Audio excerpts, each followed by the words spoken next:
You want to say hi, Haley? Oh, there you are.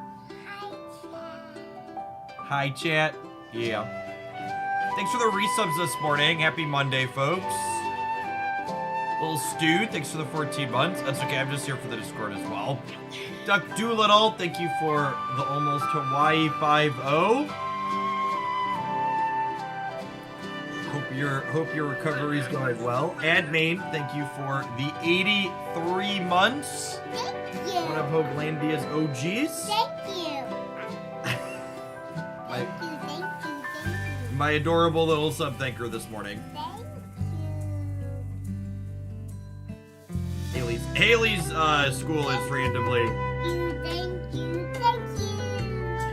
Haley's school is randomly closed today, tomorrow, and Wednesday. So she's gonna be around a little bit in the mornings. Is brother's school? No, brothers are at school. Yeah, but my school's closed. It is a wonderful opening soundtrack for the new AFK Journey season. Oh, did they undo how deep Prime was buried? That would be nice. Oh. Socratic, thank you for the over 3 years. Welcome back. Leg End, thank you for the 11 months. Yes, Haley. Is my school locked closed? Yep, it's just for a few days. I Oh, I need to carry you upstairs. Okay.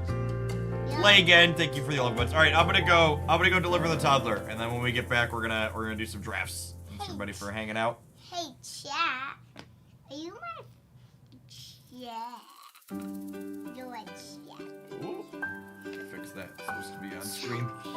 Every day we hustle and chat with the castle.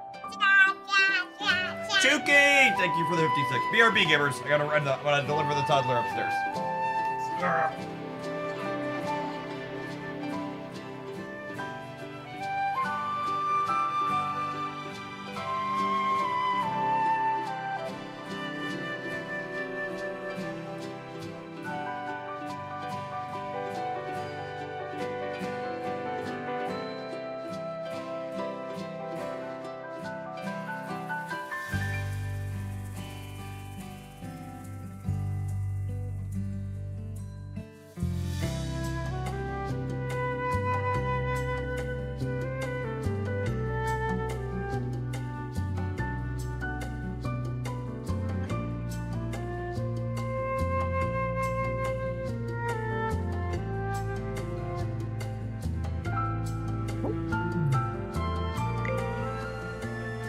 Making sure you use the bike chair. Yeah, she enjoys being delivered.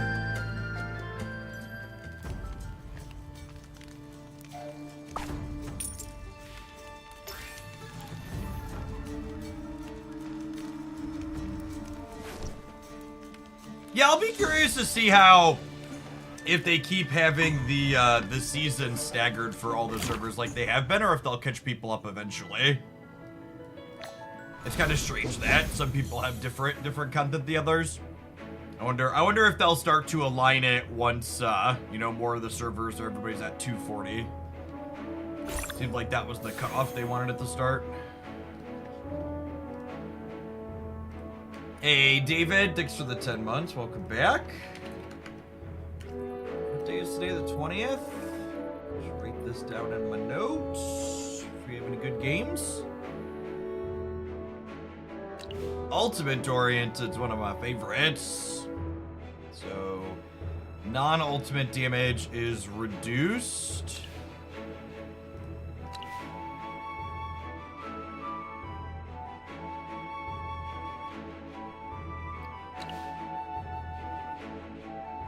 Odie's, or Smokey's kind of a trap. Odie's fine. We could grab this, and typically you want to be in light bearers for this one, I think. But I've been having a harder time with light bearers, with them subbing out Corinne. He feels like he was important. Definitely want like Rowan and Vala here. Okay, and then we rolled 3 we didn't have here, so we actually might play him on the opener and probably not play Merrily. She's not great. Probably play 3-2 here to start. Likelihood of getting something that's a reasonable upgrade is low. I don't hate Jungle Hood on Smokey, but we're probably moving off of him in the long term. And 9 wins, 3 wins, 9 wins in Otter Duel today. It's not bad. Solidly above average.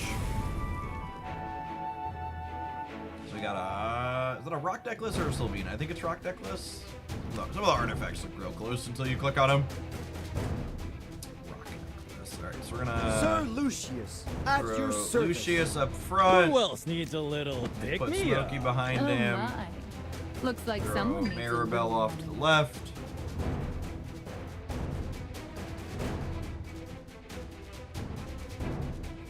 What heroes do you want with this artifact ideally? I think you typically want to be built around Vala with the Lark Spark. She's a character that gets a majority of her Charge damage bravely out of her for the ultimate. divine light. And then Rowan will help you just like, Rowan getting more energy gives everybody more energy, so it kind of builds on itself. I have not completed the new seasonal story stuff yet. I'm just about to start the first task, or the first trial for the thing that they have for this season. Quick, more Earth! We had drops for Marvel Snap last week, which had me streaming a lot of dot snap, or a lot of only snap, and then we took the kids camping this weekend, so they haven't had a lot of non-snap gaming time lately. The question is going to be, does Aridin melt us here with his ult? It hits really hard. There, what's it called as well? So we were really close there for a minute, and then their big hitters in the back popped up. This one did a ton of damage, and so did she. I really need to, I might try and draft Walker this go round and see how he feels. His ult stuns things when he does damage to them, which might be really good with this item. If we're gonna be in Light Bearers anyways. And you can see Odie just didn't do a whole lot here. Maribel lifting with her legs.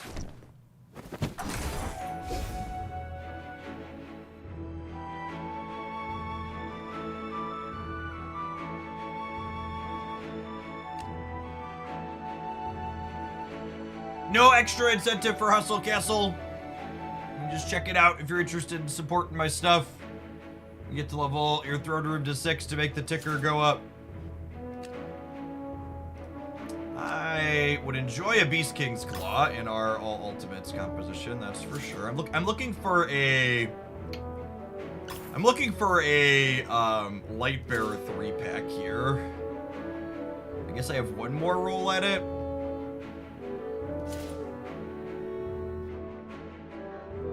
And that's unfortunate.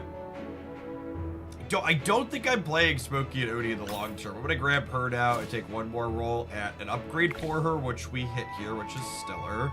So I'm gonna put this here. I'm actually gonna give Lucian the slightly faster ult on here. And Odie was pretty bad, so I think I'm gonna sell him and just play 4.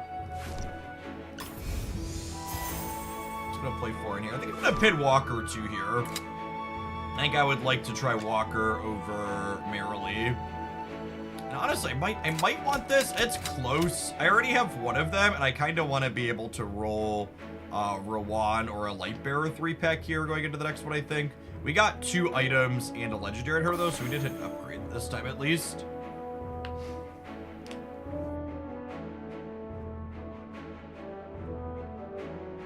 I don't have a baseline on how long level 6 takes for Hustle Castle yet. We'll be playing it ourselves on stream at the end today. They are playing the Muriel laser item. Who else needs a little pick-me-up? This map is super awkward for Odie. Oh my. Looks like someone needs charge bravely I'm for the doing divine like this, light. then we'll put Lucian up front. Or maybe I put him up front. He's just not going to be able to heal most of our people is the problem.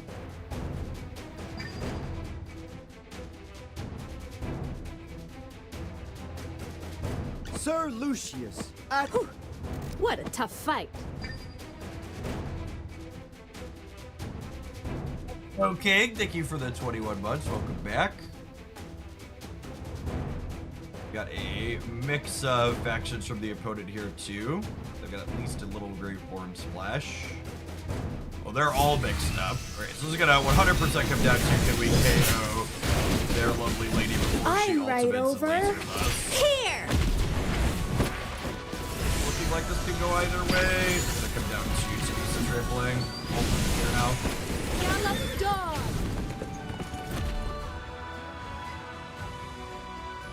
Sorry, did I burn everything down? Oh well. Barely, actually did some damages there. Just didn't get their draft was real awkward there. Creates 200 energy to all allied Lightbearers hero whenever they cast an ultimate. Well, that's insane. That's exactly what we would like for Christmas. Okay, and then I didn't get a Rowan yet, but honestly, I might be inclined to play 4 Lightbearers. Is this PvP or PvE? This is a PvP auto battler draft mode.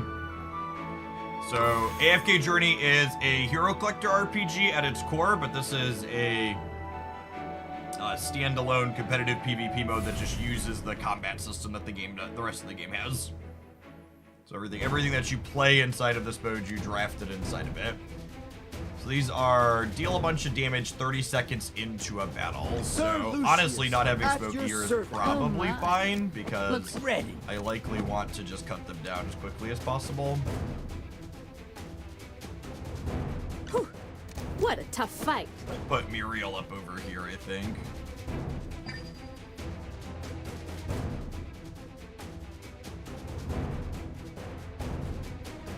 I always find Muriel to be a liability with her short range and fragile build, which keeps her from getting blown up. Nothing really keeps her from getting blown up. She's not a particularly strong character.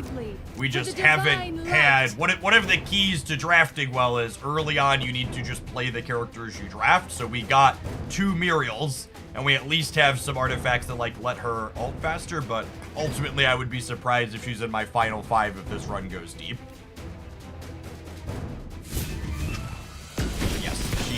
Frequently just dies.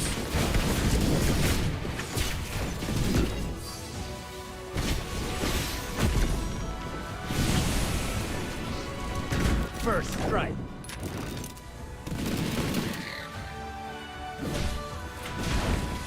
Did what's his name just stun Reese out of their ultimate?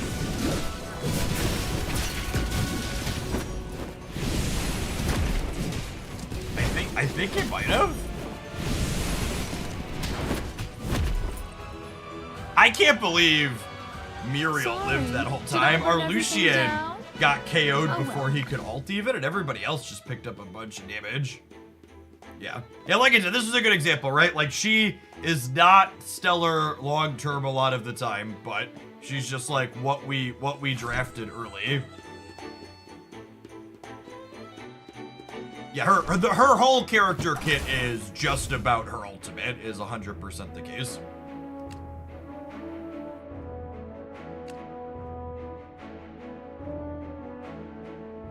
I'm just looking for Lightbearer 3-packs, upgrades, and rewards. Vala is something else I'm looking for as well. She is definitely a character we're interested in having. Man, Fallen Dagger is really solid on her too. It's just like if I buy that, I'm not going to have another upgrade this go round. I'm going to pin this and take 1 roll because I think hitting another legendary is better than this. But if I miss, I guess I could take 2 rolls so I could sell something like Odie.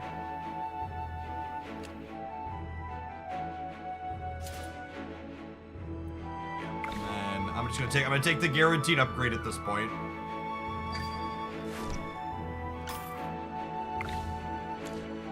Just let her ult more frequently.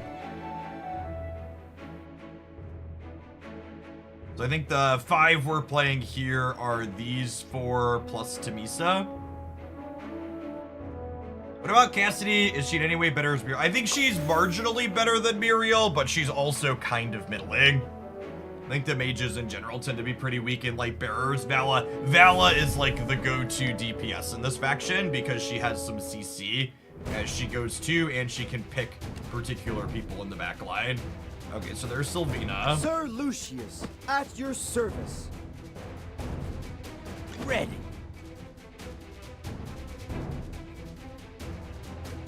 Oh my. Looks like someone needs a little warming up. Joking? You think Cassidy's really good? Maybe. Charge bravely for the divine light. What kind of treasure awaits us today?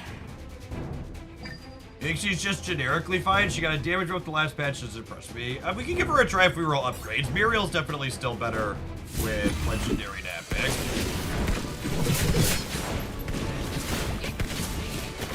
Yeah, our lack of a healer here is probably a mistake. I probably just need to take a headwind. Without Rowan, Lucian keeps dying before he can do anything. The strap's probably scrapped. I think it's nonsense to say any character in this game mode does work with an instant alt item, because the instant alt items are kind of fucked beyond belief, and any character almost is good with them.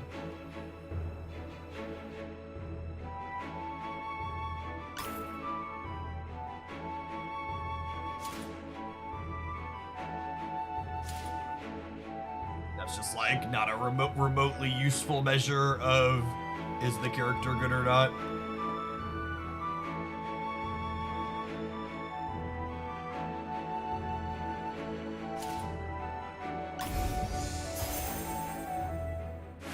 There's one simple broken item my character is good.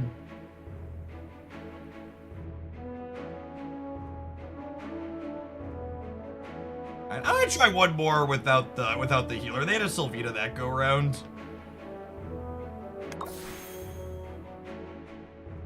It's kind of insane that we're 4 rounds in and haven't seen a Rowan.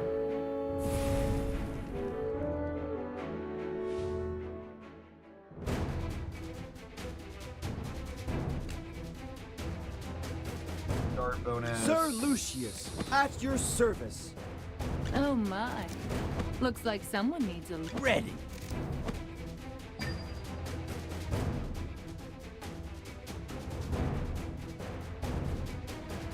Charge Tamisa bravely. up What here. kind of treasure awaits us today? Bella, target there.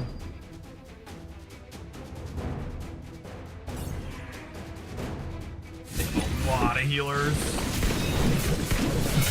Ton of sustain here. We have some sustain with Lucian. He just got assassinated the last round.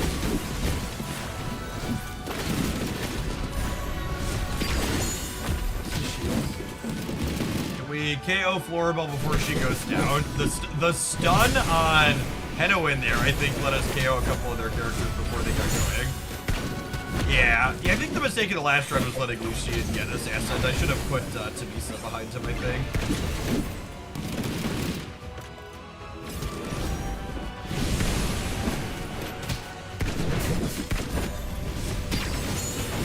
Is there like a set structure of characters? Like, should I aim for one of each every time, or does it depend on the build? I'm not sure I understand your question. What do you mean by set structure? The things you see in the shop and the order they appear are random. They're explicitly not set. I would like another walker.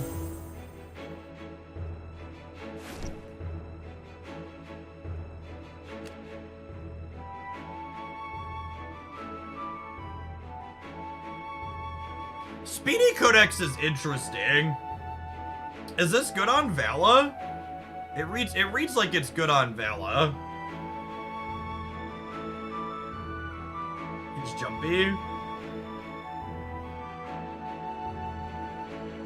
Oh, it's good on Tamisa. Yeah, that's a good take.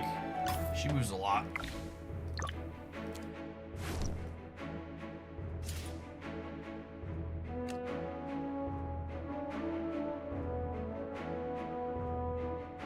Merrily. Yeah, we're not playing Merrily at this point. She's only okay.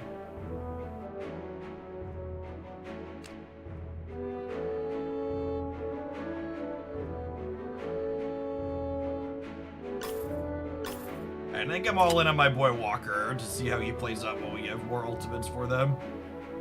Honestly, I think I might, with him being a legendary, I'm gonna put this over on him so he can just ult more frequently.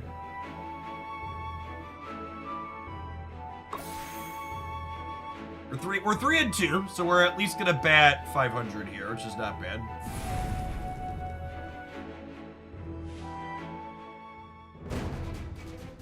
This is the drop at 30 seconds. Sir Lucius, at your ready. Oh my. Looks like someone needs a little warm. What's going on, Maddie? Rapidly approaching a nice number of months, thanks for the 68.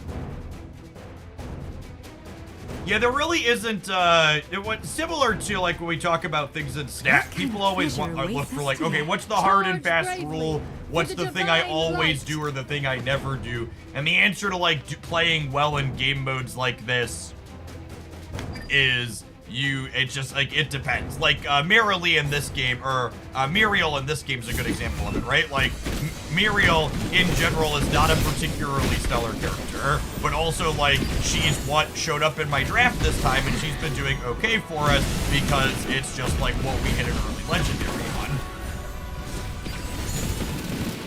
It's like, under ideal circumstances, all things equal, should I be playing Muriel? No, probably not. But it's like, all things aren't equal, and which things showed up are really what matters in the decision that I'm making.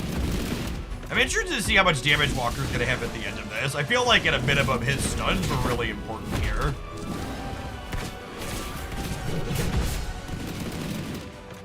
Let's see if Timisa and Walker can finish the job here. They can, in fact. Yeah, I think this item and our artifact might actually be really good on Walker. He did an okay amount of damage. I definitely think Muriel's on our replacement list. If I find a Rowan, she's probably the cut, honestly.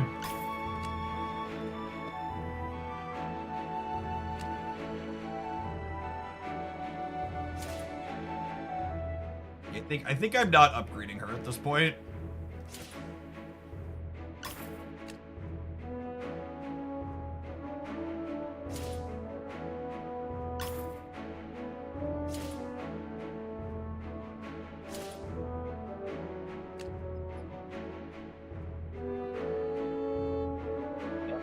That's pretty good. No specific promo incentive for Hustle Castleman, bro. Just check it out if you're looking to support my content.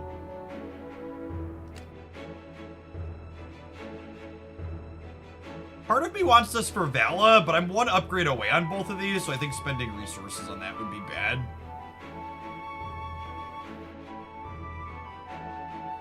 Do I sell these and just buy this and YOLO it?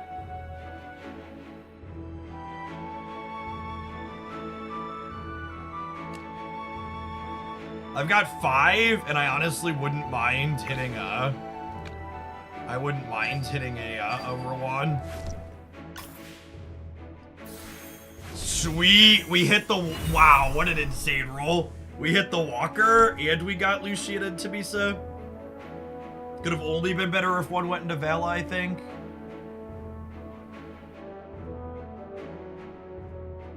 Okay. Let's see if we can get another run on the board. I feel like this draft has thoroughly exceeded expectations at this point. Yeah, when the new season started, they changed out some of the characters, Benny. And added new items. And rebalanced some things. This is an item that encourages you to have a lot of sustain, which we very explicitly do not have. Looks like someone needs it. Ready. Charge bravely for the divine light. Ready. I don't want to show them my mythic, but I think I need to wait to position both of these.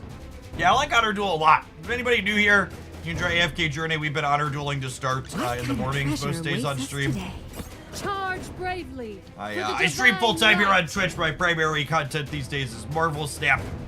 But Journey's been a lot of fun, so we've been fitting some of this in to begin.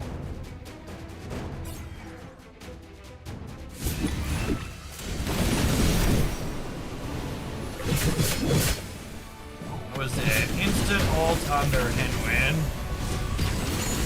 Solid ult from our Lucian. It looks like we might be at an end here. Oh, maybe? There's the first walker all with the stuns. Oh, I might have spoke too soon. Because remember, we have our item is once one person ults, everybody else gets energy. So like once the first ult hits, it starts a bit of a chain reaction. Let everybody keep ulting. They might, I think they have too much. I think their artifacts is what's killing us here is the problem. I don't have any actual proper healer and they have Headwind. Yeah, so their artifact causes all damage to be cut in half and then drains everybody 2% HP per second. And if you watch that battle, we just like slowly bled out, essentially. That's unfortunate. I think the 4 and 3 is about as good as we could hope for there with like, we literally just didn't see a Rowan in 7 games, which is, or 8 games, which is kind of insane. Yeah, if we would have had Rowan for actual healing, I think we would have been really fine here. Like, we had a couple of really solid bursts. In general, that was both a matchup that was polarized against what our composition was doing, and we just didn't find a healer. I think I want to try more Walker. I was kind of impressed with him if we could get him going with the ultimates. All right, gamers. I'm going to tap the adverts button. We'll see you in 120 seconds. We're going to do one more draft this morning at least. Don't go anywhere.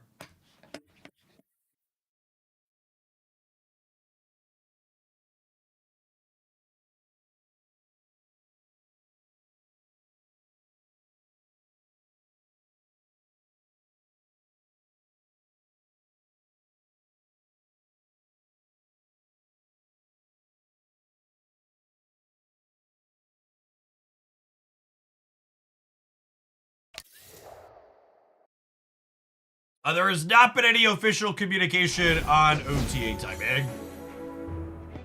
I'm gonna poke at my second dinner contacts actually and see if I can get something.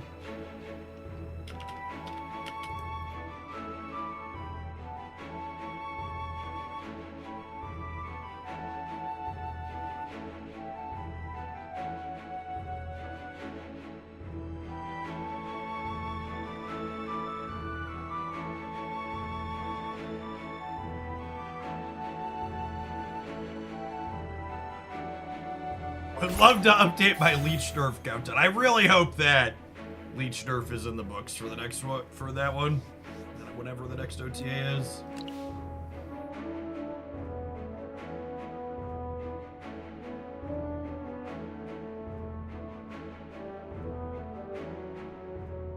Hey Hex, thank you for the over 4 years. I appreciate that. Welcome back.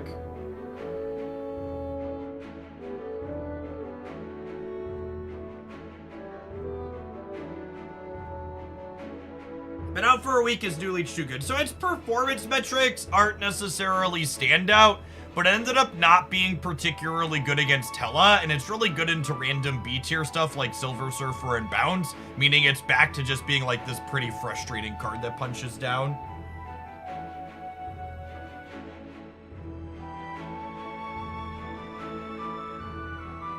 I don't think there's a power level argument for it, but I think there's a quality of gameplay argument for it again.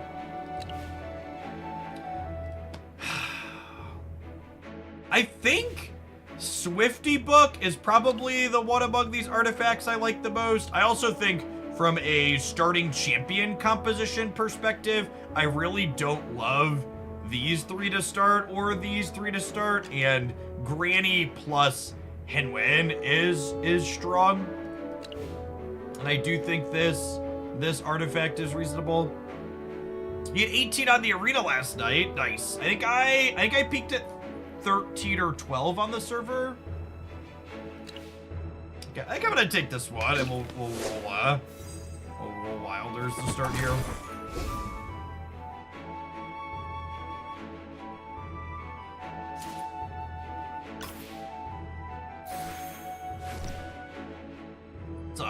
It's a solid starting.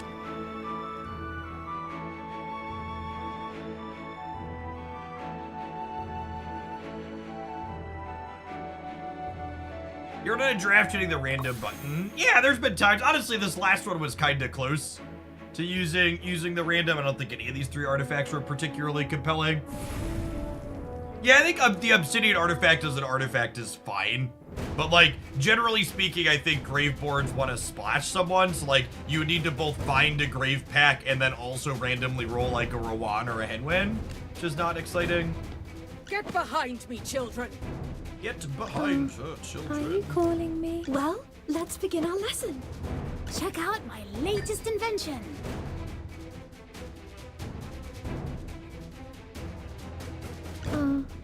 Got it.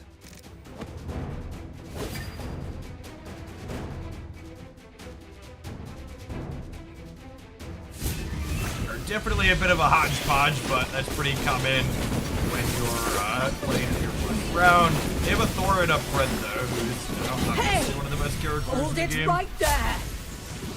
It's putting him in his place here, it looks like. Rain. I feel like having 5 characters in the same faction is one of the biggest leg ups you could have going into the first round of this, because I'm everybody's still just like kind of pretty playing what they solid. rolled to start, and getting the extra stat boost from playing 5 in the same faction's a big deal. Byron doing some damage here early, but he falls off pretty hard. We're gonna want to sub him out for something else almost assuredly. Coyote Kai, thank you for the 21 months. I appreciate that.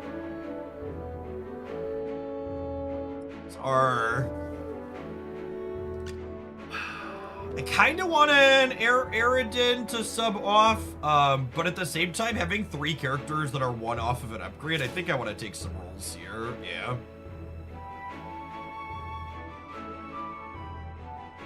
I think I don't. It's not that I don't like Aridin. I think Aridin's quite good. I just think I want to have the most slots to roll for an upgrade on one of these.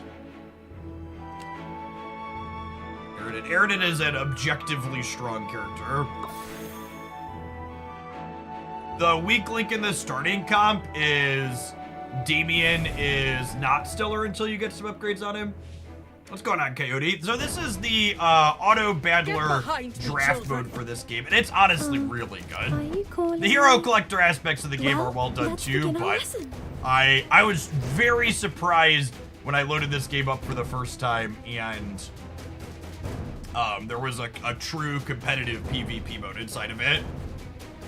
So this reduces all of our characters' HP by 50% when the battle starts, then slowly gives it back. So I'm actually going to deploy slightly back to start to give us a half a second walk up of healing back. This is on mobile. Yeah, it's on PC and mobile, and you get crossplay on Check both. out my latest invention. Got it. Most of my off-stream time's on mobile.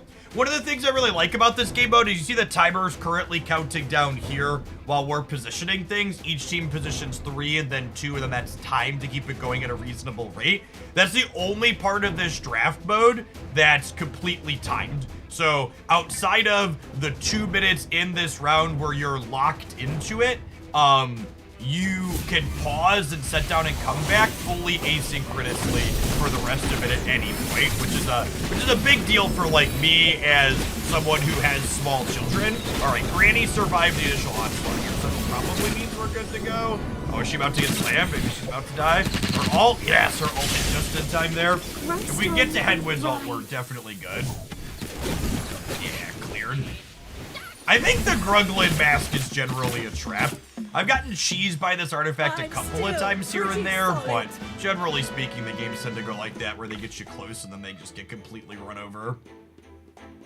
Yes, the draft mode is free to play. There is a nominal in-game currency cost to use the draft mode, but like, so I'm someone who spends a bit of money on games like this. I currently have 62 million gold on my account, and it costs 5 or 10,000 gold to play a draft. And even people, I think even the free-to-players in chat have mentioned they tend to have somewhere in the low millions for gold. Not quite as much as I do, but still a good chunk.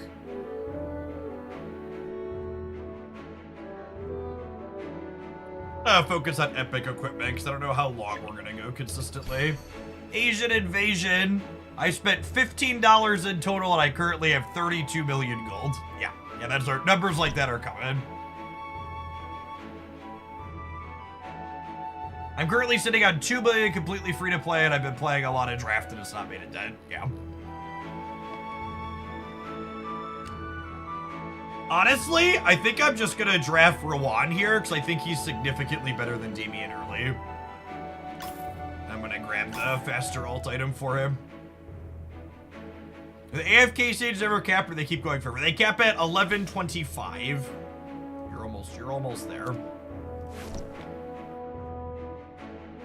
And then there's seasonal AFK stages as well. So when you get to the new season, there's some there also.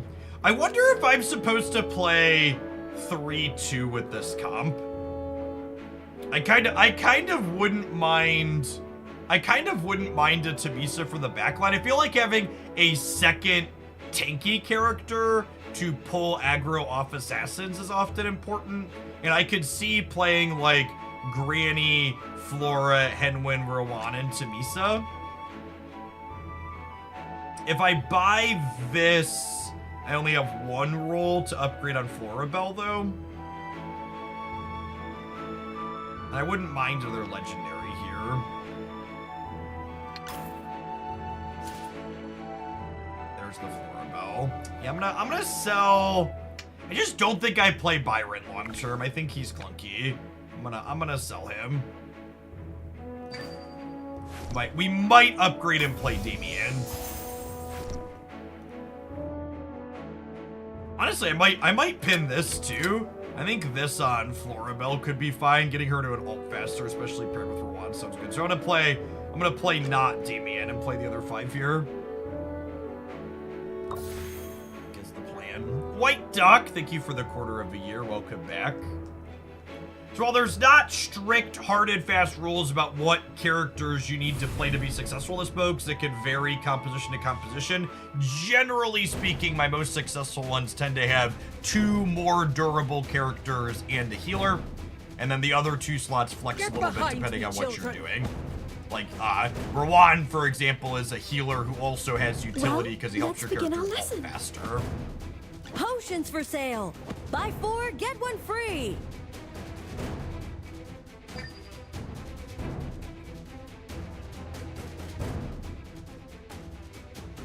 All right, Reese is scary. One of the upsides to splashing Tamisa in this comp 2 and Rowan is that the light bearers are favored into maulers and maulers are favored into wilders, so it kind of offsets that weakness a little bit, but that's legendary with an extra damage item, so we might just get deleted here. Reese is definitely the best DPS in this game mode by a good margin at the moment. Don't worry, your delivery's coming up.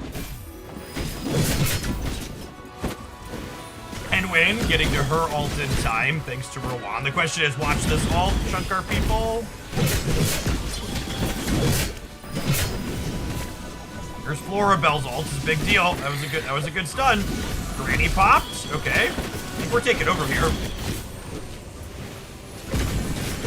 I like our current composition a lot from a game perspective. If we can get the characters to draft and power them up, I think we got a really good shot here. Or in this Reddit journal, this game looks like we're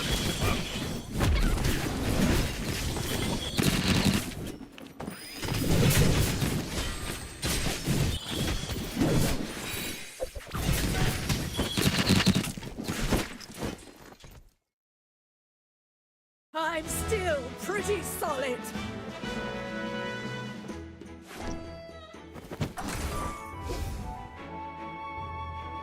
Yeah, I'm gonna grab this to let Florabelle ult slightly faster, I think. We're gonna mostly look for upgrades at this point.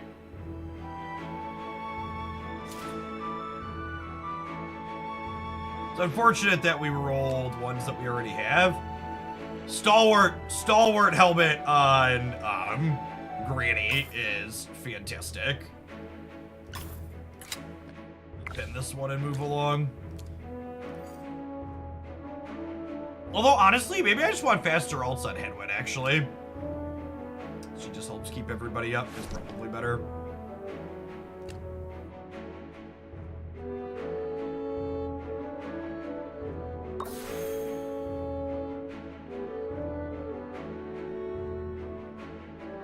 Generally speaking, for Tamisa, we're going to be looking for some kind of sustain item on her. The deals 30 extra damage and takes less damage from things within 2 spaces of her tends to be very good. There's also the gains a periodic shield and taunts things nearby is quite strong for her. I think those are my two favorite items to Get put on her. behind me, children. Gonna open the same way we opened let's in the begin last our one. lesson. Just start these Potions three for over sale. here, Buy and then 4, where get 1 Henwin and free. Tabisa go will vary depending on how they open.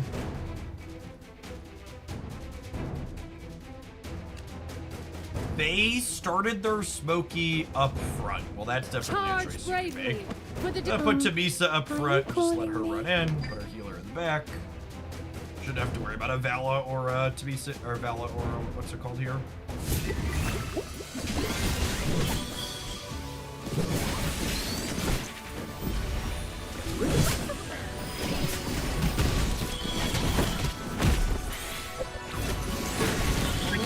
Being stuck on their Smoky is not great for us, but there's a big ult from Florabelle. Everybody's still alive here, and Henwin just hit her. Ooh, she died. Everybody's still alive, and then Henwin died.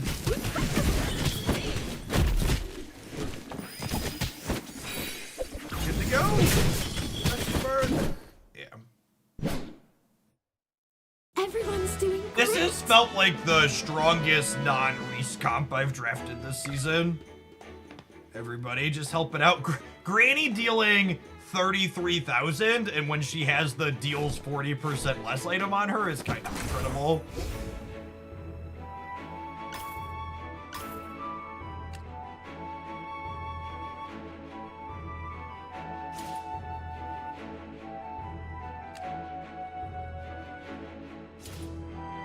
We're getting to a point where I do really need upgrades on these other three that I'm playing. Like, our comp feels good, but having a bunch of epics late is just like not stellar.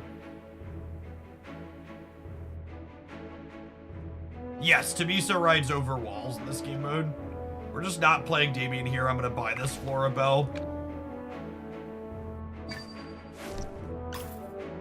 We are 4-0, which is nice. So if we take an L because we have 3 epics, we will at least get to have some room to give here, basically.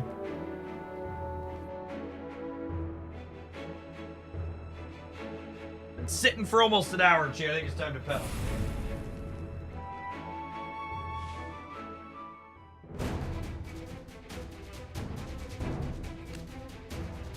Vanguard artifact, so their behind me, lead children. character is going to be extra Are tanky. you calling? Potions for sale. Buy Well, let's begin our lesson.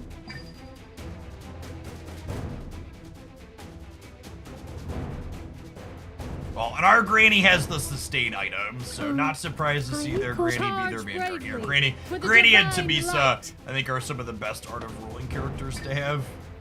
I wonder if we're gonna have enough damage to punch through this. With our Tamisa only being epic, there's a chance we just don't have enough damage overall to cut through their Vanguard character. Well, they had an instant all item on their floor about. That's kind of terrifying. Yeah, our Rowan died before our Henwin could ult. I think this is gonna be. They have 4 legendaries to R2, so we're gonna feel our lack of what's it called here. Florabelle's about to go down. Yeah. What's going on, Tickle? Thanks for the 31. Not super surprised to see this loss happen. I think our composition is really, our draft, it feels really underdeveloped in terms of upgrades for where we're at. Yeah, Florabelle tried, but between their instant ult and our lack of upgrades, it wasn't a particularly fair fight. Speaking of instant ult, would love to pick that up for her. Should I put the instant ult on her? Yeah, I probably need the sustain.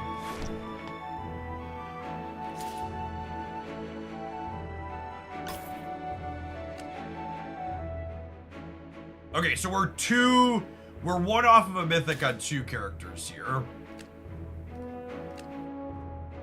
I think, honestly, we might roll all the way trying to find those. Yeah, lovely. Lovely, and then I can't roll any upgrades at this point, right?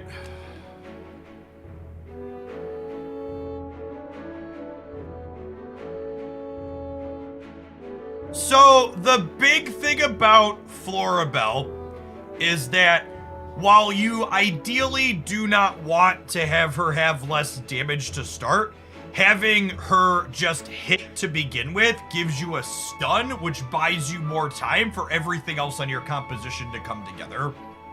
So, given the choice, like, I think I'd rather have Crimson Abyss on her, and I'm gonna pin this and put it on her. But given the choice between putting this on her and back and forth, I'd rather ult to start to have a little bit of a stun to begin with. Does the damage reduction apply to her summon as well? I would think it does, because they all count as her as a damage source.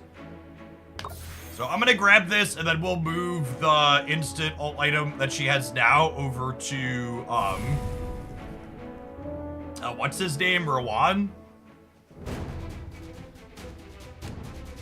And they're maulers here. Yeses. Get behind me, children. Well, It's gonna be a let's tough begin one, our gamers. lesson. Potions for sale. Buy 4, get 1 free. Still having 3 epics at this point is tough, even if we do have 1 mythic. Charge bravely. Are you calling me? Maulers. Maulers have an advantage over Wilders, but Lightbearers have an advantage over Maulers.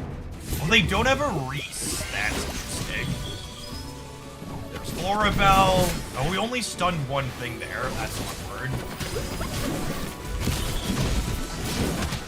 Our starting positioning here ended up being really awkward. We basically lost the coin flip on which side of the board we were starting on. My granny walked up and around.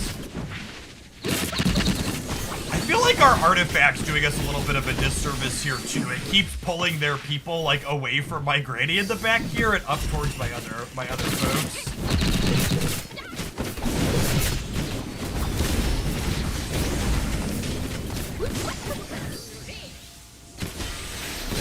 Florabelle is trying. I think Florabelle numbers are gonna look really impressive here, even if we're about to lose it. Granny's doing her best to play for a drama. It's literally 5 versus 1 here.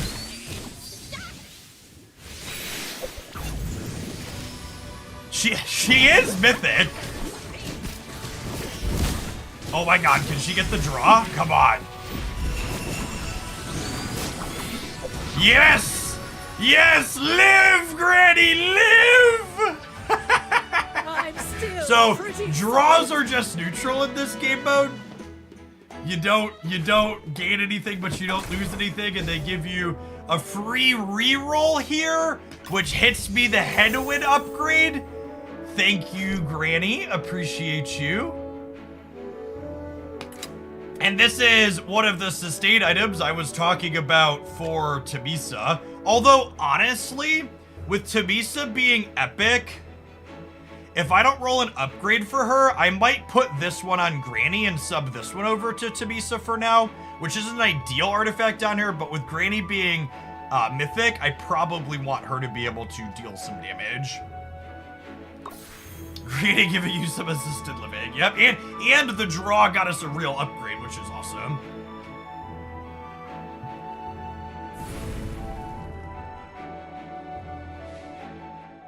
Hey, Mueller, thanks for the Prime support.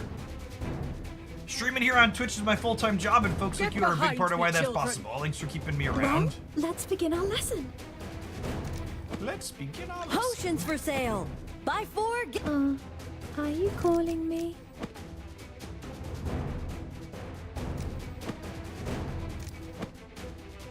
I'll wait to show them Granny. Let them not know that we're gonna be trucking them here. Get behind me. Charge bravely for the divine light.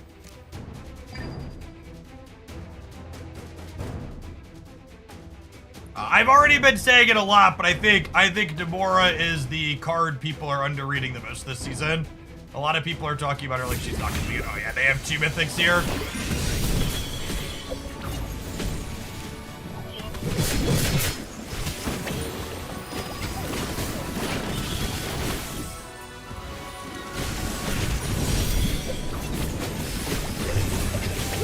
Granny is trying, Chad. She's trying. Oh, the Tamisa stuns are. Speaking of trying, we are putting in some work here. There's their Florabelle ult, though. That was a big ult for their Floribel. Come on, Granny, drain them! Oh, they're all so low!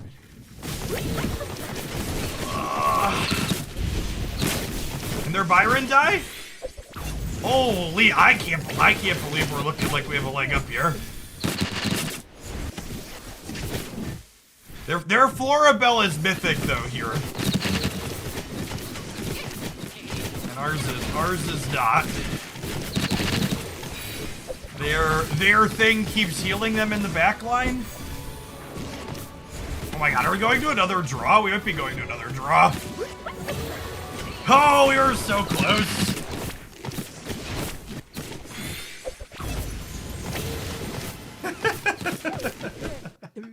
Alright, well.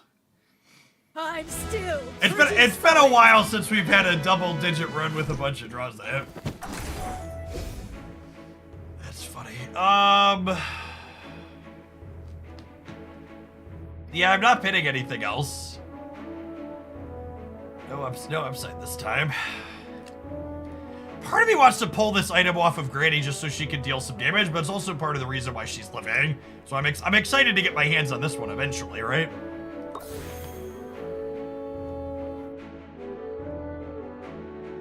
Granny's gonna deserve retirement after this run. It's like putting us on her back.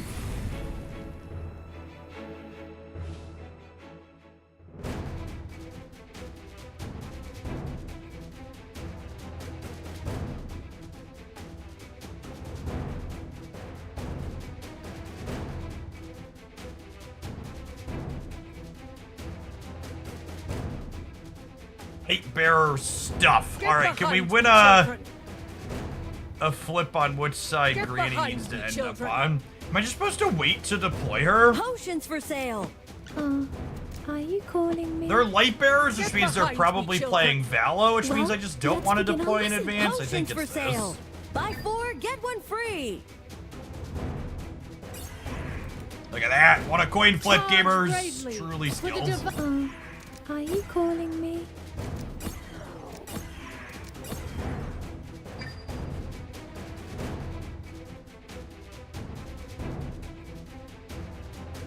I mean, there isn't anything skillful about which side we're starting on, Ben. Literally just a 50-50. Floribel hitting their Vala to start here is exactly what we want.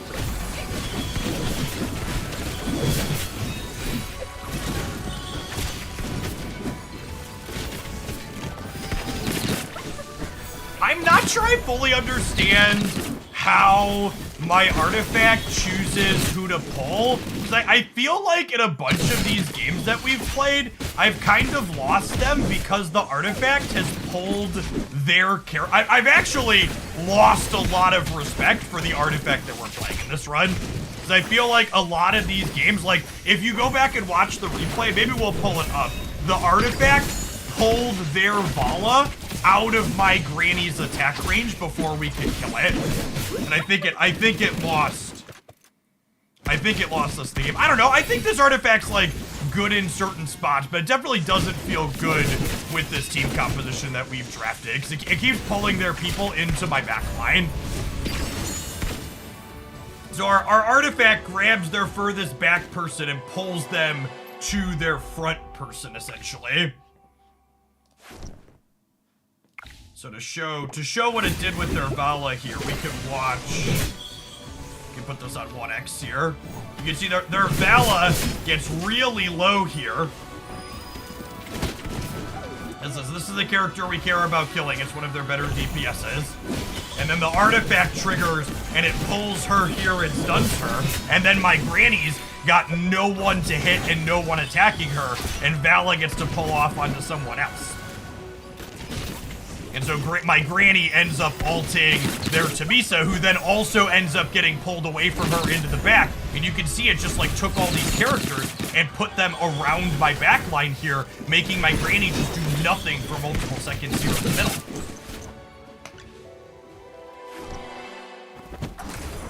We definitely lost that one on the back of my artifact not working remotely how we wanted to. this on Granny. I'll put this one on Rowan. We'll put this one on Floribel. We'll try and... Honestly, I might spend all my resources trying to Mythic Floribel here. Don't have to spend much at all. Take it. We'll take it. All right, we're 4-0 to 4-2. So back is now against the wall. We've got 2 Mythics, though, and we got some good artifact upgrades this round. So let's see if we can run down a strong finish here.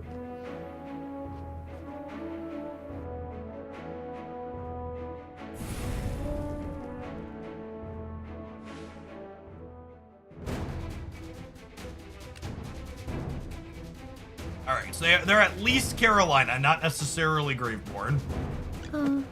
Are you calling me? Potions for sale.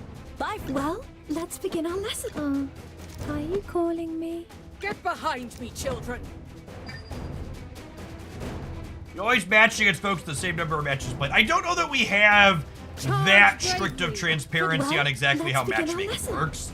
I would assume that it tries to pair you at people with similar records, but I'd also assume that similar to a lot of games, it tries to prioritize speed more than anything.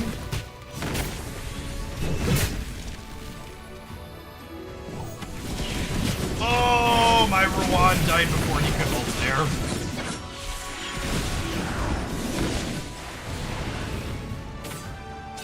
So, this is one that has a very teachable moment in it. This is one of those ones where if you don't know what you're looking for, you won't be able to identify your mistake. And I'm gonna show you the mistake that we made here. So you can see my Rowan gets killed here before he can even use his instant ult item. And the reason, I wish I could pause at the very start. But the reason why that happened is you can see the Sylvina jumped on here and stunned him when she jumped, and then he got stunned a second time because their Cisa had an instant ult item. So I positioned my Tamisa poorly at the start of this match. If my Tamisa had been behind Rowan instead of off to the right over here, she would have pulled aggro from their character. And she explicitly did not because of my bad positioning to start. So that's one of those you gotta be thinking about their assassins when you are playing and positioning to start. And we hadn't hit many great boards today, so I wasn't actively thinking about Sylvina in the starting positioning there. And the opponent played it correctly and waited to play their Sylvina in the second round. So you should always deploy your assassins in the second round like they did there, because it gives you a chance to catch your opponent like they caught me.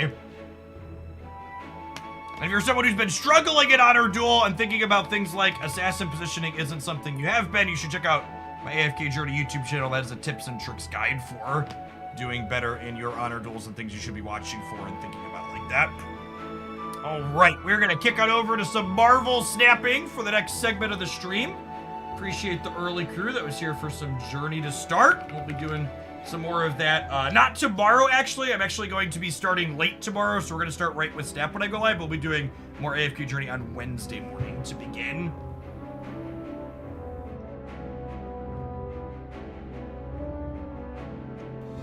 Let's Marvel Snap, shall we?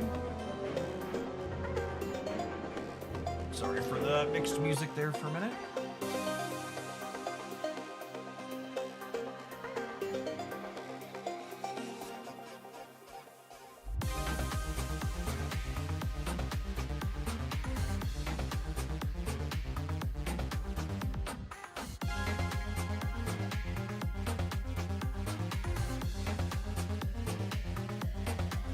Tap the ads button, and we'll be playing some Marvel Snap in just a minute. Thanks for hanging out.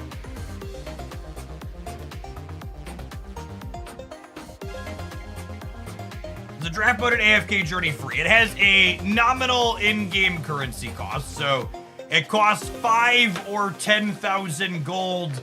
But if you engage with the hero collector portion at all, you will regularly have gold counts in the millions. So like my account, as someone who spends a little bit, currently has like over 60 million gold on it. There were some free-to-play players in chat that were commenting that they're over 2 million. Yeah, you acquire gold just from the AFK system, which I think is somewhere between like 30 and 60,000 a day, depending on how far up you are. Oh, snap.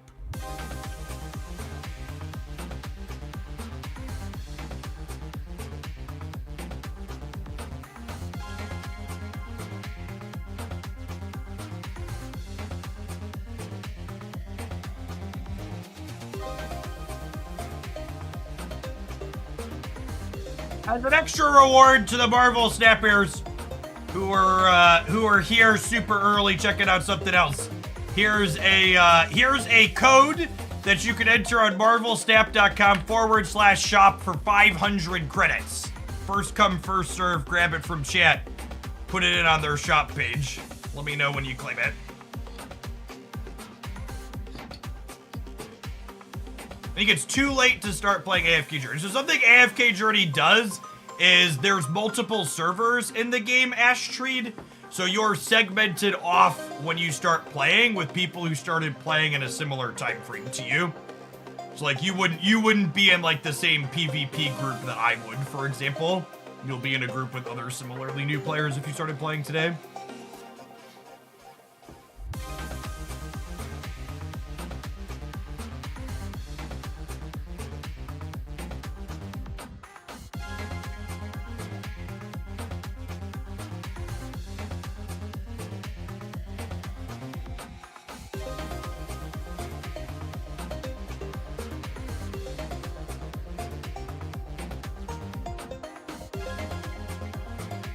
I think I'm too slow. There are some quick clickers. Alright, I ain't doing a couple with Sage. I ain't doing a couple with Magneto. There's currently a feature location, because why wouldn't there be? So let's play Conquest.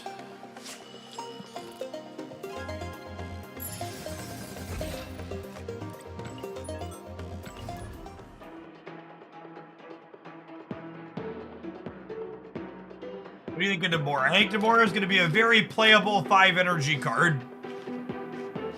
Her base rate is 16 stats for 5 energy if you get her full trigger, and if you only get half of her trigger, she's still a 5/11, which is pretty okay. I think a lot of people are inappropriately rating her incredibly low.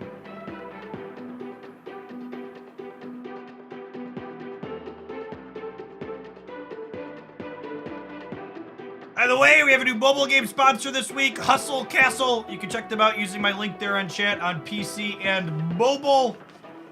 Need to build up a medieval castle and do some RPG stuff in the game as well. We'll be checking that out at the end of the stream today. If you want an easy way to support my content, grab it from the link and try and get your throne room to level 6. How do you like Sage and Bounce? I know a lot of the top competitive players seem to really be liking Bounce at the very top of the ladder, but my experience doesn't really match what they are doing, and I think in general Bounce is kind of mediocre, if I'm being honest. Really don't love most of the Bounce decks and do a lot of what's going on in the format. It feels like they very regularly get incredibly outclassed.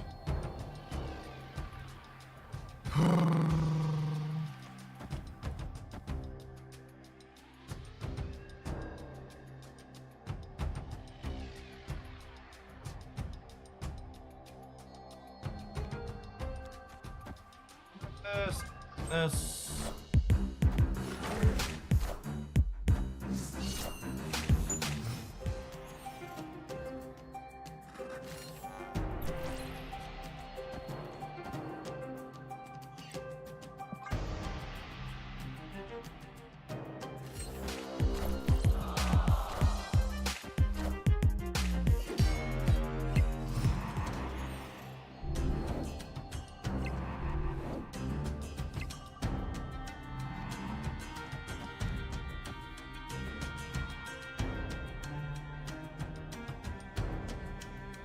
I think I'm gonna do this the way they're set up. It feels like they probably can't compete here. They could have some movers, I suppose, though.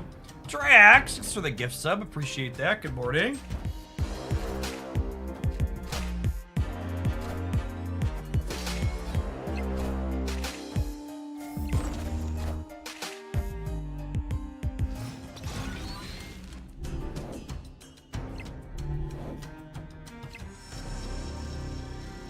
So Jeff the Baby Land Shark is going to let us win the left. It'll get us up to 11 there. And then we're going to put a bunch of stats on the right.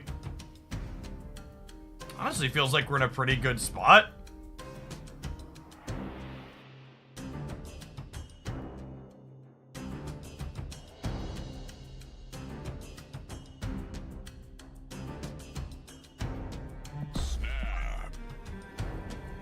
I think we're gonna Chad snap the Daredevil turn. They're missing this important piece of information in what we have.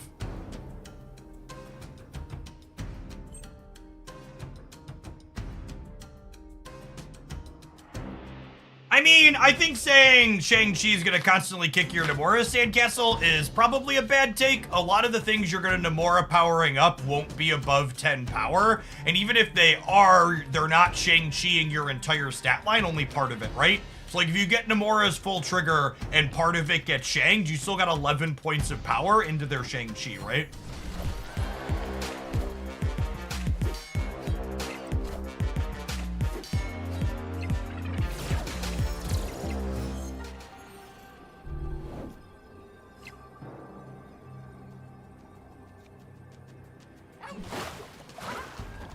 Is this crazy? You think they're gonna bail out of Mojo World? I bet they don't compete for Mojo World. And I'm at 6, 12, 16 here in the middle. And if they do compete in Mojo World, they probably don't beat 16 mid. I could eat it to something like a Doctor Doom, maybe. I think this is the play. They might Cannonball. Based on the cards my opponent has played so far, I don't know that I expect Cannonball to be in their output range. Like, maybe Daredevil implies Professor X?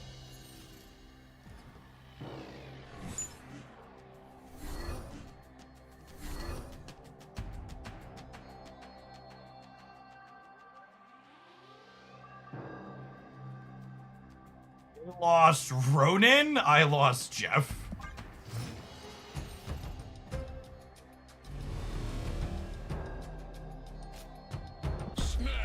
I'm gonna snap Dusa into castle here. Victory.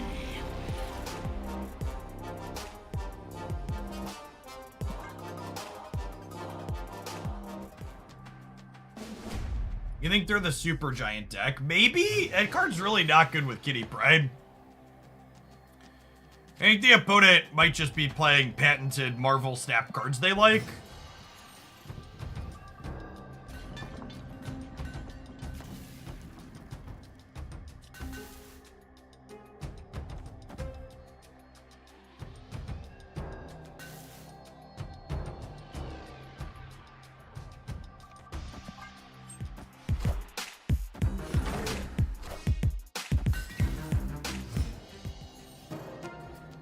Some Super Havoc in the stack. There's really not.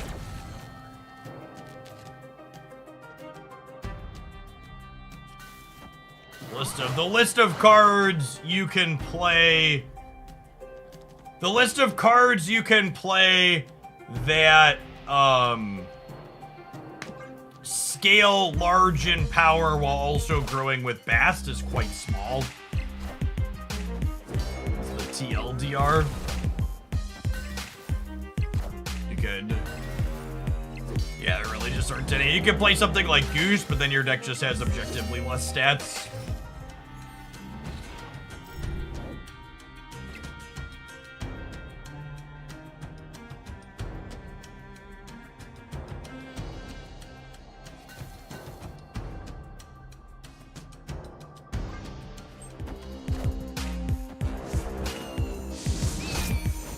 You can play X this turn, sure.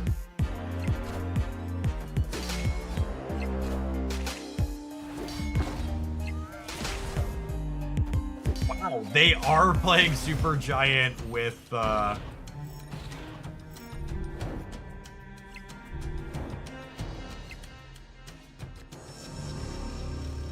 playing Super Giant with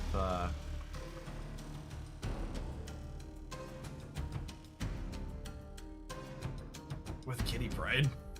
Weird.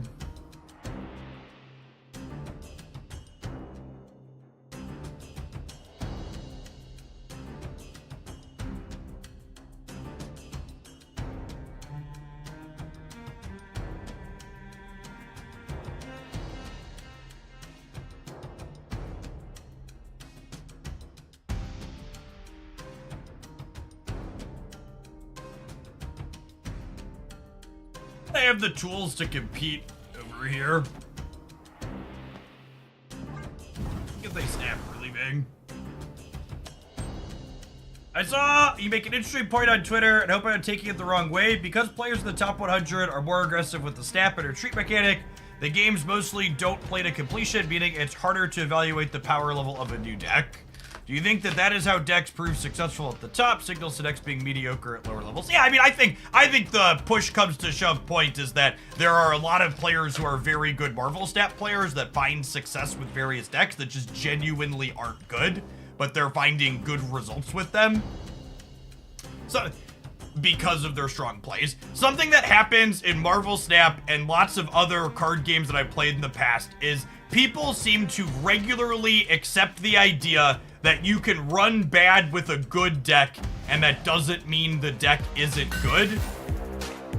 But at the same time, people seem to refuse to acknowledge the inverse possibility that it's very possible to do well with a bad deck through good variants. Escape. And I think that's especially true in a game like Marvel Snap, where people regularly hand wave or don't. Like, you'll frequently hear top players say things like, "Oh, it doesn't matter that Loki has shit stats across significant sample sizes on Untapped. It's different for us up here at the top."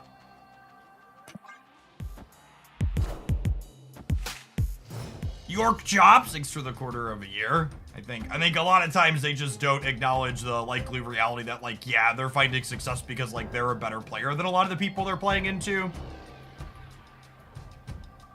Oh, they did retreat too. Interesting. I don't know.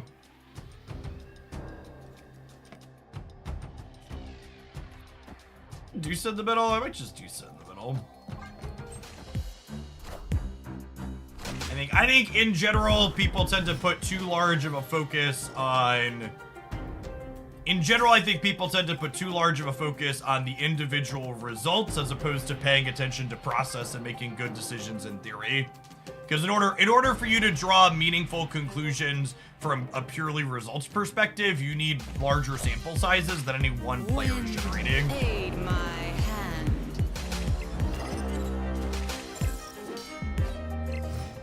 Yeah, you'll hear that justification a lot. My deck's not bad, it's just hard to play. Is one I talk about with some frequency.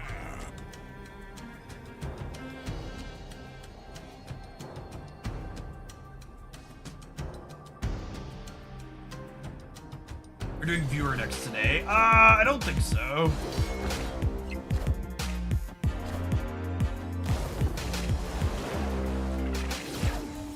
So Havoc's gonna gain 8 more in the center, which is great for us.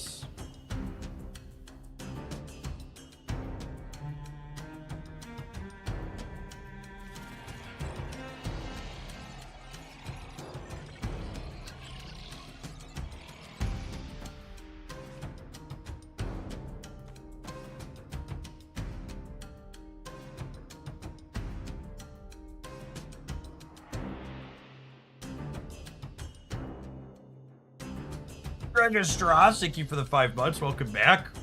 Do you not bash the stage? There's a super giant trigger currently on the stack, chat. So this sage is gonna flip up after the game ends, so I definitely want to play her out this turn. I think it's just sage here into US agent here. I think is the plan.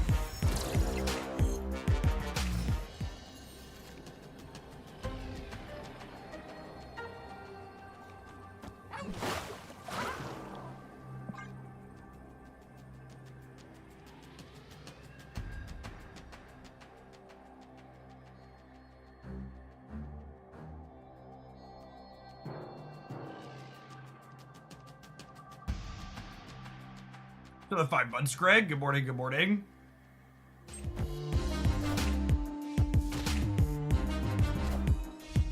Oh, wow.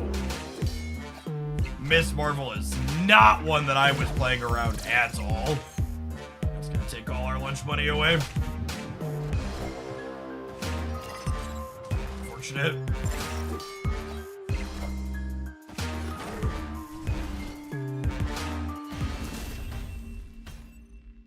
Alright, first time seeing that one. Yeah, there's been a few of these super giant control style decks. They're very, very, very reasonable. Got an alright mix of disruption and other stuff. Nemo, thank you for the 1.5 years. Welcome back.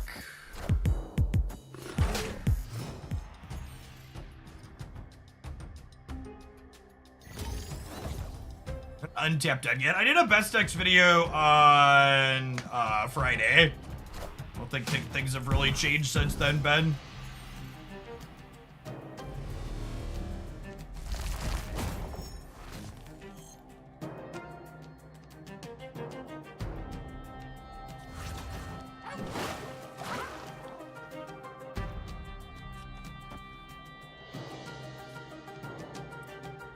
Doing this turn is probably too aggro. I'm gonna wait till next turn so we can hopefully have 5 energy long term.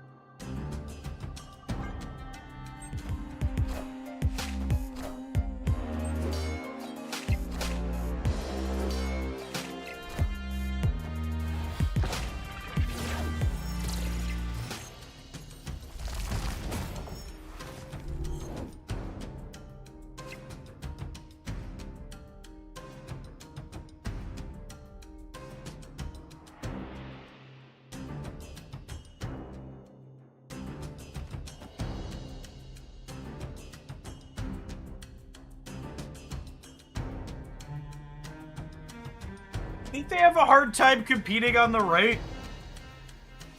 So I'm gonna get +8 there over the next 2 turns up to 17, and then I go to 19. Do I need to put the real Mysterio there is the question. I don't think I do. Might bite me though.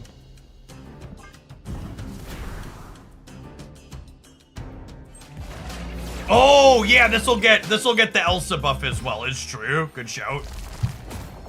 Because we'll go Elsa into Kitty.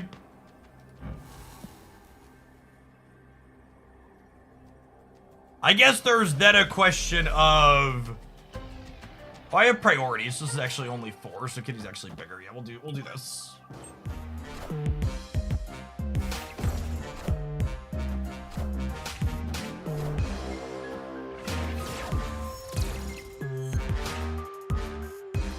Oh, there's a rodent in the center. They only played 1 card, so they're gonna add. Oh, my brain can't math. I think we're dead in the center. Oh, we missed it by 2. Unfortunate. So the 2 months ultimate answer. Welcome back.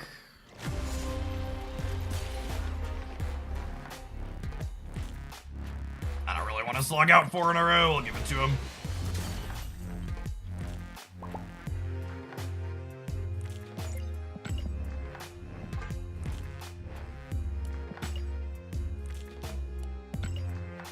Classic video gamer didn't fist bump any of the games that they lost. Oh, the video gaming experience. Good game when I won. Cornval, thank you for the 14 months. Appreciate that. Ultimate answer, thank you for re-upping for the 2nd month. Good morning, good morning. Those are my favorite good games, chat. All the ones that I win. They're such good games of Marvel Snap.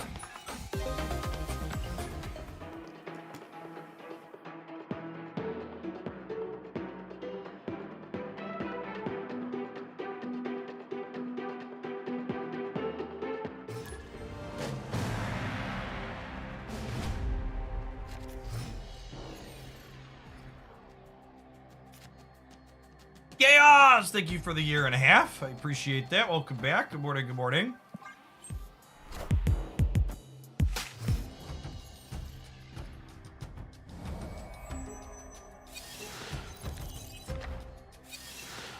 Nocturne was the most expensive card in their hand tier.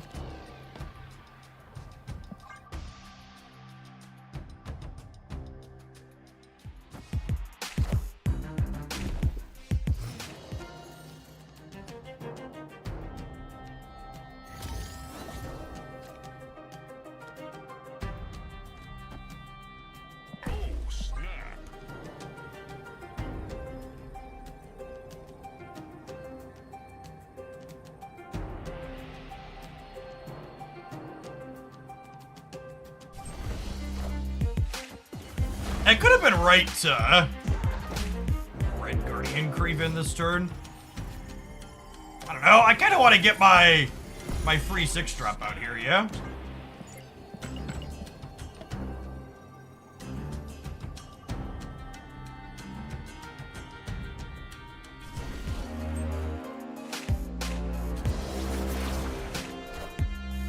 We are the future.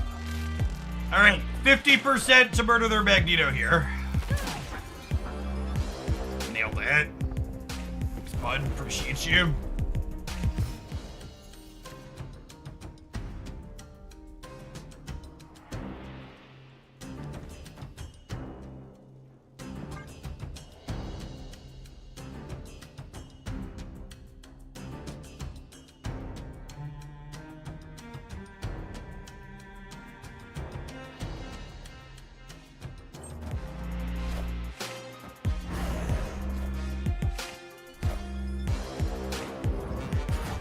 Oh, full on deck. Interesting. All right, coin flip to murder Craven here.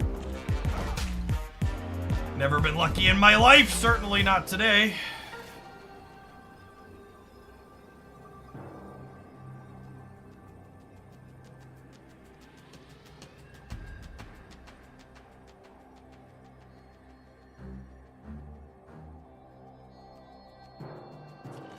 I think I want a Doctor Doom just so I can play for all of them here, because that lets us play around Heimdall the best. I'd be wrong to stay here, but I'm gonna fire it off. I think there's permutations of this game that we win.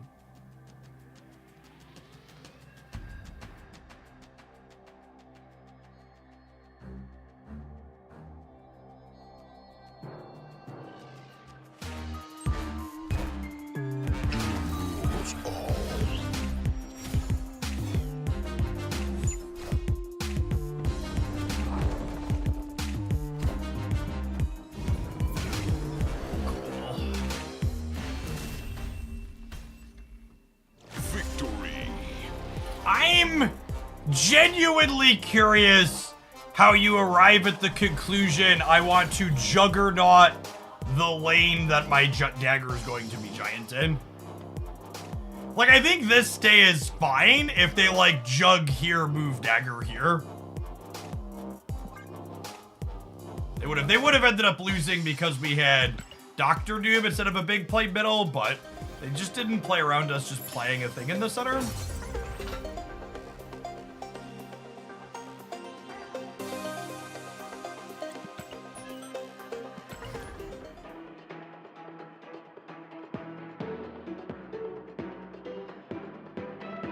Is someone waiting on a specific card to show up in the token shop who has a desired outcome bias? Do you think Second Dinner ever will or should expand the available section of the token shop? No, I think they want you to keep logging in every 8 hours to see if the card you want is actually there.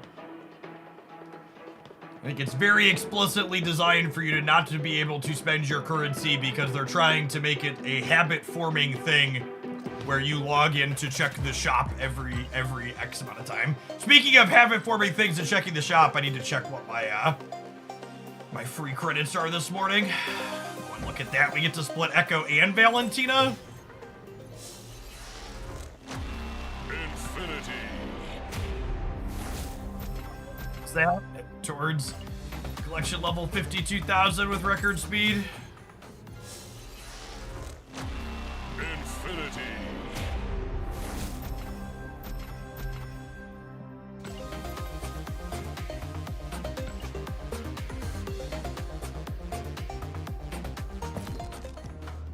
I wish the variant shop changed every 8 hours. Yeah, I'm actually genuinely surprised they haven't made that change yet. 100% think the variant shop should rotate more frequently.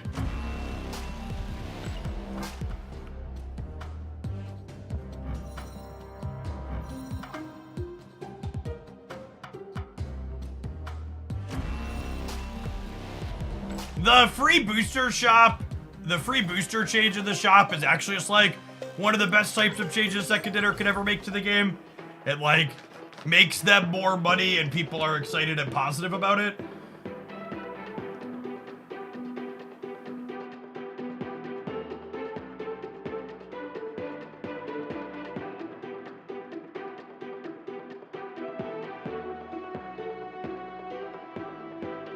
Would you recommend as a replacement for Jean Grey in the Claw slot deck? Jean Grey doesn't really have a replacement. She's a unique disruptive effect.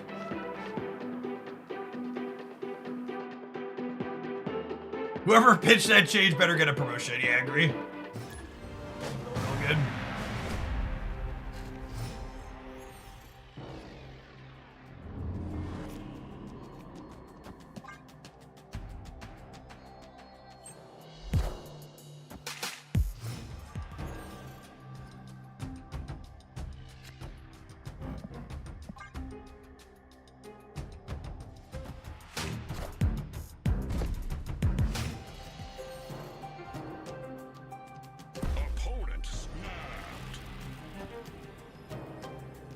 Honestly, I'm inclined to snap them back here. I'll stay for now and see what they do, but Mark wants to snap them back.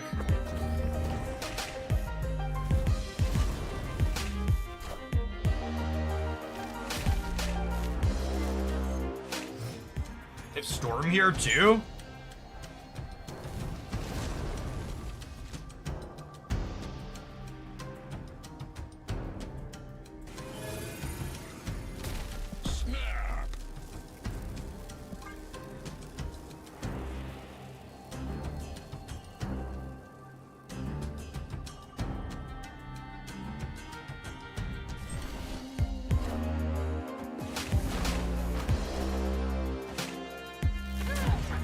Yeah, we're hoping to hit Grandmaster here, unironically.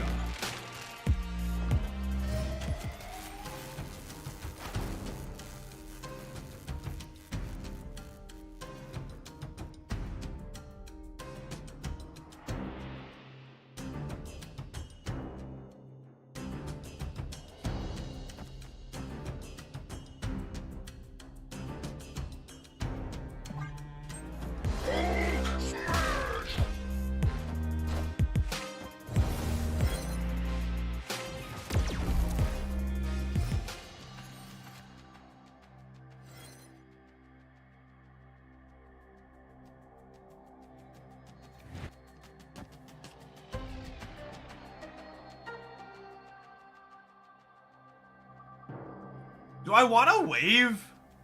I definitely want to punch their Sarah. The question is, do I want to wave?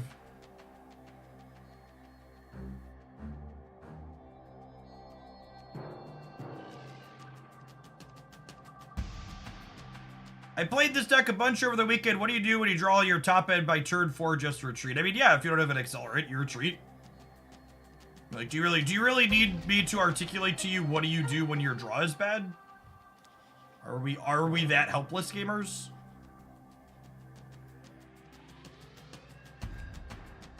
You can't win every game of Marvel Snap that you play. The holding Red Guardian for Iron Man's probably the call. Behold my mighty hand. Behold my mighty hand.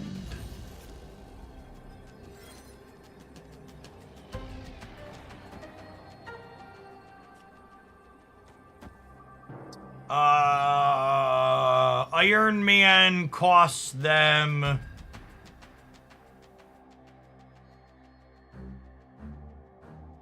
Iron Man costs them 3, and Tribunal costs 5. So they can't Iron Man and Tribunal here.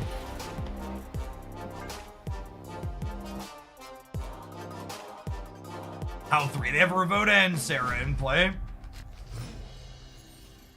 Can you explain to me what the retreat button is used for? I've never used it before in my life, but I'm not about to start. Yep.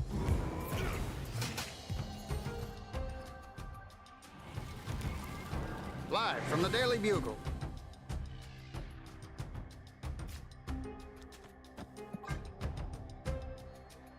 See, chat, when you don't put Domino in your deck, you have the chance to draw a good card like Sunspot on turn 2. Oh! Right, they had double onslaught on Sarah. That's a good shout. They were just missing their combo.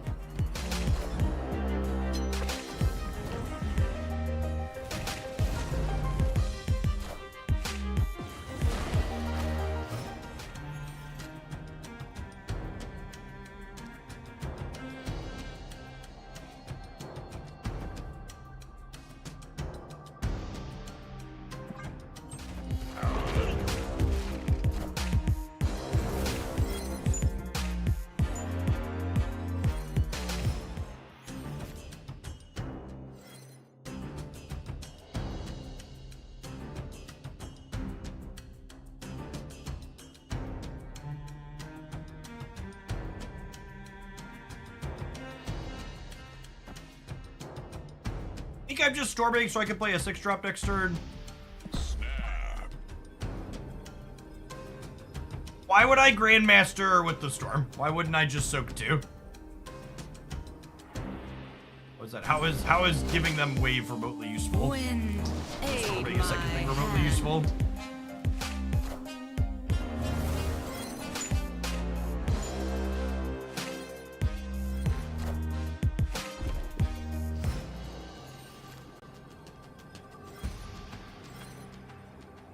So Iron Man currently costs 2, and Tribunal currently costs 4. So if they played Iron Man plus Tribunal here, they would have 9, 17, 34 plus 6 is 40, 42, 42 divided by 3 is 14. Snapped. This beats Iron Man Living Tribunal.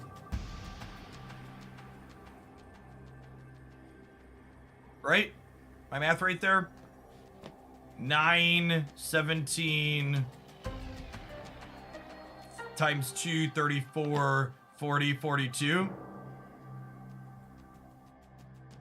They can Mystique Iron Man and play for mid. Mystique plus Iron Man in the middle gets them to 12 plus another thing there.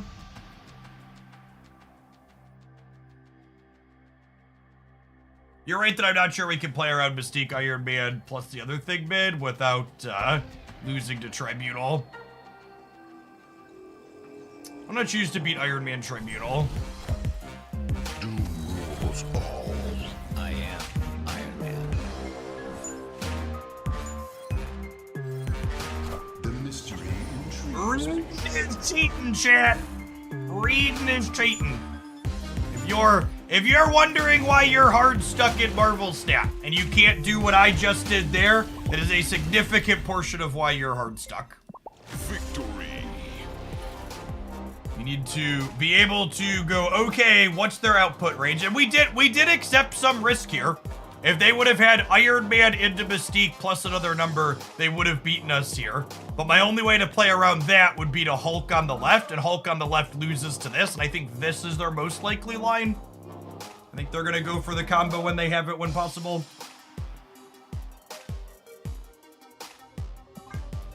It's very easy to say to get better at Snap, you have to snap and retreat appropriately. But what that actually means in function is you need to know the output range of every deck you're playing against and then be able to count it. And then know, okay, I beat this output range or I lose to these other ones, I should stay or I should leave based on what that is. Yeah, that's probably a good read too, Tremolos. They probably snap the Tribunal combo more than they snap the Iron Man. Alright, gamers, have some adverts. We're gonna see if this deck can finish running down this gold conquest when we return. Thanks for hanging out. Don't go anywhere.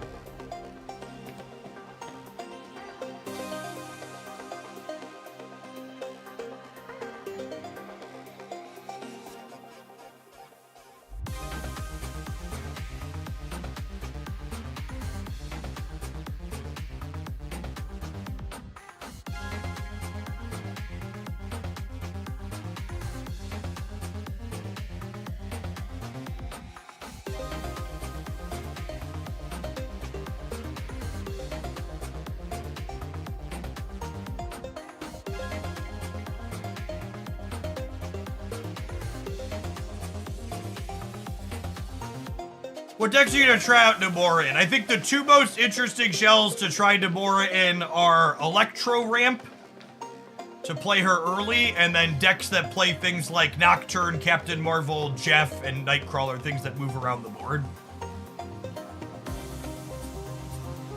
Two primary things to give her a try in, I think.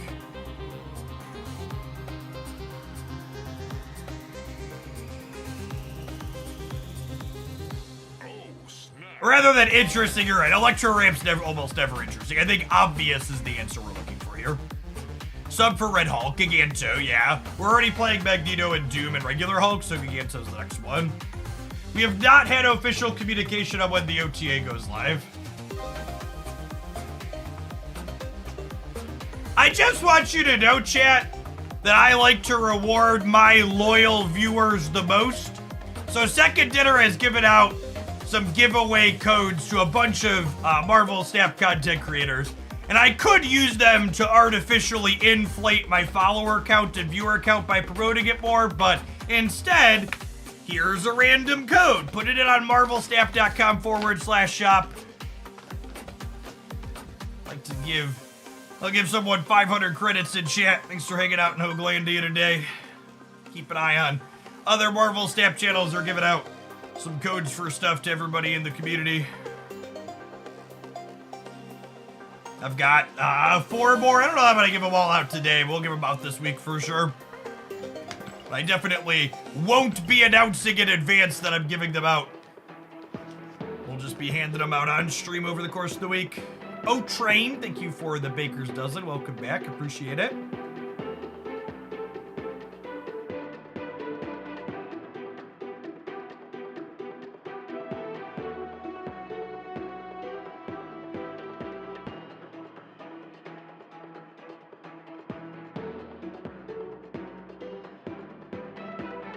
I have 4 more. They gave each creator 6.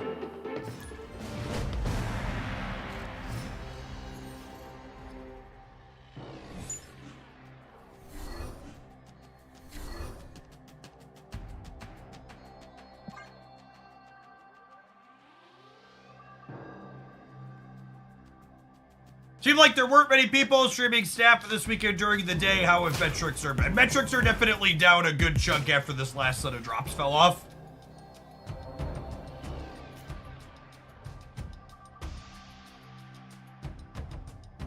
It is almost assuredly true that part of the reason why we're clipping into 2,000 viewers here today right now is because we're on the Twitch front page as well.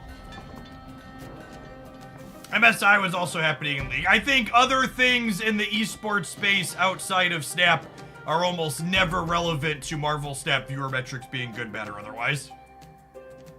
I think there is not a ton of overlap in those audiences. What is that drop expected? I mean, it's always expected that you'll have less people when drops aren't going on compared to when they are. Really unfortunate that we drew all of our 6s here, because I won't be able to Grandmaster Blink now, which is sad. I can turn this into a Magneto at least, though.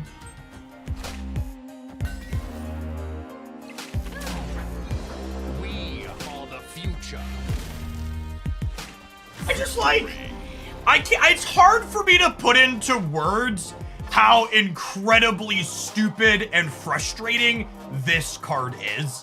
Like, we won the game. Like, I can't emphasize enough that it has nothing to do with winning or losing and everything to do with this just not being interesting or compelling gameplay that's not fun.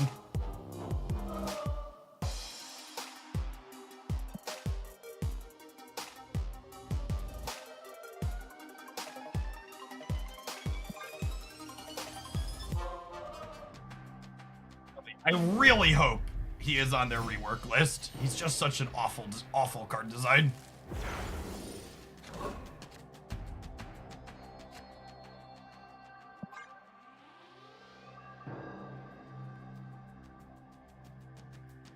Boom.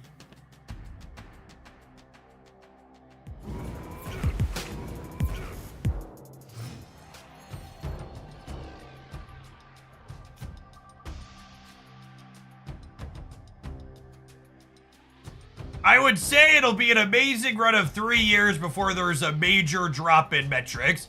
Now, dear Twitch chatter, who made your account on March 31st, 2024, so you've been on Twitch for almost an entirety of 2 months, please share with me your great wisdom and insights and how you draw the conclusion you just posted in my chat like it should be statistically relevant. Help us understand where your great wisdom comes from.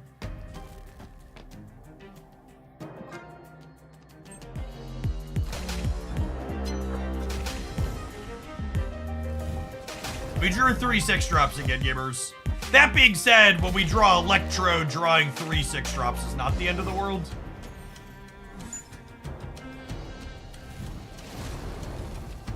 Your opinion for a good climbing deck, you can always come into my chat and type !best to find my latest best decks roundup.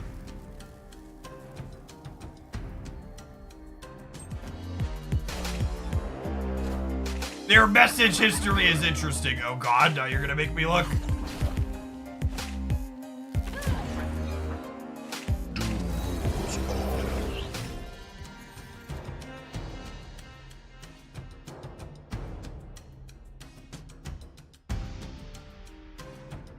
Their message history is fine. Maybe you clicked on the wrong person. This is a new account I've been following Snap Streamers since launch. I mean, even if you've been following Snap Streamers since launch, my deeply sarcastic comment still very much applies here. Like Snap launched in the end of 2022. Oh, you're saying it's been a solid amount of time. You weren't predicting the future. Okay, there was a word missing in your front. I agree that Marvel Snap has had a solid amount of time. This is actually kind of funny here. Trying to kick the Green Goblin back. And if we hit Doctor Doom, it's like not all bad.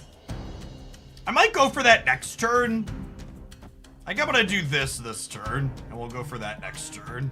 They could try and clutter me more this turn, I suppose.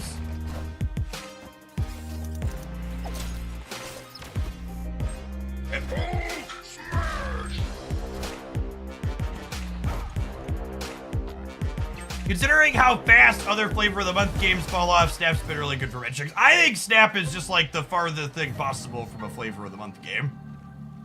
Is what it comes down to. There were a lot of people who in incredibly bad faith like to act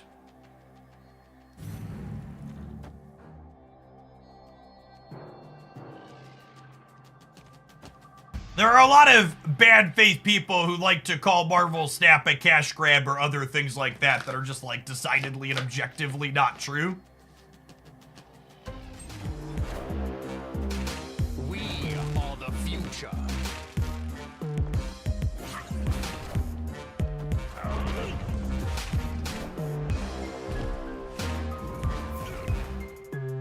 Okay, now unfortunately we just eat shit to Shang and Cannonballs, so we have to leave.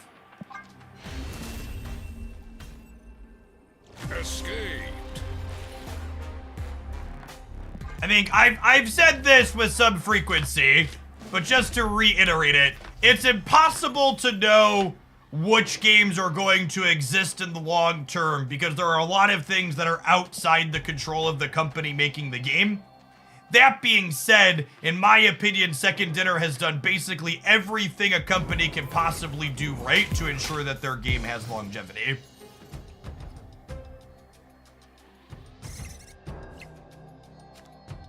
I don't think there's a single thing I look at Marvel Snap and go, oh, they failed to do this thing that would have made the game more successful long term. I can't believe I'm saying this, but Cannonball sucks to play against, essentially the new Shang-Chi. I don't agree with that at all.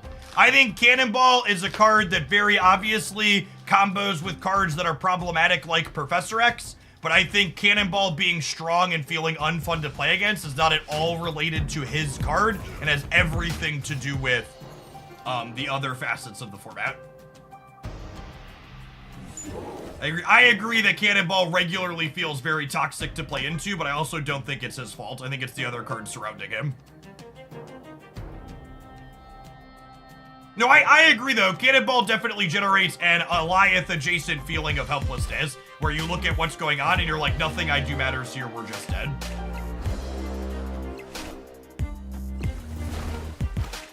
Decks, the good Cannonball decks generate board states that make that the truth.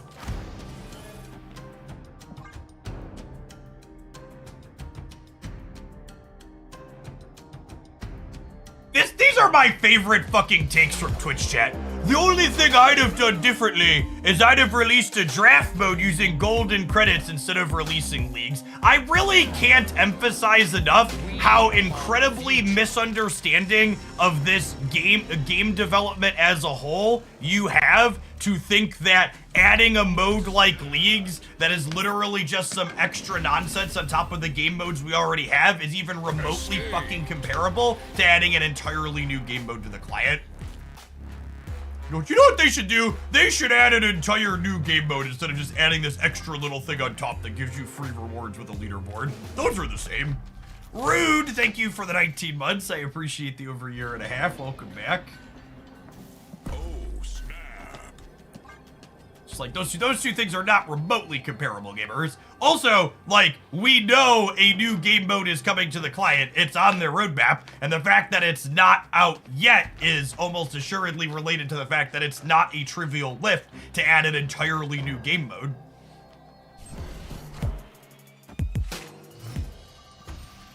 Zangrief, thank you for the over 4 years. Welcome back. Draft is also a deeply unpopular game mode that I don't expect to ever be added. I would be shocked. I would be shocked if Snap's new game mode was Draft. It has nothing to do with Marvel Snap not having enough cards, Ben. Limited game modes simply don't work with Marvel Snap's core collection-related features. Having a game mode where you explicitly don't care about the cards that you've collected or the cosmetics that you've acquired on them runs counter to all of the systems that Snap has established so far. They very much want to encourage people to care about the cards that they have.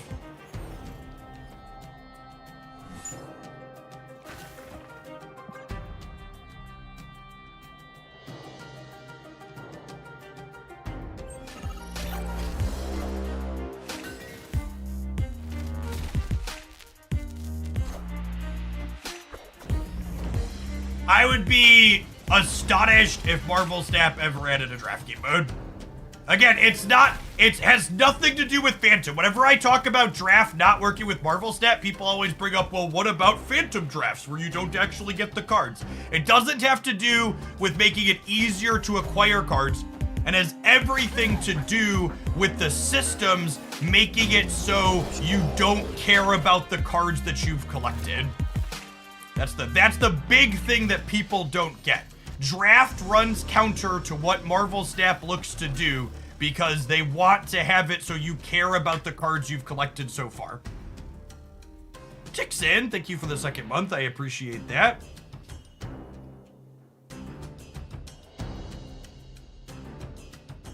I think it's just this. We have priority here, so they can't really screw with it.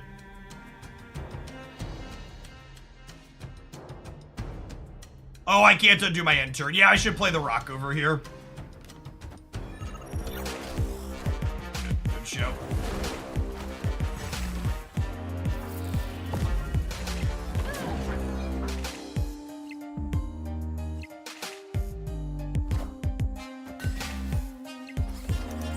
Is it worth it to spend keys on Sage? Whether or not a card is worth it to you depends on the deeply subjective question, would you enjoy playing it? That's one I'm not capable of answering for you.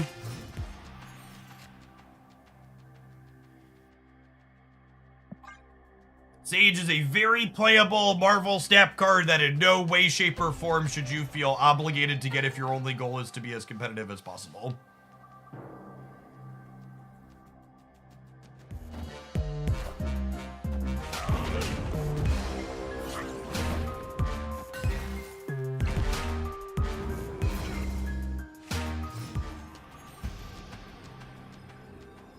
And then I just lose to Cannonball and Shang-Chi here, right?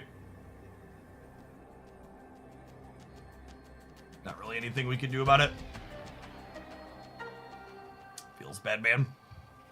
I think I'm actually just gonna go ahead and bail out on this match. Our opponent's deck is really toxic and annoying to play against, and I'm not having fun, so rather than sitting here and feeling mad at the game for the next half hour, I'm just gonna move along to the next one.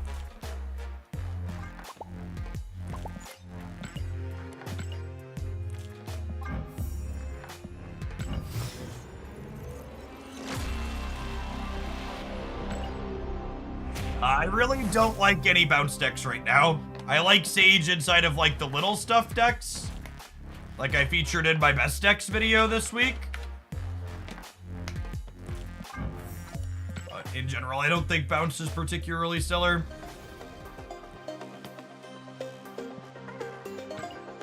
Finish our Magneto quest yet? We did, good. Whatever we want now.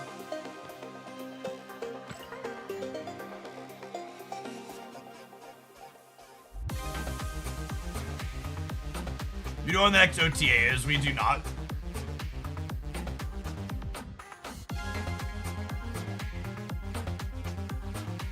Okay, stats.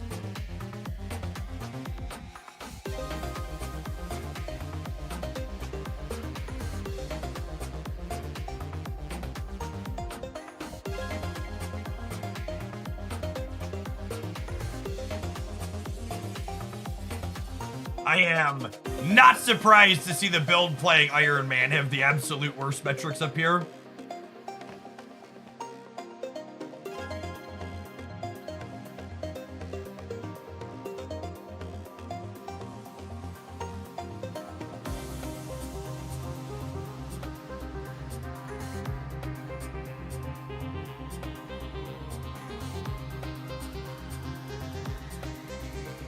Rude, thank you for the 10 months. I appreciate that. Welcome back. Good morning, good morning.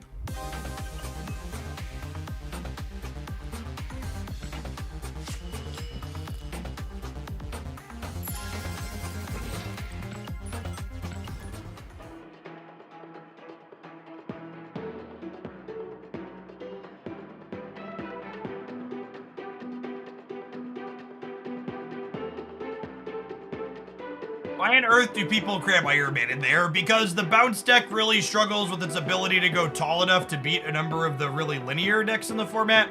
And rather than accepting those are matchups they need to punt, they choose to make every other matchup that they're going to play worse by shoving Iron Man into their deck.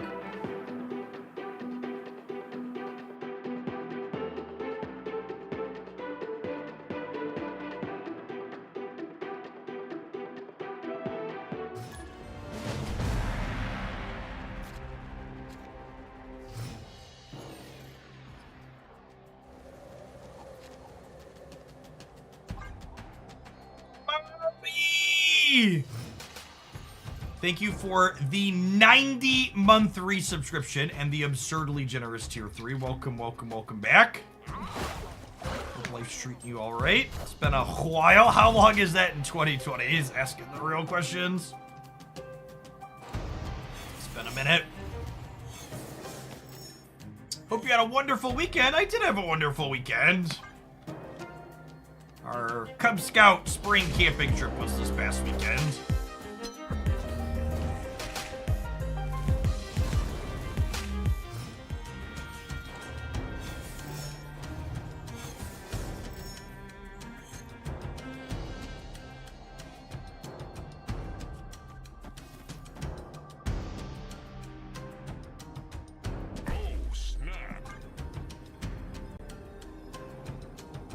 The Daredevil split is very good, yes. Good split on a good piece of art. It's clobbering time.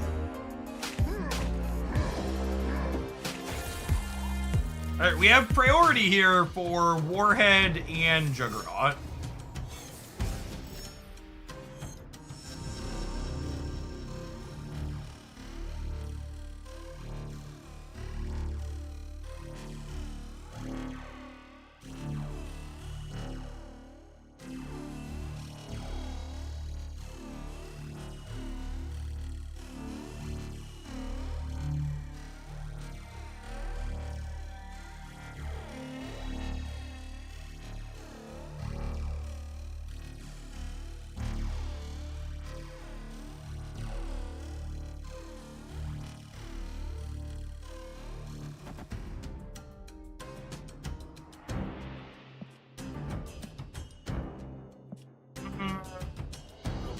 Deck, said.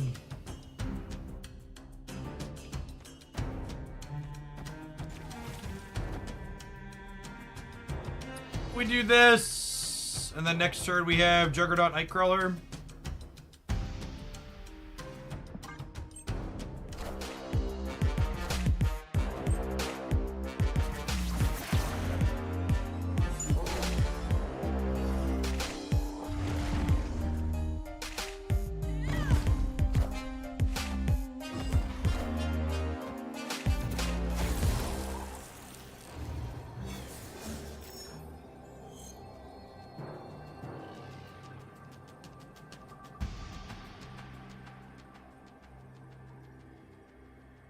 And I can only tie the middle.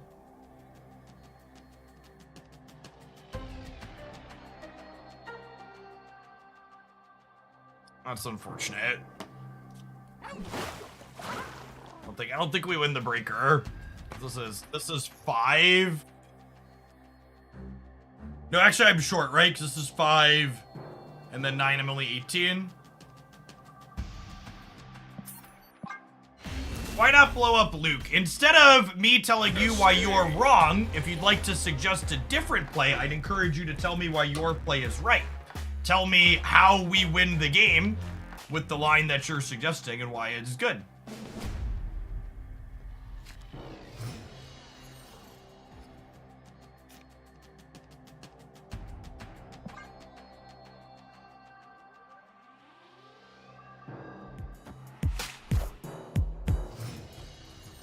Not copying Sunspot is interesting.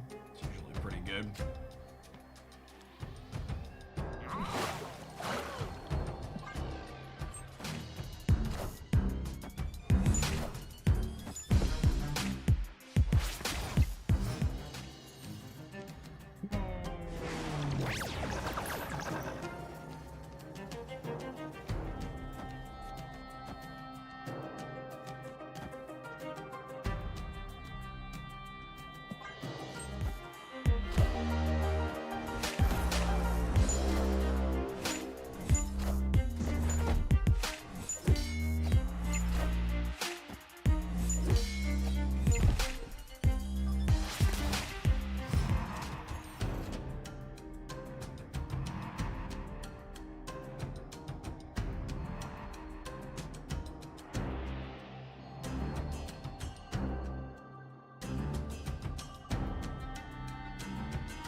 This? Maybe I'm not supposed to compete for the center.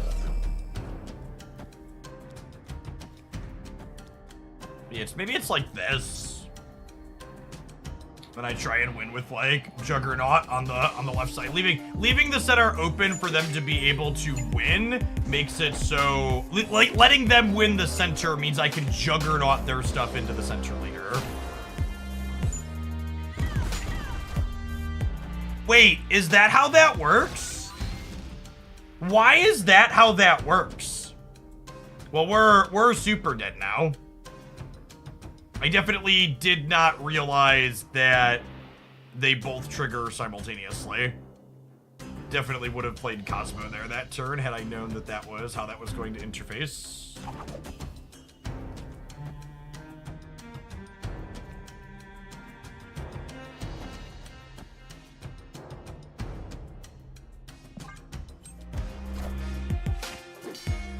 I guess we'll put another one here, just in case.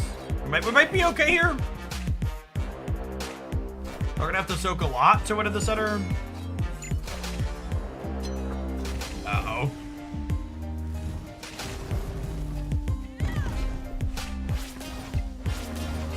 It's too tight in space now. Escaped.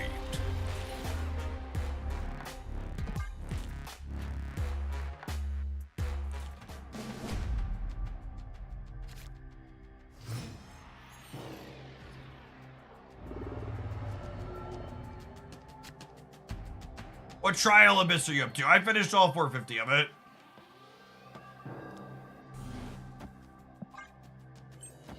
Oh man, thank you for the 20 months. Welcome back. Relatively neutral black vortex, all things considered.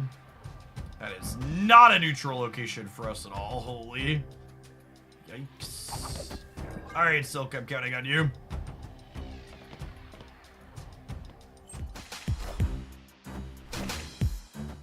Alright, Ultron, gamer. Minions to me. Came out ahead there.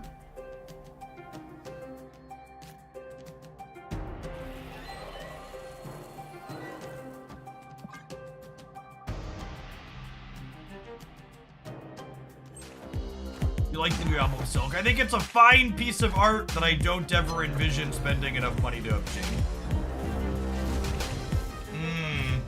Them being most likely to magic on the right is something I didn't think about. I definitely should have.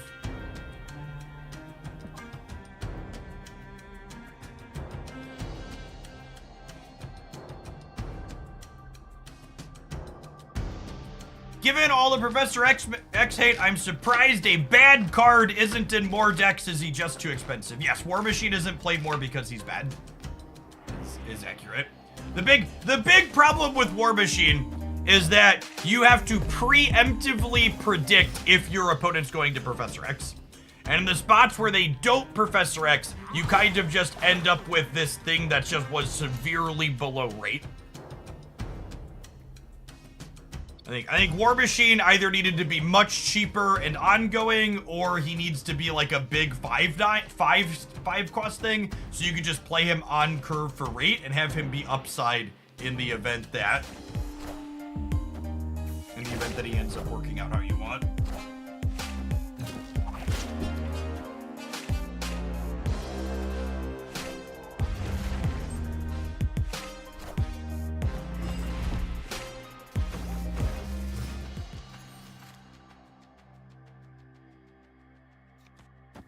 Locked in.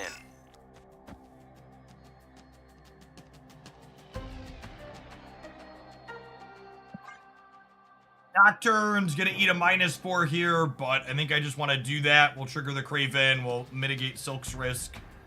Why do you retreat now and not retreat later? Because most games that you're retreating in, your opponent has a very unlikely chance that they are also retreating, and wasting a bunch of your time for like a sub 1% chance that your opponent's going to also retreat is a terrible use of your time and energy.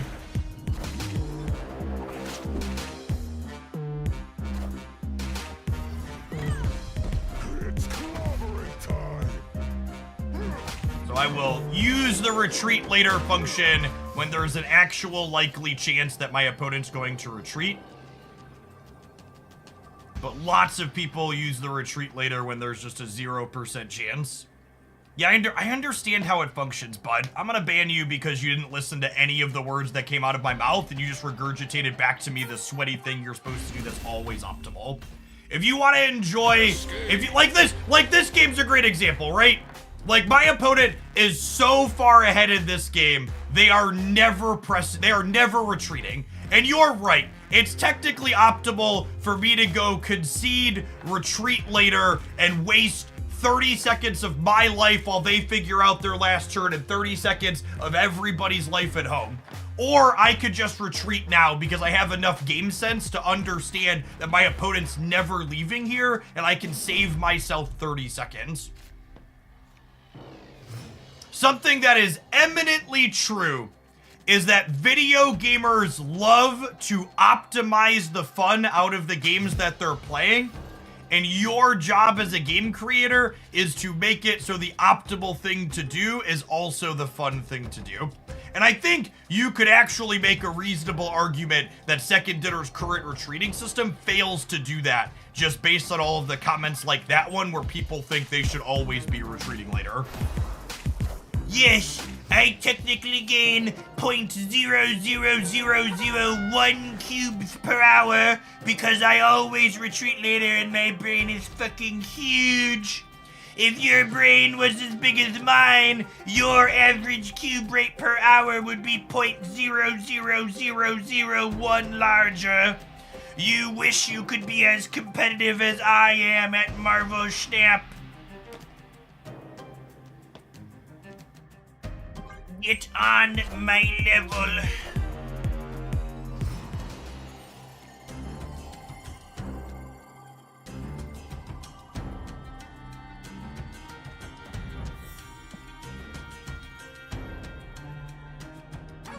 What's the donation amount to play a Galactus deck purely in that voice? Asking the real questions.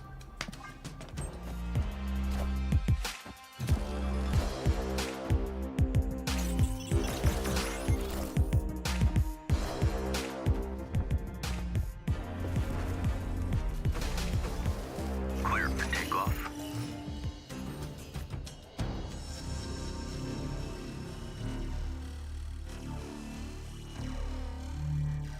I don't feel excited about any of the cards between now and Aeroship. Am I overlooking something? No, a lot of the cards that are coming out are niche. They are not super competitive must-have cards. If you don't get these cards, you're going to be behind and not competitive in Marvel Snap.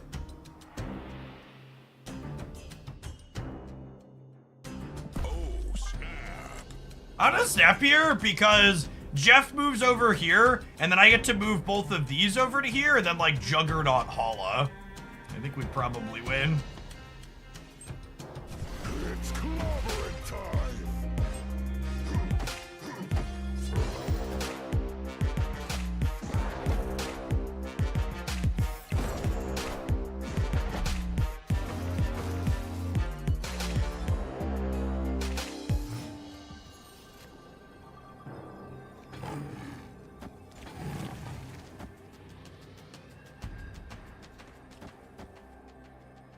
This gives me 7, 14 over here up to 19. If I punt something into there, I get +2 per thing that I punt.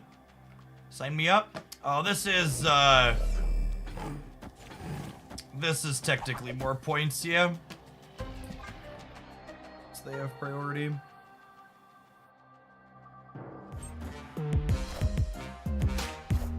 On Fastos. I think Fastos is probably a competitive Marvel Snap card. Yeah, sweet. Alright, Nocturne, no violence now.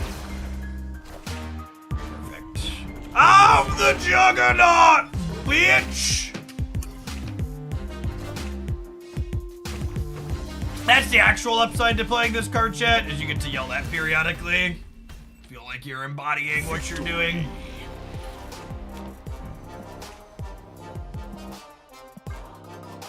Get out!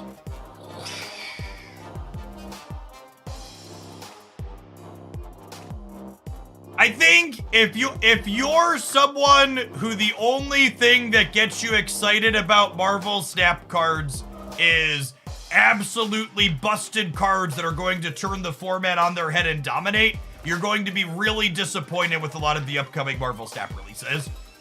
I think the Marvel Snap design team has hit their stride in terms of balance. And a lot of the cards that are coming up seem to be like firmly 6.5s to 8.5s if I were to assign arbitrary numbers to them. They seem like they are very playable and reasonable.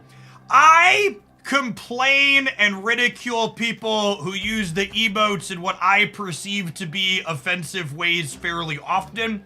So I would like to call out Octoman here, chat.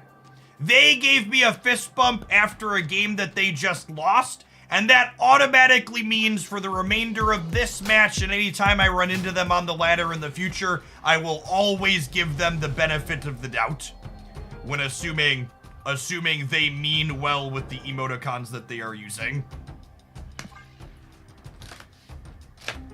It's easy to ascribe things that aren't necessarily there when you're talking about the emotes, but that's the numero uno for did you mean well or are you a shitter? If you are willing to fist bump me when you lose the game, I will assume you're probably a decent, reasonable person with the rest of your emotes.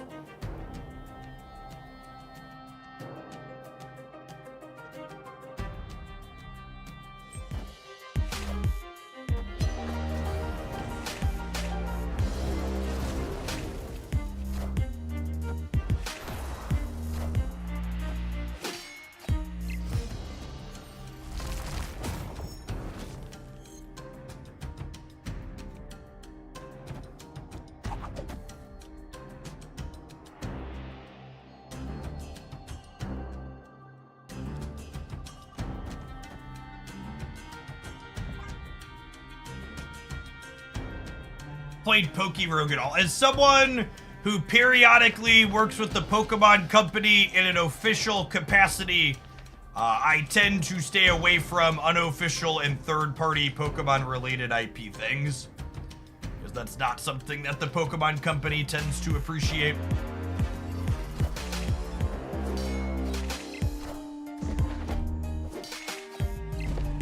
Also, the Pokerogue lead dev is a bigot. Well, I mean, that makes that decision all that much easier, huh? Easy, easy peasy. Nothing of value was lost.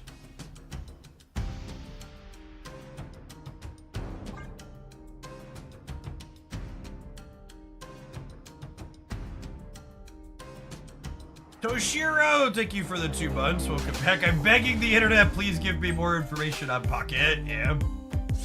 Nice.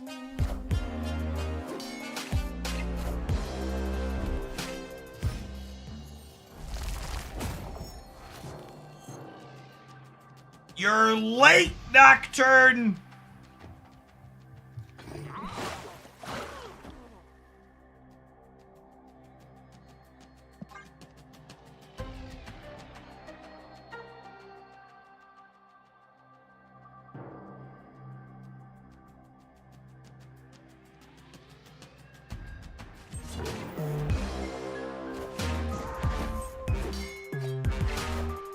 You're filling the left. Not if they play there.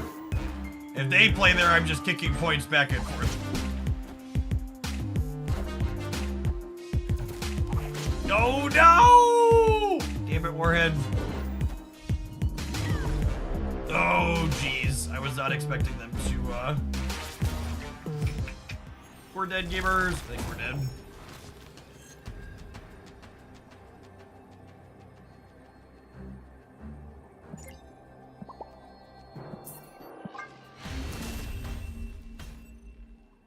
Escaped.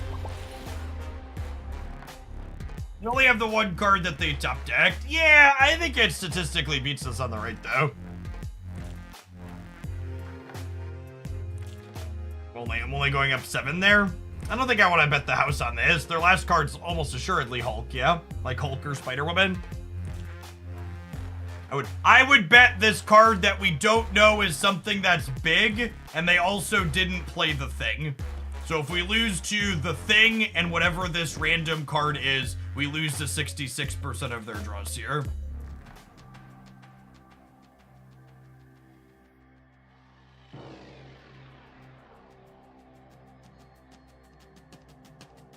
Hulk Avatar, Hulk card back. Yeah, very likely.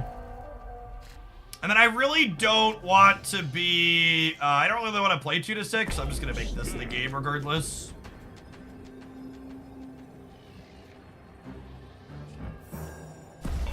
Am I vibing on Nightcrawler for post-Angela? I think so.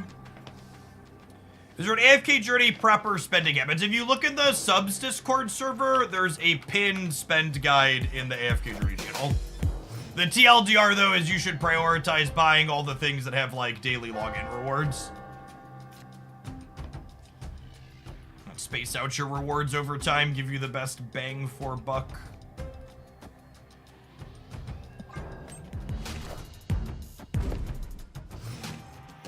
Now, the downside here is they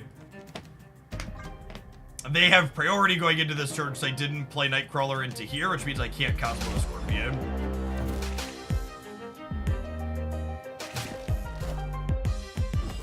Will I play Wuthering Waves? In general, I do not play any Hero Collector games that release unless they pay me first. Never forget, chat, if you're good at something, never do it for free.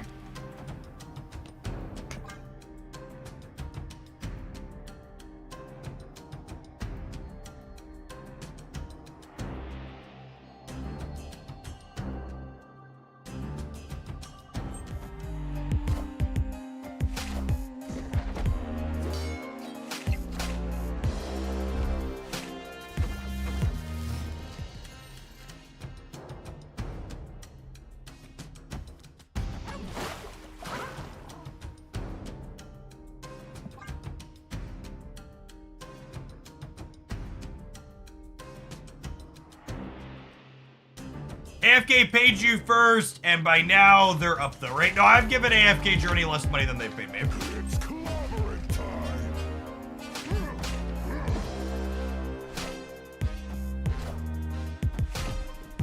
Randomly hitting Red Hulk against the Sunspot deck is definitely batting a little above average.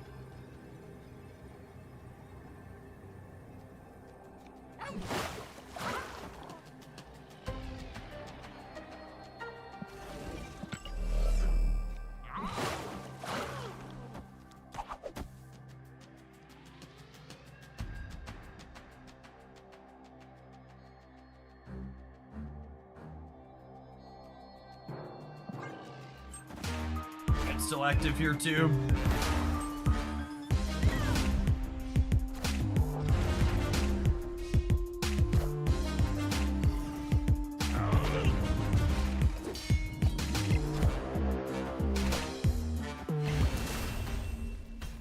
Great, 2 shots to take their last 2 cubes. Afternoon Guard, Zierdan, thank you for the quarter of a year. Welcome back.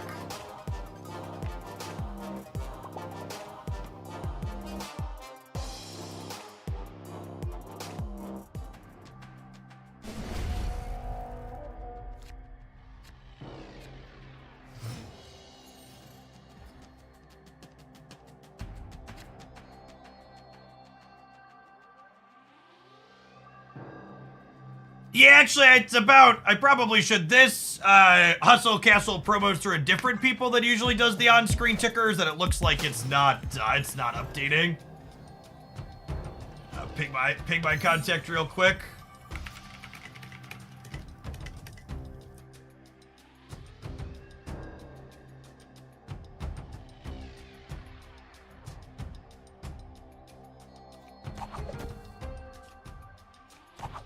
Ever been invested in fighting games? Chat, I'm gonna tell you the most honest thing you've ever heard a video gamer say. Are you ready for it? I don't play games like Multiverses because they're too skill-based. If I'm gonna play a video game, I need to be able to blame my draw or my teammates or something else that went wrong outside of my control in order to be willing to play it.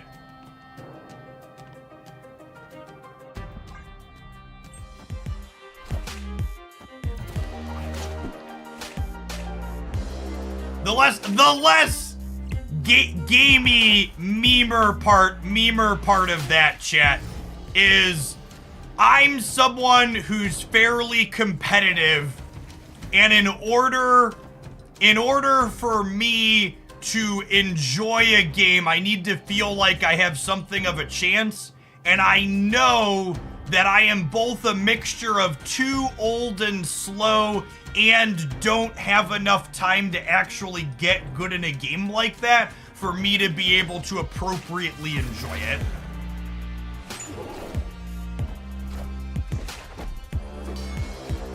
It's actually the same reason I don't play chess. Chess is an incredibly skill-based game where I could be good at chess if I put the hours in. It's the type of game that I can excel at personally, but I won't. I know I don't have the time to put the hours into chess, so I explicitly make a point not to play it because I don't have the time and the energy to put into it to get good. And not having the ability to get good will reduce my enjoyment of the game.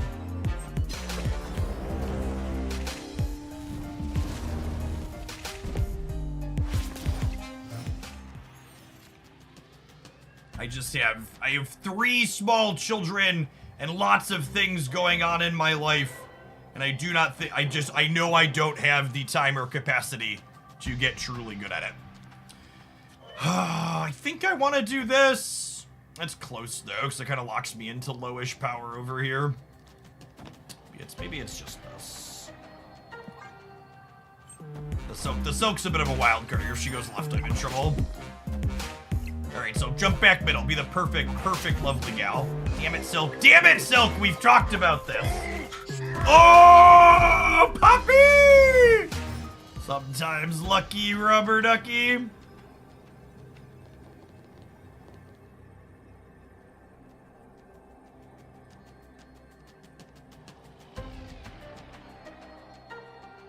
Oh dear.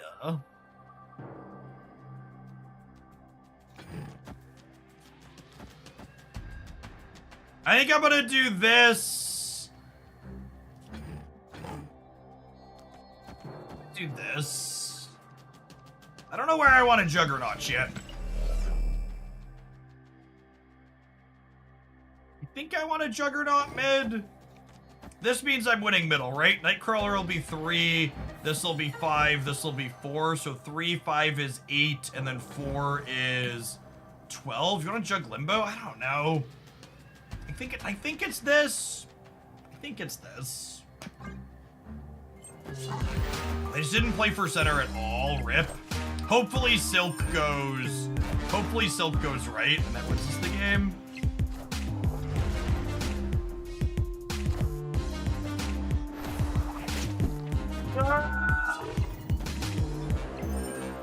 I need Misty to not go right. Left. Damn it! We were so close! Oh, man. We lost a little bit of the coin flip with the Juggernaut, but it's also worth noting we were going to have a flip there regardless. If I would have Juggernauted the right, the Abomination would have been 50% to go center and beat us.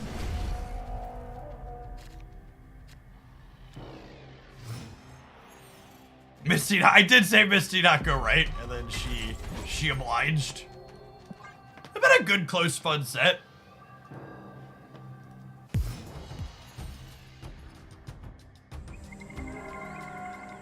To be fair, the Misty bonus was better than a 50-50. She hits everything equally, so we were like 60% to win the Misty flip. But yeah, we win that game like 75 to 80% of that time. That's definitely accurate.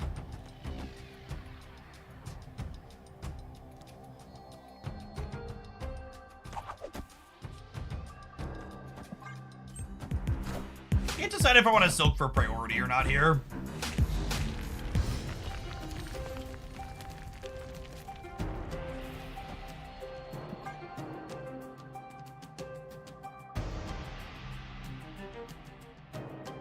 Hey, thanks for hanging out, Jay. Breaks are good. I know it sounds kind of funny when I say it, but genuinely, I think one of the things you can do to enjoy these types of games the most is take breaks or play other things periodically. When a live service game like Marvel Snap is the only thing that you enjoy, it's very easy to burn out on it, because you're eventually going to hit some kind of metagame that you personally don't find. Motherfucker! No! Oh wait, she's gonna get kicked back out, yeah? Chat, you need to understand my Nocturne is very prone to violent tendencies.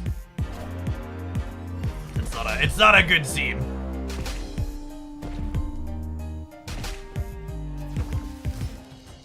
Our poor gal.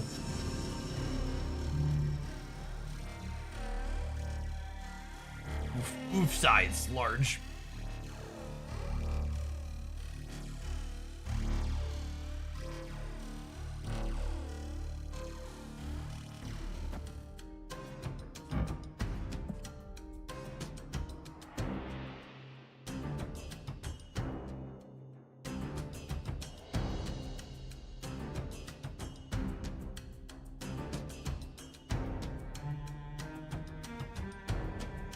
They're playing around our Daredevil, or our Juggernaut.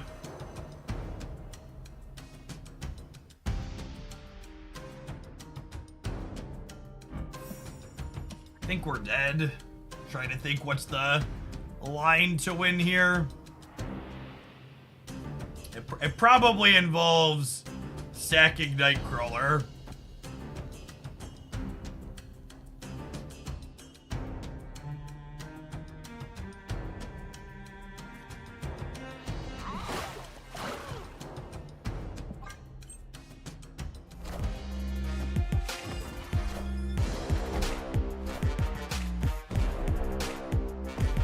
We need to draw Warhead. No, we're not gonna have priority.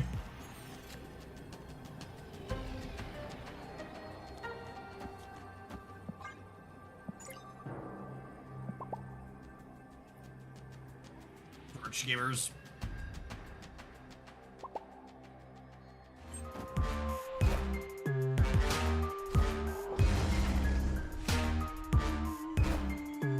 That was a fun set, but I played well. Our deck's probably not very good. This is just something I wanted to try after we played last week with something similar. Definitely lacking some power level. We got close.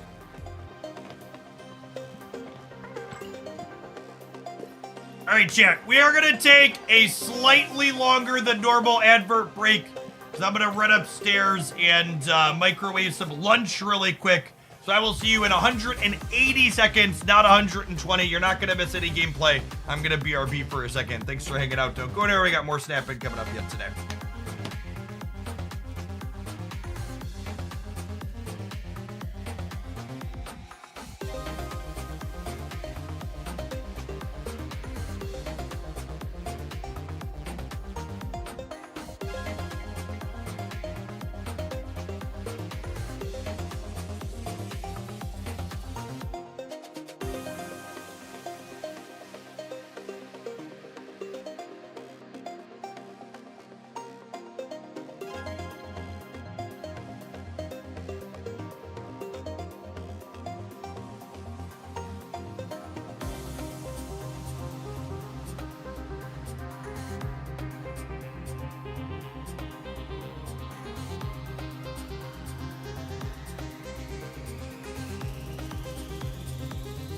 Oh, snap.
Oh, snap.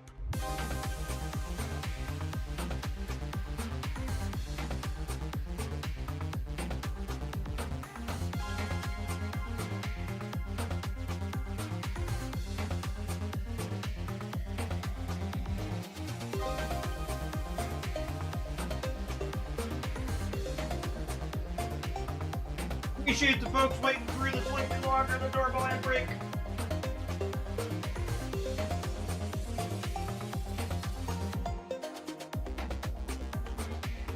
One of the real secrets to dieting, chat, is that all of your meals cost half as much because you bring half of it home and get to eat it again later.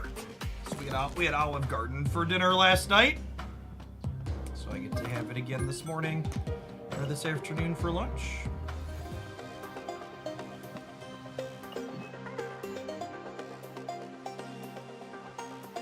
Ghost playing, thank you for the 7 months. I appreciate that. Welcome back. I have the egg. Usually get the eggplant parmesan from them.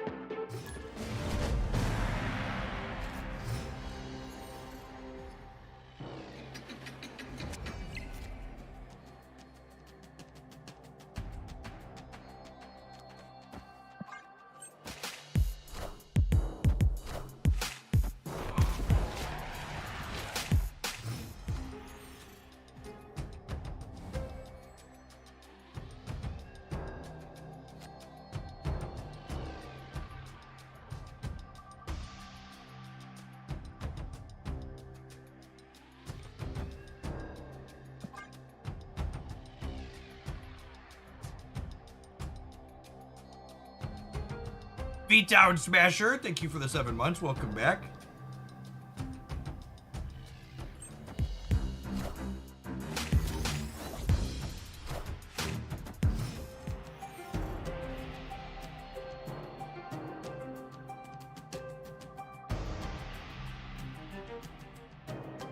Yikes!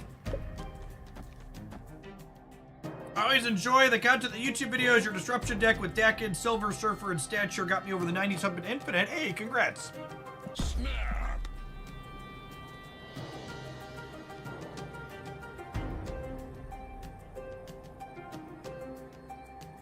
Opponent snap. Snap the dagger draw here, I think. That's fine, we can play for all of it.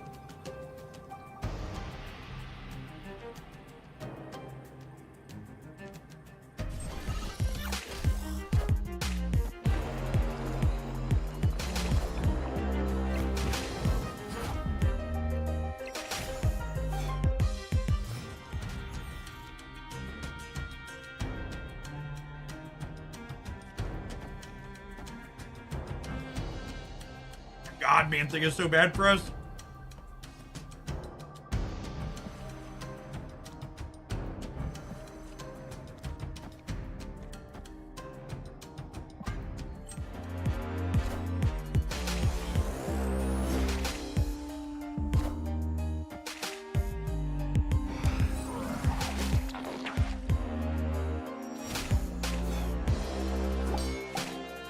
Oh my god, that's actually so unlucky.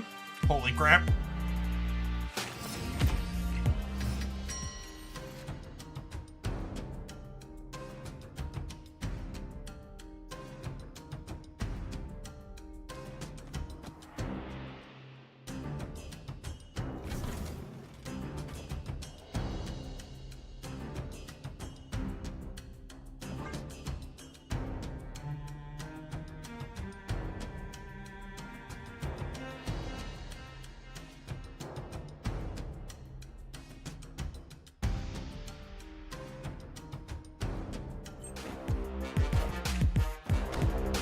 Pulled the trigger on the desk elliptical thing. It's a game changer so far. Yeah, I love it.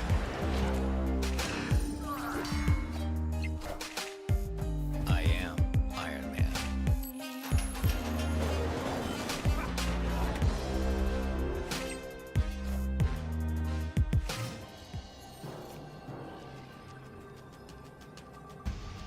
I think we're dead here, unfortunately, yeah.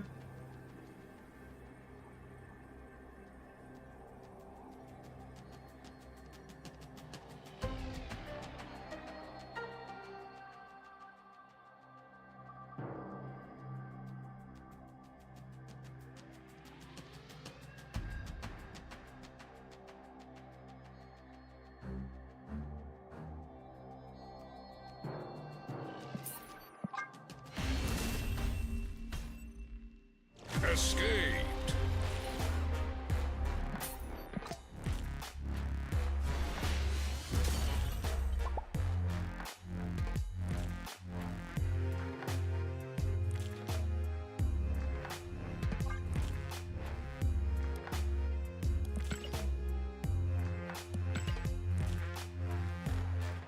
Ah, yes, my 2860th Iron Man booster. Perfection. Overflow, thanks for the 6 months. Appreciate that. Welcome back.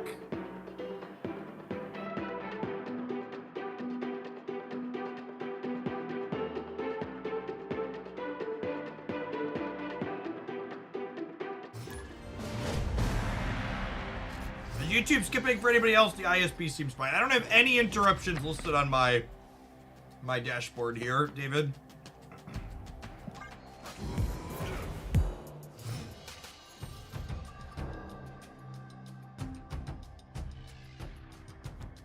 Am I fat? I am 6 foot tall and just under 200 pounds.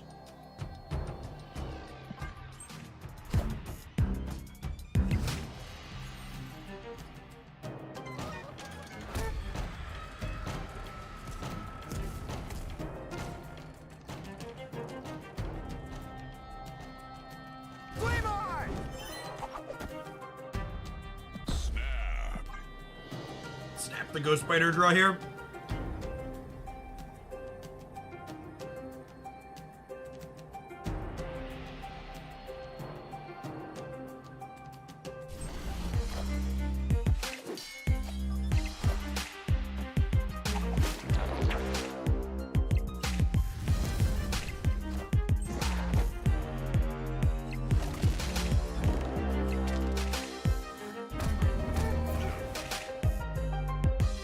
I hate Red Hulk so much.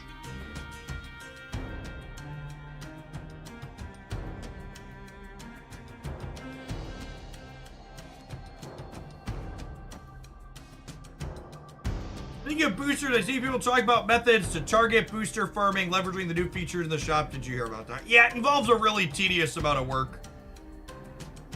You basically have to sit there.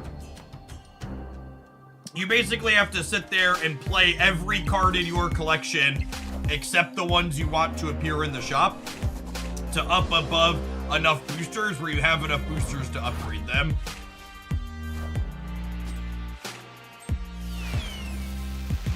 We are the future.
How do I win a second path?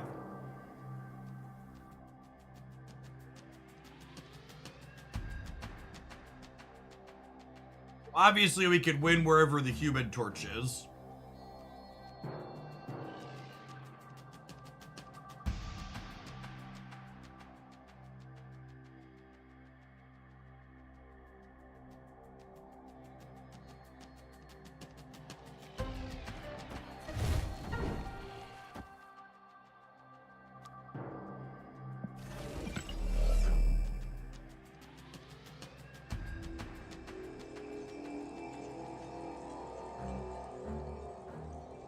I feel like we're just dead. I feel like I can't win a second path. Escaped.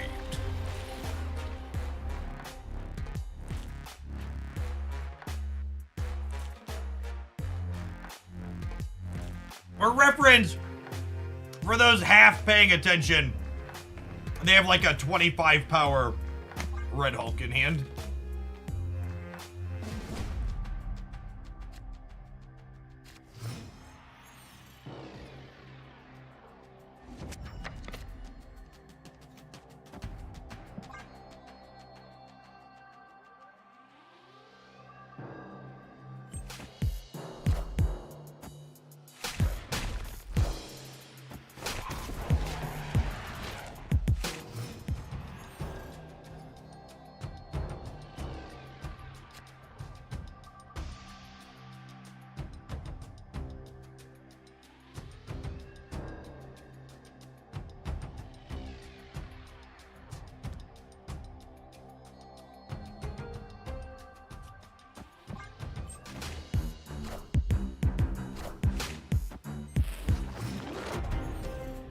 Why would you not put Nebula into miniaturized lab?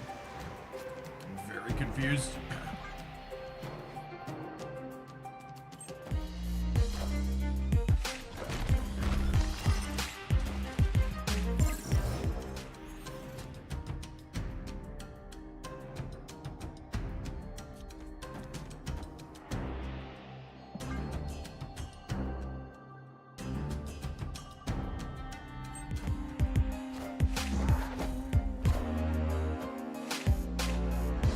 we risked Angela a little bit here, but I think it just had to be a risk I was willing to take.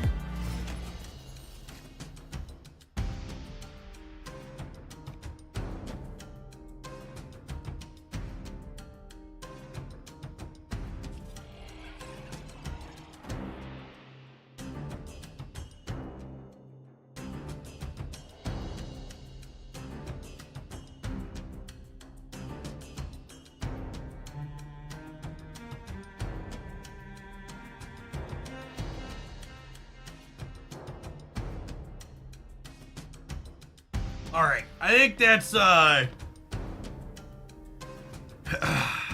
think that one's an easy ban there, finally. Hey, Jeff, do you prefer sons over daughters? What a fucked up question. What is wrong with human beings? Oh, snap. For reference, the do you prefer sons over daughters, that was a follow-up from the person who came in and asked, are you fat? Which is also, in general, a pretty good lesson on when someone says something that's a little bit weird, you should probably just ban them to begin with, because they're probably gonna come back and say something a whole hell of a lot worse if you don't. All systems go.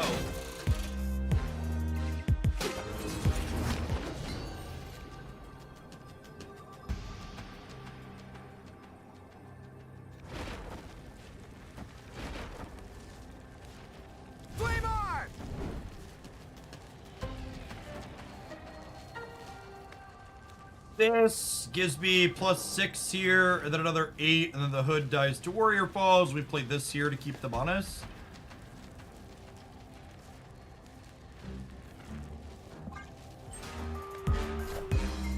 We are the future.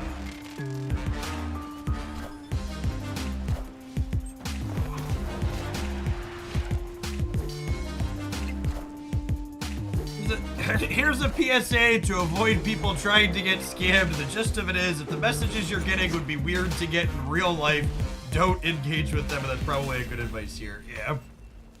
Victory. I always like to say that the person you are and the things that you say when you are an anonymous name on the internet is who you truly are at your core.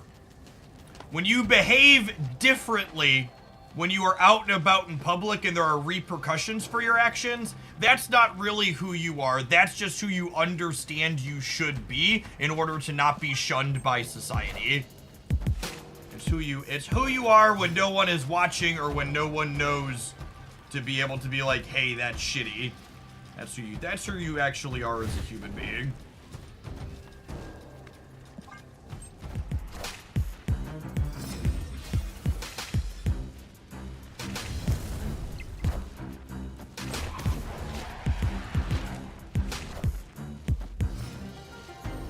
Yeah, Sage looked real good in that last game that we played.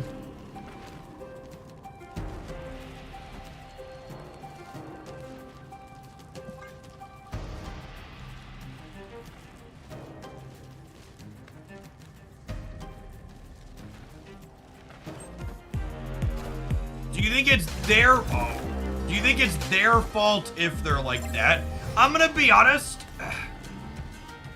Well, I definitely think there's something to be said about learned behavior. I'm also at a position in my life where I don't really care what the reason or why you ended up the way that you are. If the impacts that you have are detrimental or deeply negative, that's the thing that ultimately matters.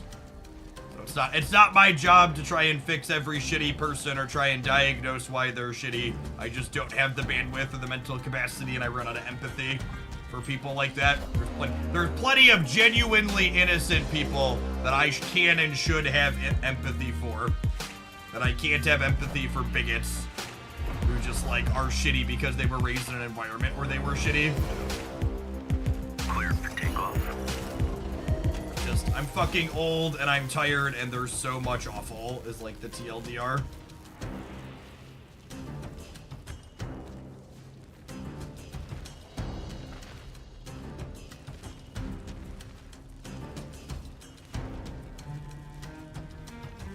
Dream Dimension is the reason why they're not cost-reduced anymore. Oh, why is the Sage 4? Is she... Did the Leech get rid of their cost reduction? Oh my god, the Leech did get rid of their cost reduction. That's funny. Beast cost reduction is considered an ability. Yeah, that's gotta be a bug, I imagine.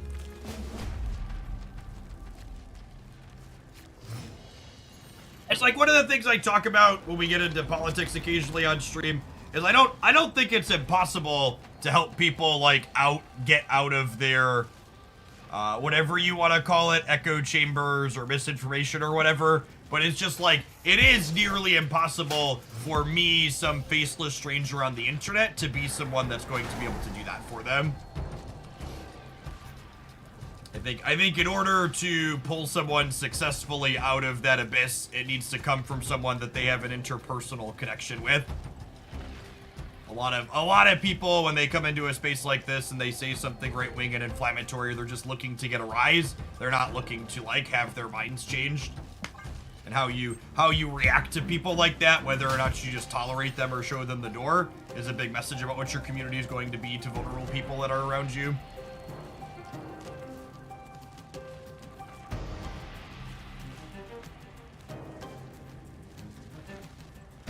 Gosh, the hands in this deck, I like this style of deck a lot, but the hands are just so incredibly awkward.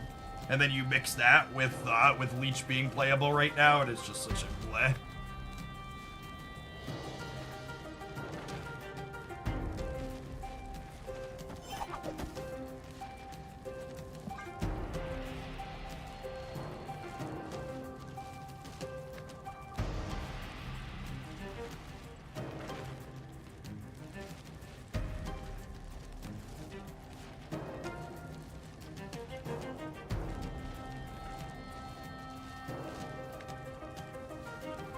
Yeah, I was in a really random one, Ben. Someone new follower to the channel came in, and their first question they asked was, "Are you fat?" Which I entertained because we had been talking about dieting moments before.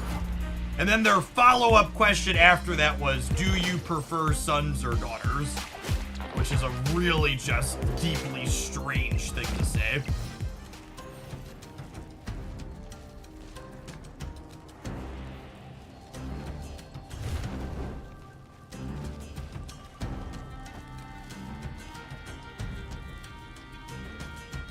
Deeply strange is quite charitable. Yeah, that's fair.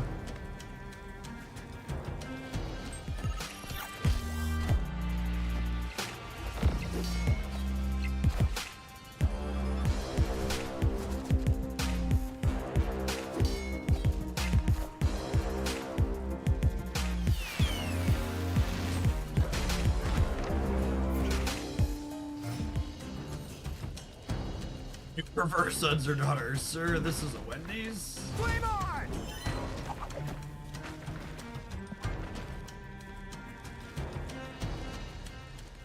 Opponent snapped. Oh, snap. Oh, my body is ready to lose to this Darkhawk or not.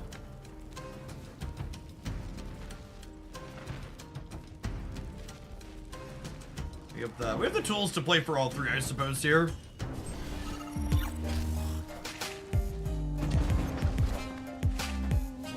Hopefully they blink into Darkhawk in the middle.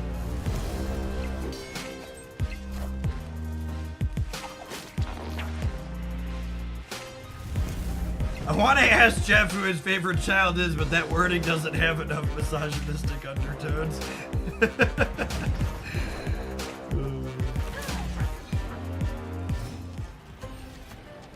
What a good snap from the opponent. What an excellent snap. I just can't I think making this play if you're like a coin flip to get the Darkhawk is fine. I just think snapping it is just patently absurd. I don't think this play is horrible. You take the coin flip and you're probably in a good spot, but why would you raise me into this coin flip? It's a fine play, but a weird snap. And that's actually something I want to talk about, because I think it's something a lot of people don't think about enough when it comes to when it comes to talking about and evaluating card power levels. I've never heard this discussed on another stream. I had someone in a YouTube comment ask me why, when I'm testing decks, do I, generally speaking, play them inside of Silver and Proving Grounds where the cubes don't matter, because they felt they have a harder time understanding if a deck is good in the places where the cubes don't matter. And I actually very strongly feel the opposite is true of that. If your goal with a new deck is to try and get a feel for how strong it actually is, the best way to get a feel for that is to have your games actually play to completion and see how your draw lines up on turn 6 into the draws of other decks that people are playing. And higher level Marvel Snap, but I use that term very loosely, but like Gold Conquest, Infinity Conquest, top of the ladder, optimal play in higher stakes Marvel Snap, the game is not coming to full completion on turn 6 a majority of the time. When two good Marvel Snap players are playing and they care about the cubes that they're winning and losing, most turn 6s end in someone retreating.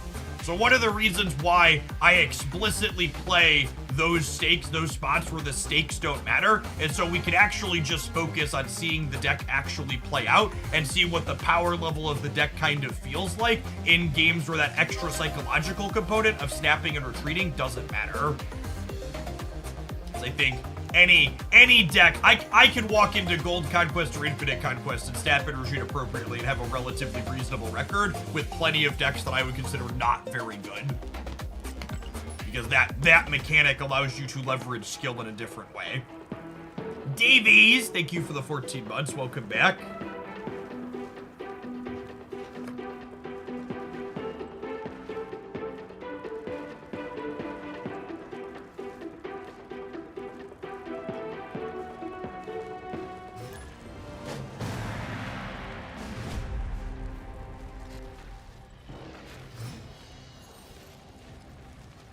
Looks lovely here. Crimson Cosmos does not. At least I could Iron Fist things into Crimson Cosmos in theory, I suppose.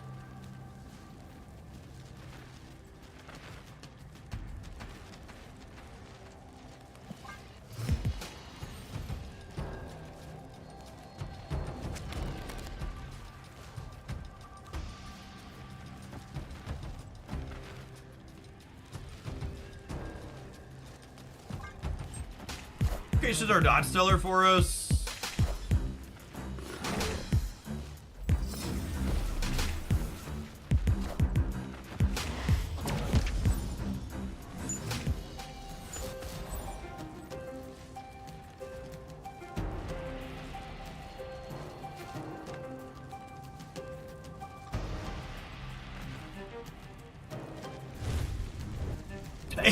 Sacred Timeline is also atrocious.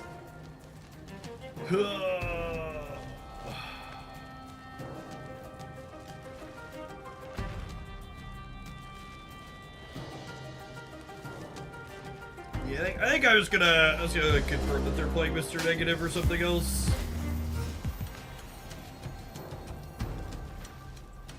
Take a look at some cards in their hand. Confirm Mr. Negative. Escaped.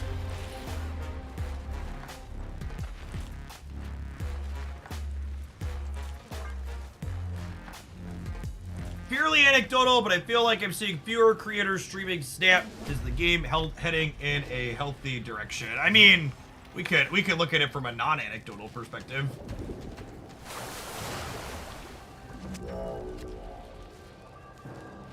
The last 7 days, Marvel Snap saw a 5% decrease in total unique broadcasters compared to the previous 7 days. We take a 30-day average. We saw a 1% decrease. If we take a 90-day average, we saw a 20% decrease compared. And each of these comparisons compared to the same sample. So this is the last 90 days compared to the 90 days before it.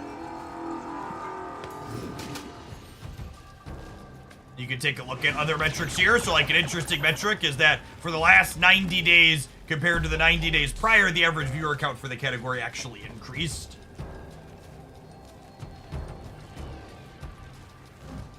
Man, our deck's actually not bad into the peak, but they're a Mr. Negative deck, so we actually can't stay.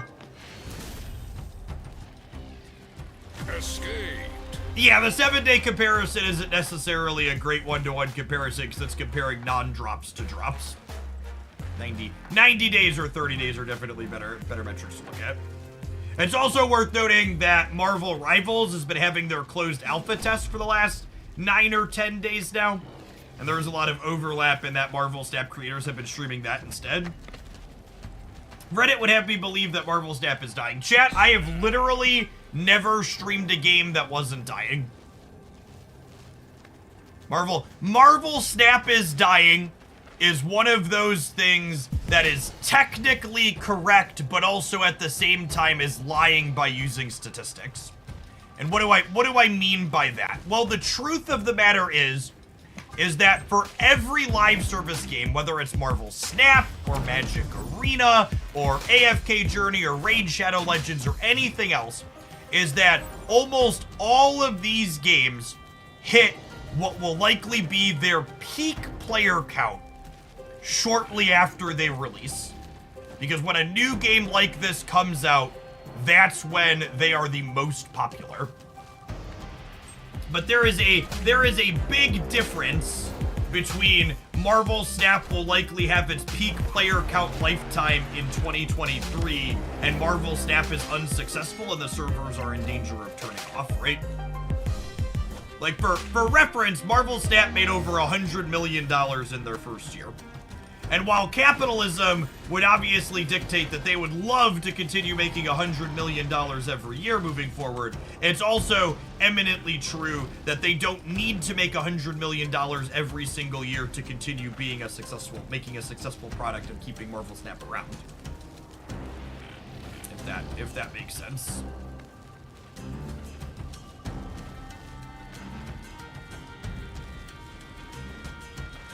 A small experience while watching your stream. A while ago, I saw you time a person out and said something along the lines of, that's what Reddit said. Well, that's what Reddit said. You said, Reddit's going to rot your brain, and I actually deleted Reddit off my phone. For reference, I think there's plenty of smaller subreddits that are in bigger ants. I think there's plenty of subreddits in general that are fine. However, the subreddits of lifestyle games like Marvel Snap specifically tend to be incredibly toxic beyond comparison in my experience. And the reason for this is actually quite straightforward. Lifestyle / live service games like Marvel Snap tend to create a psychological compulsion in their player base where you feel compelled to log in and play every single day for fear of missing out and getting behind.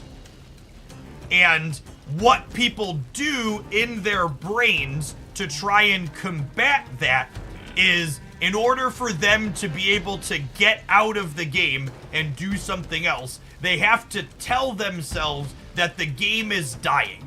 Because they're not leaving Marvel Snap because they're not having fun anymore. They're leaving Marvel Snap because Marvel Snap is now a bad game and it's dying. So it's not their fault and they haven't changed. It's the game is dead and gone, so they should leave because they need that out. It's tough to look at something that you put a ton of time and money and energy into and be like, I don't enjoy this anymore, I should do something else with my time. Whereas it's easy to be like, oh, this game is dead and dying, I'm going to go do something else because it's dead and dying.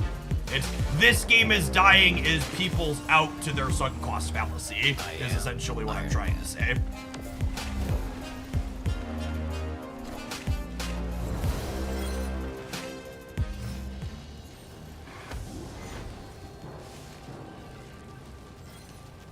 All right, 1, 2, 0, 5, 8. I have priorities. This is not getting bigger.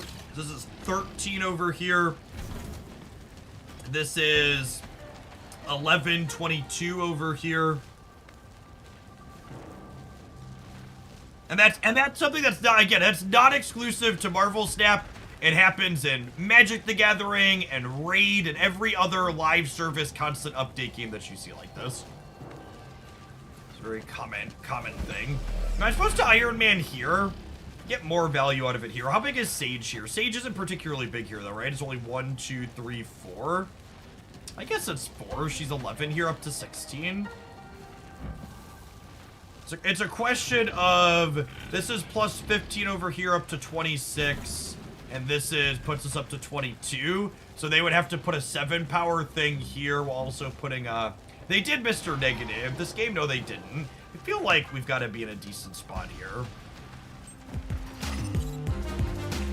I feel like they have a hard time putting enough stats here and enough stats here. Which we're going to get up to. I am Iron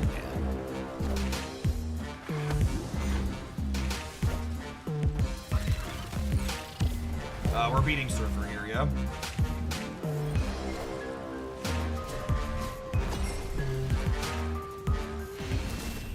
Worth noting here, we would have won regardless of which side we put Iron Man and Sage on. Sage over here would have been 11. Which would put us to 16. The Sage Bass decks from your last roundup video is my favorite staff deck in a while. There's feeling a bit burned out of the game, but yeah, having a deck that you enjoy is definitely the key to enjoying games like this. Having one that really clicks for you.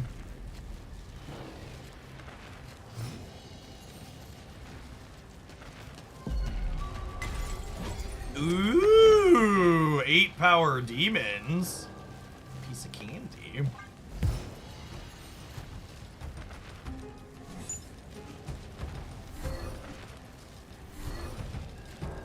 Losing Mystique's a good one to know about.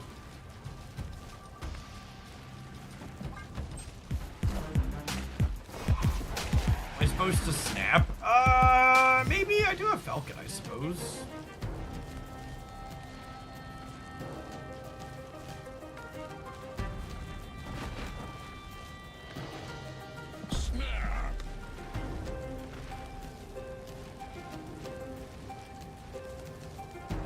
Hard games dying is like aging rock bands reuniting. I went to a Motley Crue concert 4 final tours ago.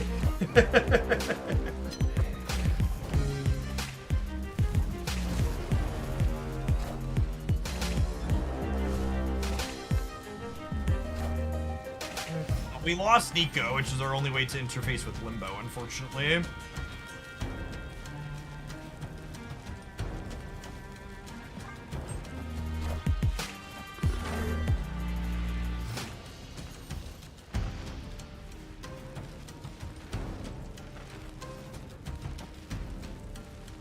Might put this into here, honestly.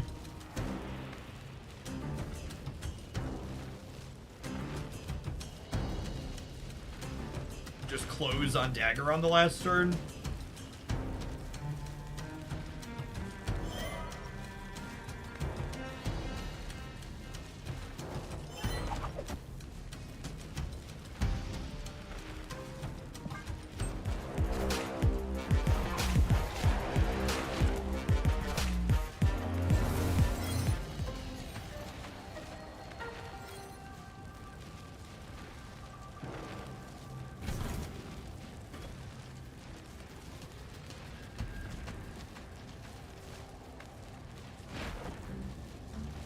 Opponent snapped.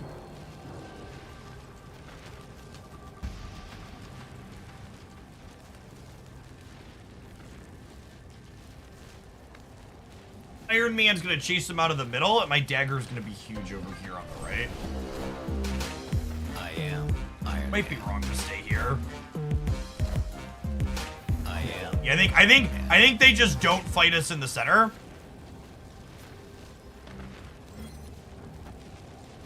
And then I do this, and then this is our last played card, so Ghost Spider pulls it over here.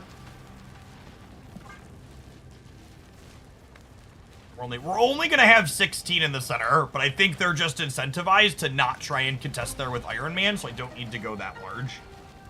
And then we're gonna have a lot of stats on the right, thanks to Dagger and Sage.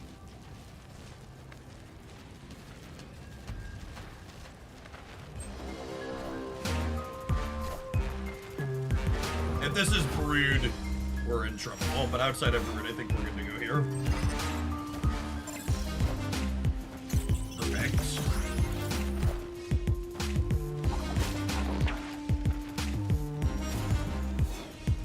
Dark J, thank you for the 19 months. Welcome back.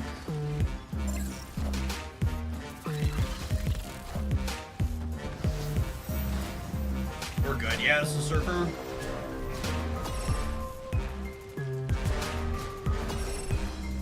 Like a book. Oh, like a book. Victory. That was really clean. I saw Yo Woody playing this deck on stream the other day, and I had never played Dagger with Bast before, and I gotta say it's a satisfying combo. You know what else is pretty satisfying, chat? The dollary dues that these adverts put in my bank account. We'll see you in 120 seconds. Thanks for hanging out. Don't go anywhere.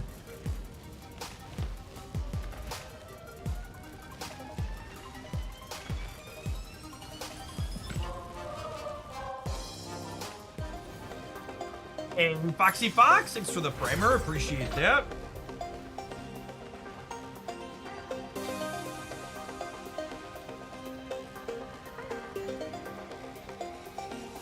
Convert an infinite ticket with this bad Mamajima.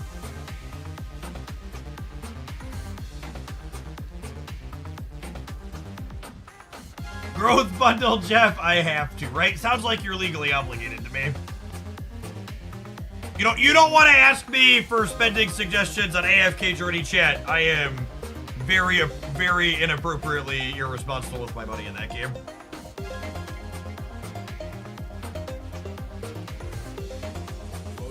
The most powerful card in mobile gaming. It's popped out periodically for me.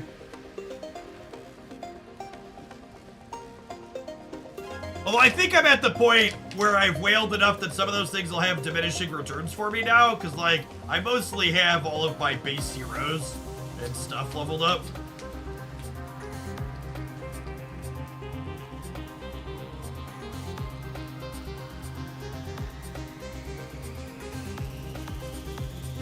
Do you have a go-to arena team? I am currently ranked 13 in my server, playing Thorin, Elsa, Reiner, Henwin, and Arion.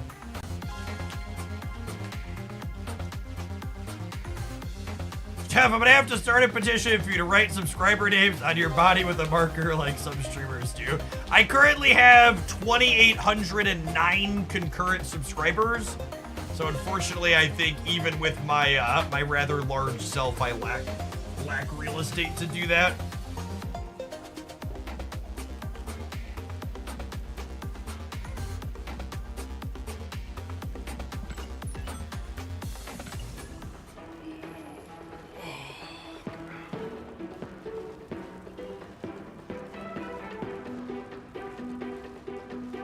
An abundance of both tokens and spotlights, and the fact that one actively dislikes both spotlight variants, we say it's worthwhile for you to buy a card with tokens or still go for caches from a resource perspective.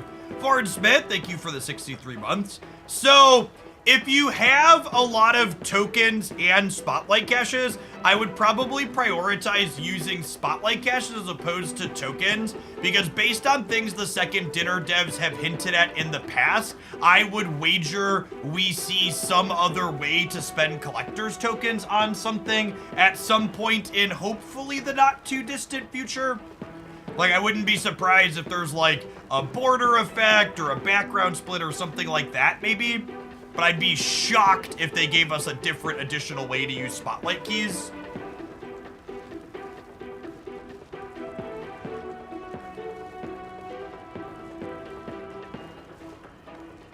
Thank you for the 63 months. For 63 months, can you fit my name in watercolor somewhere? Yeah. Maybe. We'll have to think about it. 63 is a long time.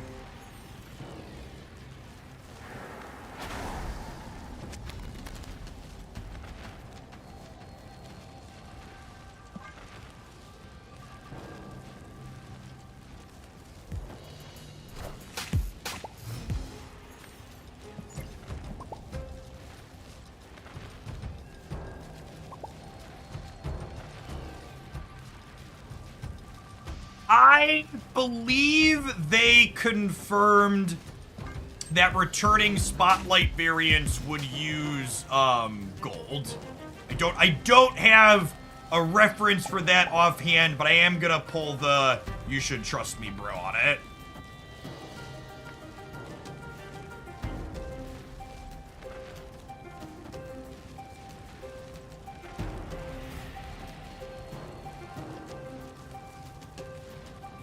If I pick Iron Fist back up with Beast, I brick a draw. So I think I'm gonna prioritize picking Nico back up. Yeah, I assume there'll be more than 1,200.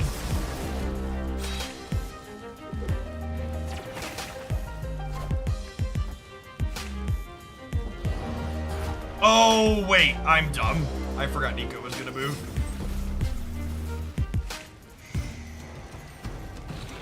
I'm not a very smart man, gamers.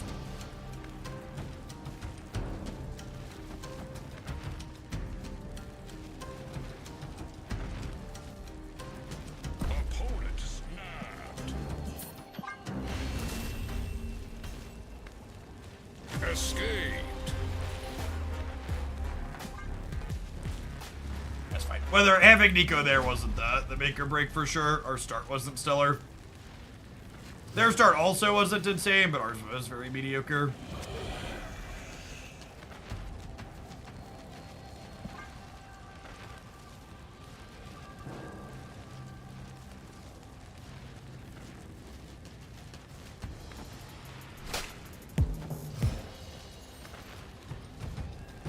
They must have Hulkbuster on 2 here, right? That's the only time it's like ever optimal to play Deadpool out on curve.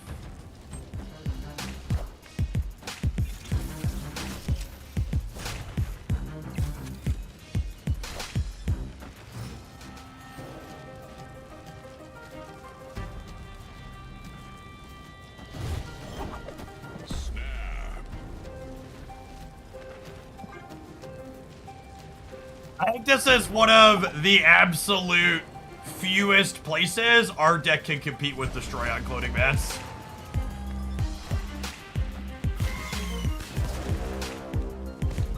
Because holy, are we about to compete? My underwear.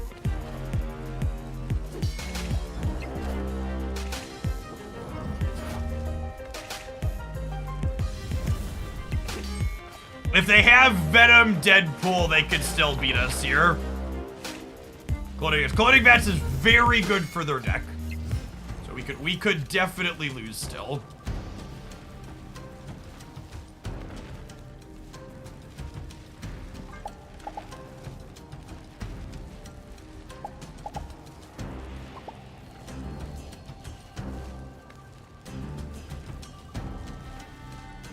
Killmonger incoming. I have Falcon, and we should be able to retain priority here.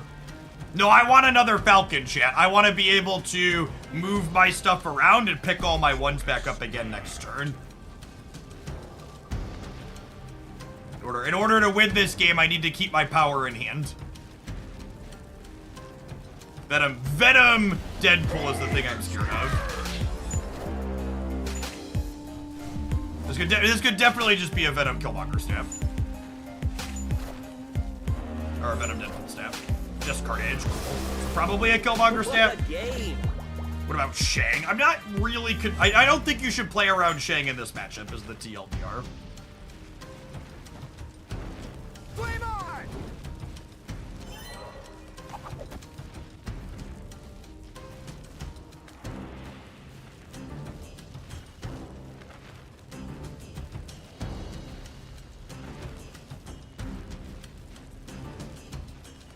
I guess I might take priority here.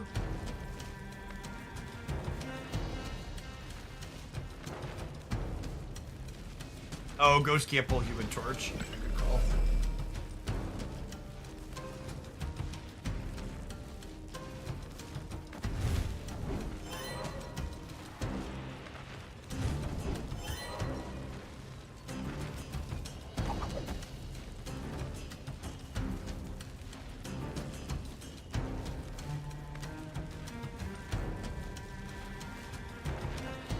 Flame on!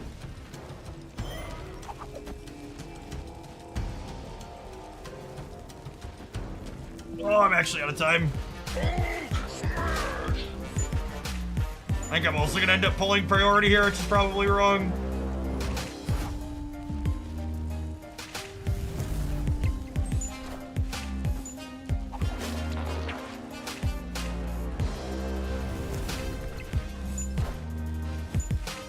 gives me Torch and Iron Fist back to my hand, but I think I have priority left and right.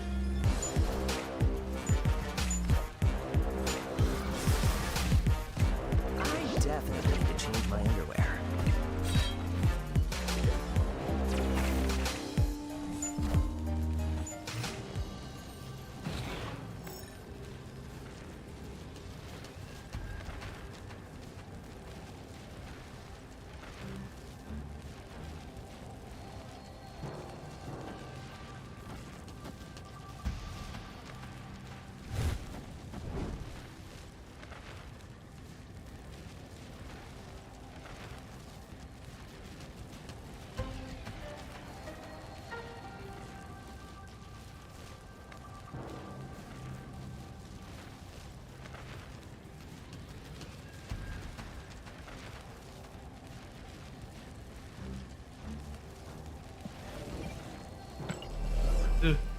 Maybe.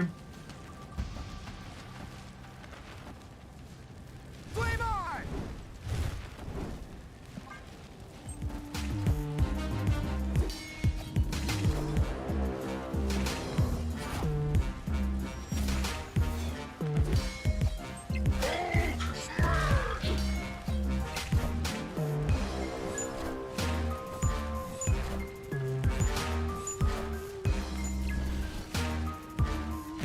Oh no, Killmonger is insane! Victory! Oh.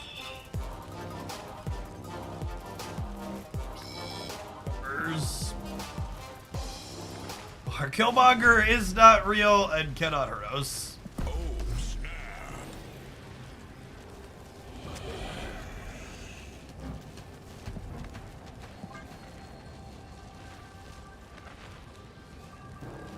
Opponent snapped.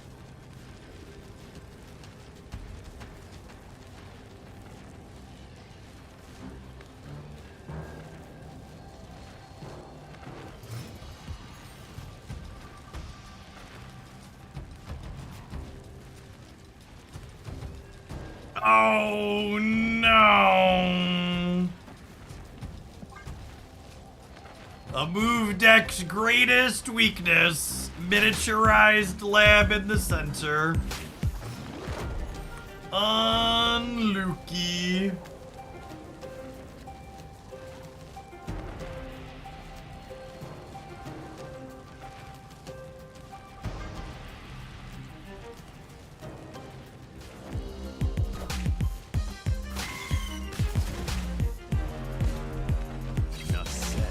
And now there's a Jotunheim, so we're not just unlucky, we're unlucky.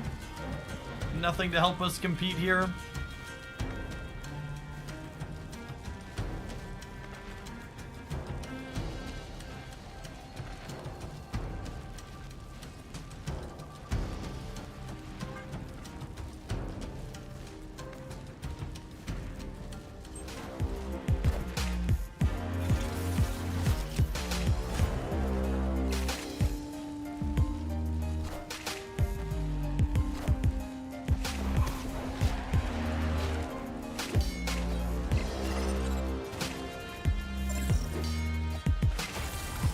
Easter Falcon here.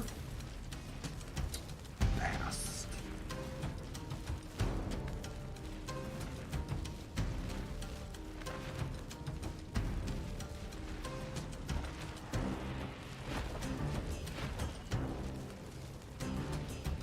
Man.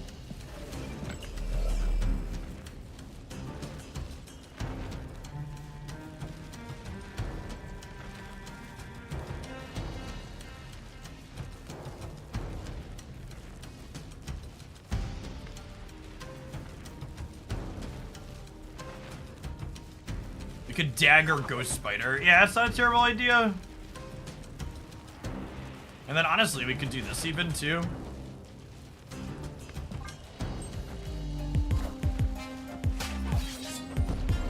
Enough said, Bubba.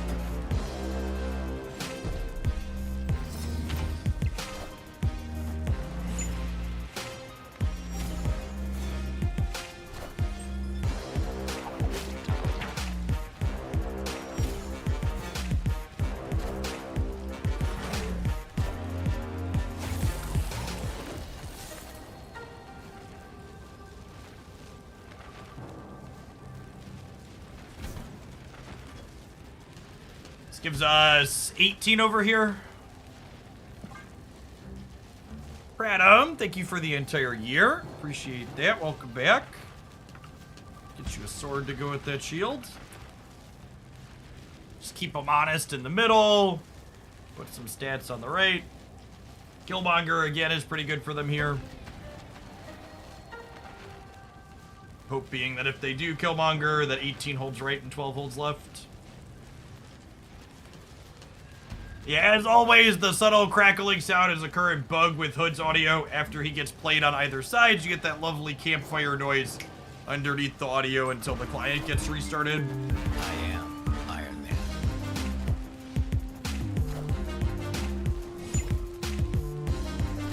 I forgot they hadn't DMAs yet. We're good either way here, yeah?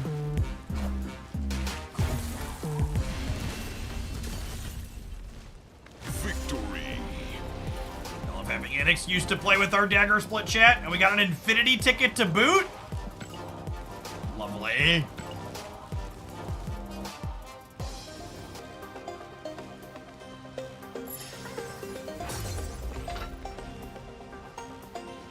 A little bit of dagger gaming.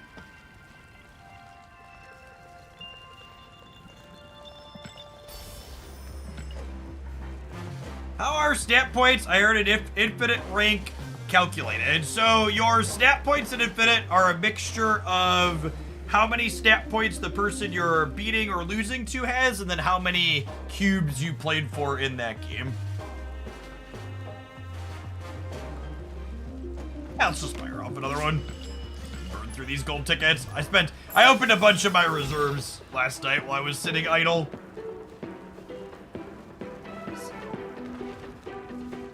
Might as well set fire to some of them. I haven't decided whether or not we're playing Infinite Conquest this season.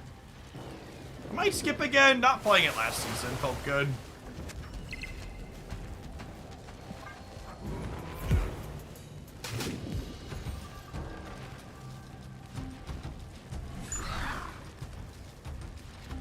Ideally, we want to deploy Angela in the right or the center because we want to be able to fist off of her.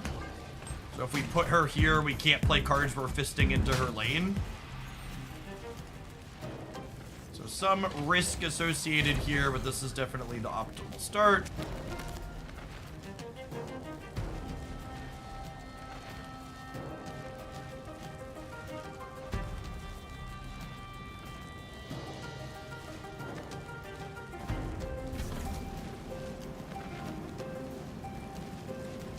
We can't fist Angela because he's buried in our deck, but we can have Nico eat dagger with her. So that seems fine. I think... is there some question about whether or not I want to Iron Man here or somewhere else? I think I'm gonna Iron Man here. You know what could be right is maybe we go Nico here, this here, and then we set up this path as our bounce path. Yeah, I think that's the plan. I'm gonna snap drawing a card here. We're drawing 2 cards, I should say.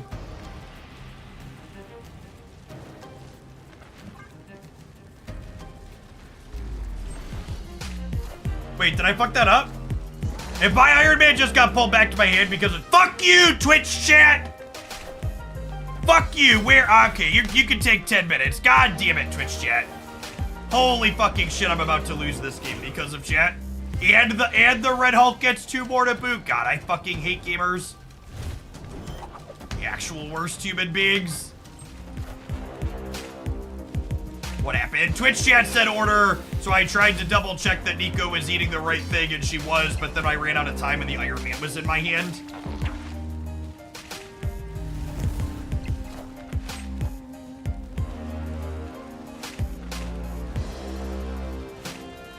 Twitch chatters.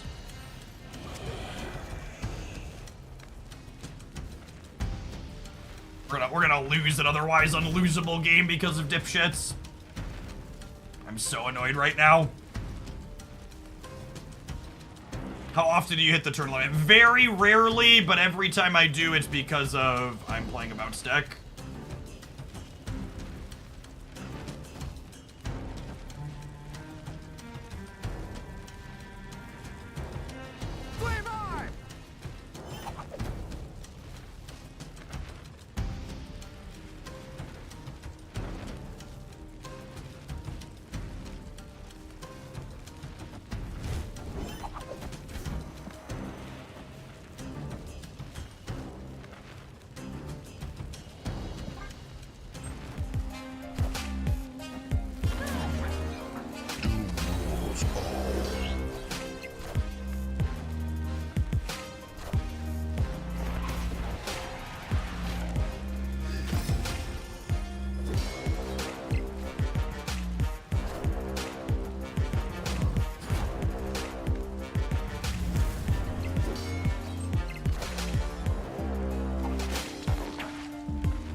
we'll be playing Hustle Castle at the end of the stream today.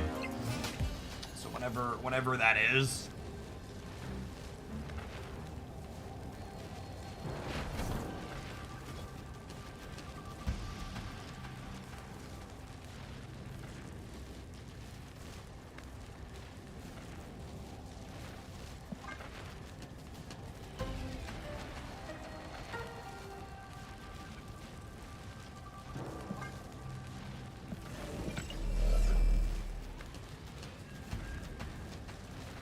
They put Vision mid and then Red Hulk me on the left, I lose.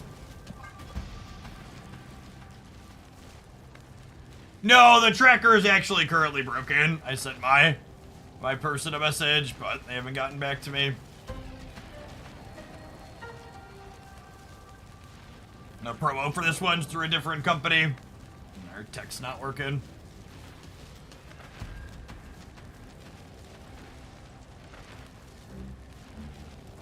Hopefully they think they can compete on the right and they Red Hulk there. I don't know. I'm probably supposed to leave here.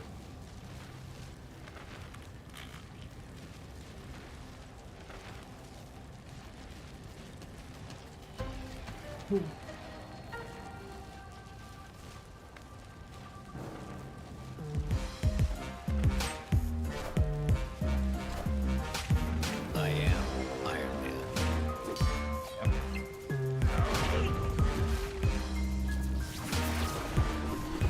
Didn't have any outs to that. Should have left.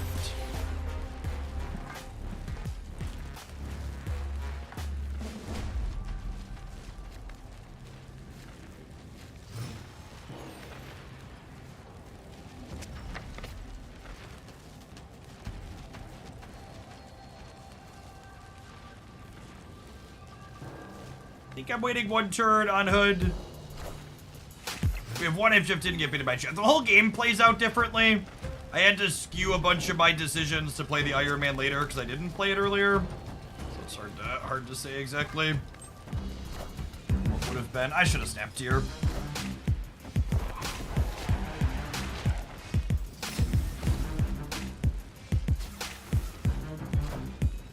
Holy.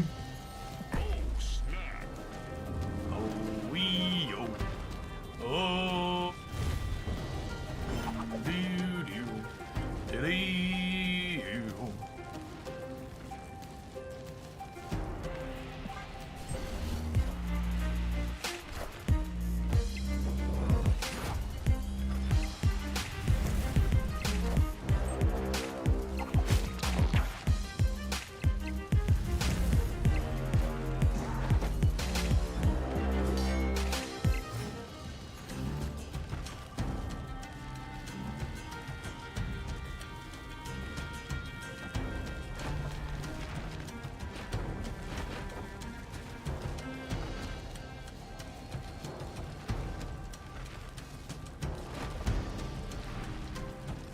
I think I do this, and then next turn, we do all of these with Beast, and on the last turn, we have a bunch of stuff to play out.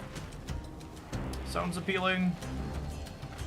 I'm not so sure if I want this here or here, though. I think it's here.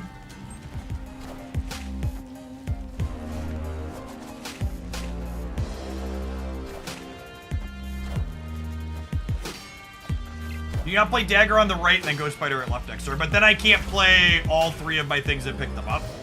Is the thing I want to do. So this sets me up very cleanly to do. And actually, I think I'd rather. Would I rather Nico be free next turn or Iron Fist be free since we rolled that mode?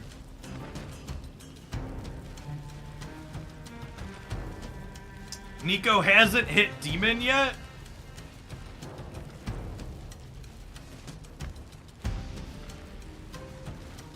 I think it might still be Fist. Because free for Dagger sounds good. I think it's still Fist.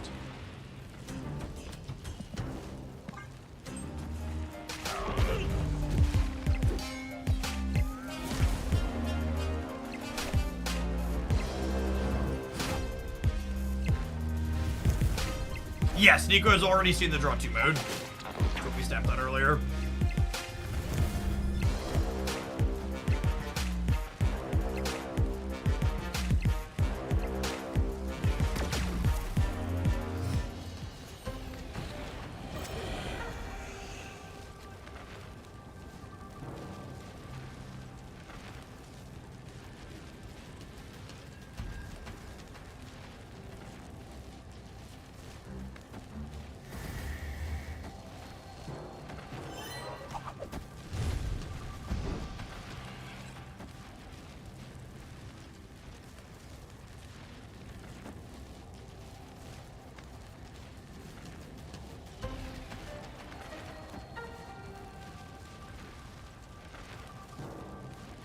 Nocturne can move, sure.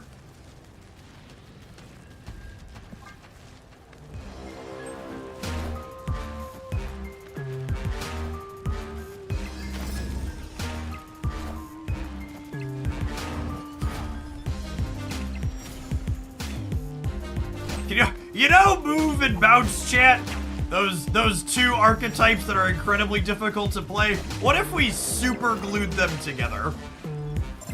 What if that was what we did, huh? What do we think? We super glued the two hardest things you could play in Marvel Snap into the same pile of cards. Oh man. When chat's not baiting me into not playing my Iron Man, this deck seems really slick.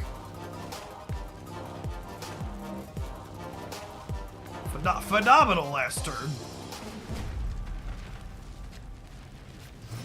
This is 100% your brain's cooked after 45 minutes, though, deck. Not close. Snap. Not close. Brain is completely and fully cooked after about 45 minutes. And I gotta go next. Iron Man seems like the worst card here. I agree with that, but I'm also not sure if I want to replace it. Bast Iron Man definitely has some good stuff going for it. Oh, come on, game.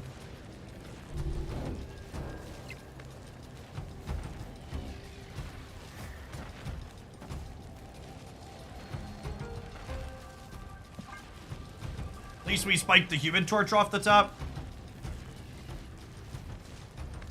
So next turn we'll get to go Fist of the Torch plus Angelo. Then we can spike a Falcon or Beast off of the draw with Nico.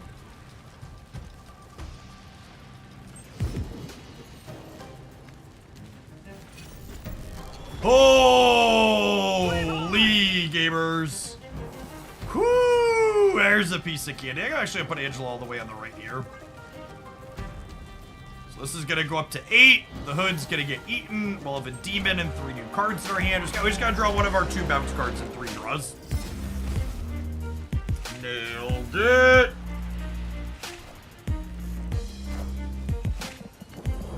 Just making sure I press this button already.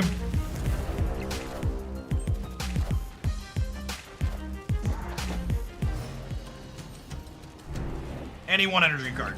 Any one energy card. Ooh.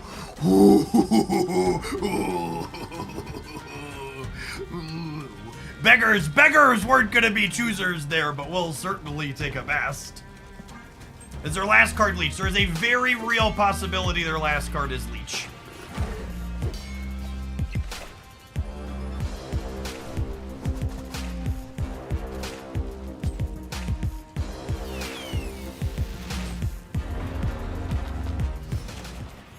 I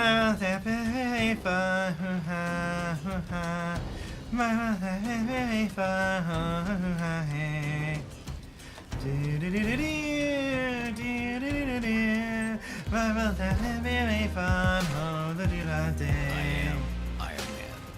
All systems go.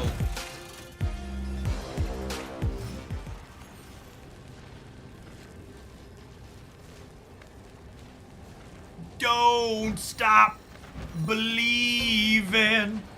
Hold on to that feeling.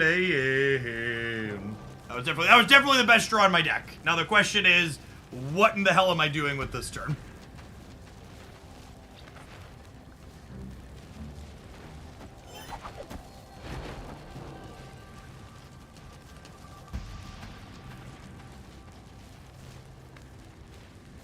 think it starts with something like this. And then it's like this. Because remember, Nocturne and Vision are not stationary. They can move.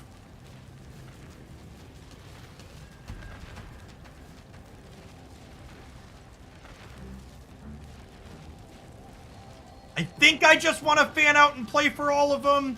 We're adding 12 here. We're adding...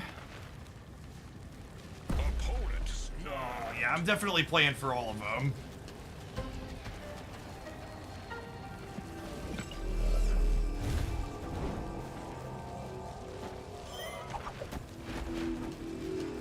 I think I'm just gonna play for 2. I'm gonna play for 2. I think our hand is big enough that we just play for 2.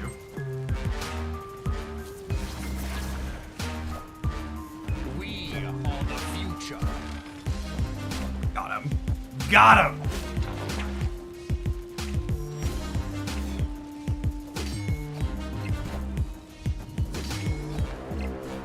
I think the way their cards can go everywhere, I just want to be really big in 2 lanes. Victory.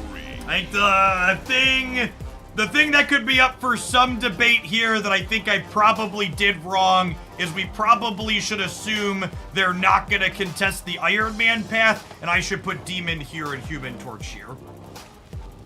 But other than that, I think I played that last turn right. All right, Twitch chat, no harm, no foul. We won all of the games where there wasn't someone screaming order.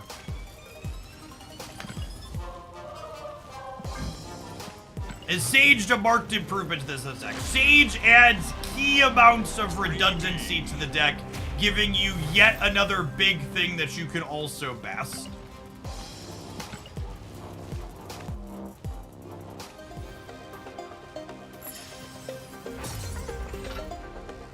All right, I think that's all my brain can handle.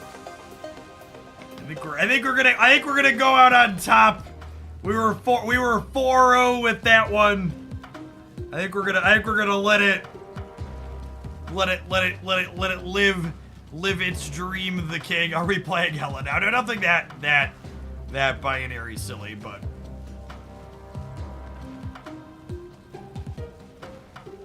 I like this a lot. I don't think I'd make any changes. Bast with Dagger is a fun combination. I can't believe I'd never done that before. That's such a fun idea. Sage continues to be a card that I really enjoyed. I was expecting Sage to be really playable, but I was not expecting to enjoy her and have her be such an improvement to the decks that I enjoy playing. She's very good in these small types of decks. I think I would keep Iron Man for the reason we just saw in that last game. He's something that allows us to have a really big number after getting leeched, which seems like a relevant thing in the current metagame. Hey, half-half, thanks for the 19 months. See, I don't think I'd change any cards here, especially alongside Bast. Like, Iron Man just scales really hard. Yeah.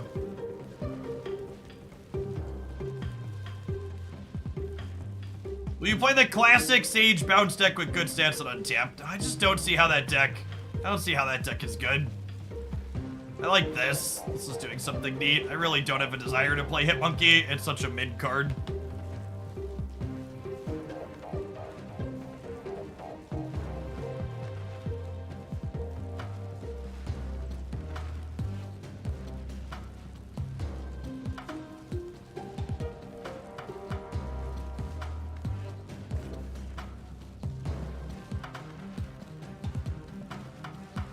What do I want to play? I think I want to play these adverts, and then we'll be jamming with something else when we get back. Don't go anywhere, gamers. Yeah, honestly, Sage has felt better than Hitmonkey in most of the Hitmonkey decks I've played recently. I agree that that's accurate.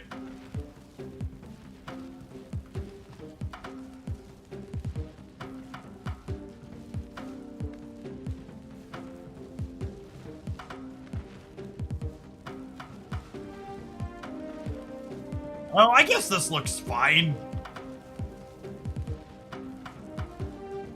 What's the difference here? Falcon versus US Agent? Not surprised to see USA Jet punch up there. I also think, though, that, like, Angela without Falcon seems a bit worse. Oh, this has Black Swan over Elsa, too. That seems significantly worse. Is this one? This is Falcon over US Agent? Mind showing Sage's win rate as a card? I have to imagine it's solidly middle tier. Yeah, right about half.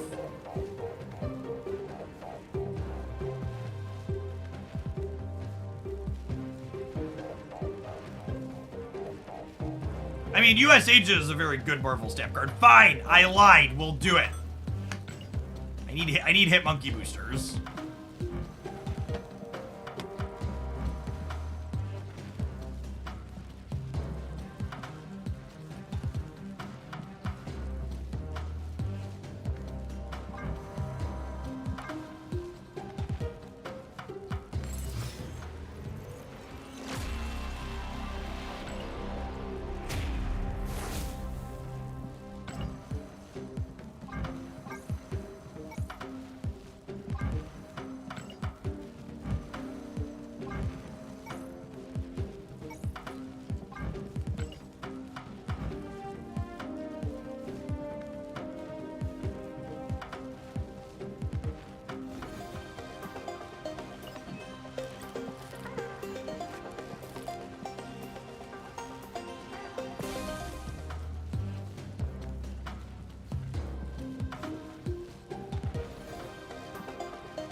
Do you have a favorite card back? No, I don't think so. I think there's a few that are really good pieces of art.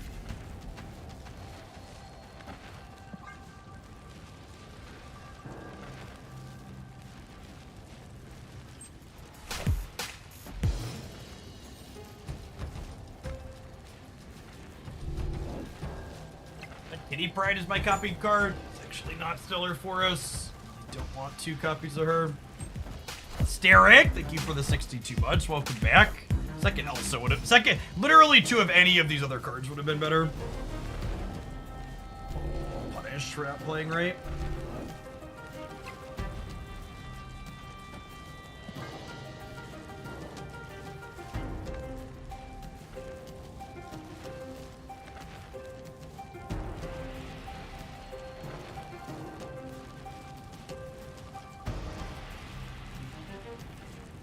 For the 40 months, by the way, Hobbit.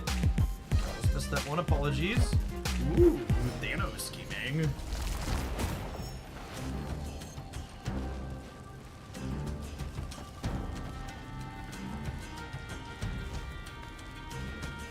It's this.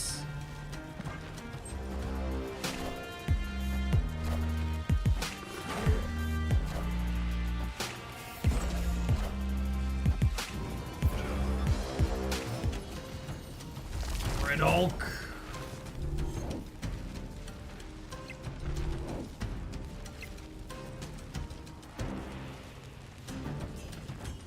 Oh, snap.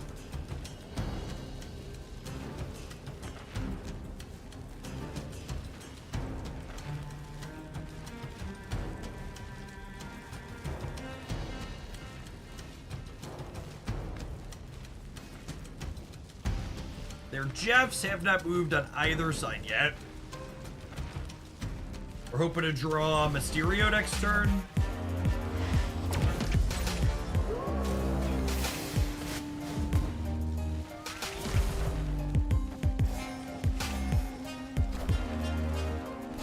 Hope triggering on herself when she comes out of lockjaw. One of those kind of eye roll moments. Like, this should not work this way. Yeah, Angela works that way too. It's also very, come on now.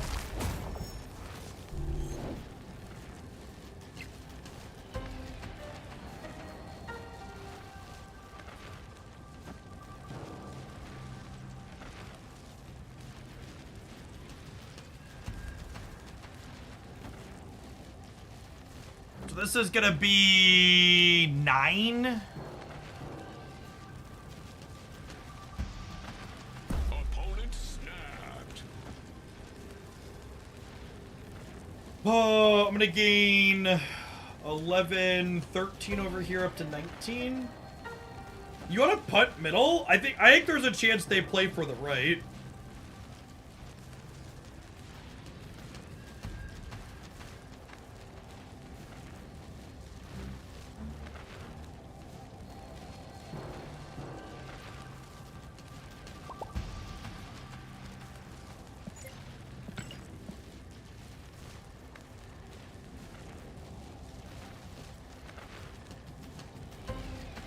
Magneto's a good shout.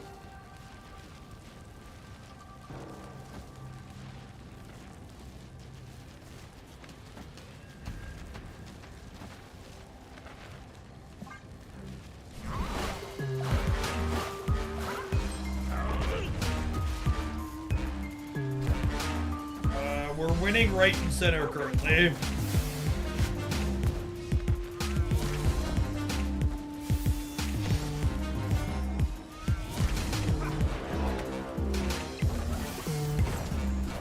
We're good, yeah?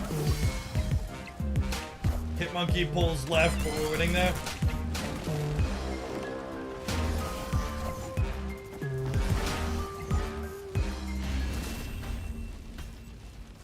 Victory. It makes sense to replace Nico with Mysterio. It would make sense to look at the deck list that's on your screen before you roll your face across the keyboard and recommend cards for it. That's what would make sense in this situation.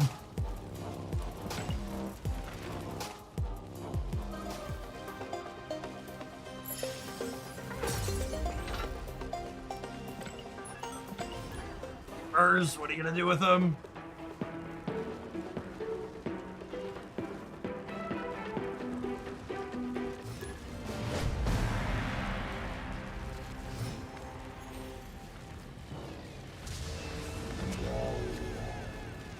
Such a way with words. I'm a poet, chat. Elegance you didn't even realize existed.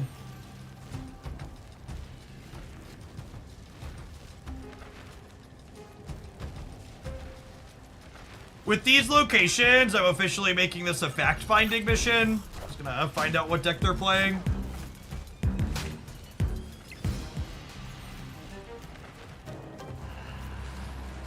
Holy... Talk about a hostile work environment, gamers. Boy, have I ever felt so smart and thin about not playing a card out.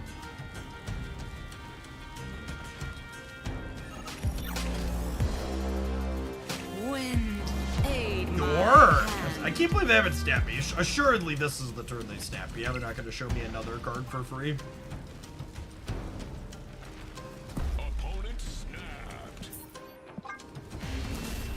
Our current mobile game sponsor, Crimson Cook, is Hustle Castle. You can check them out on mobile or PC using a link there in chat. We're going to be playing some of them at the end of the stream today.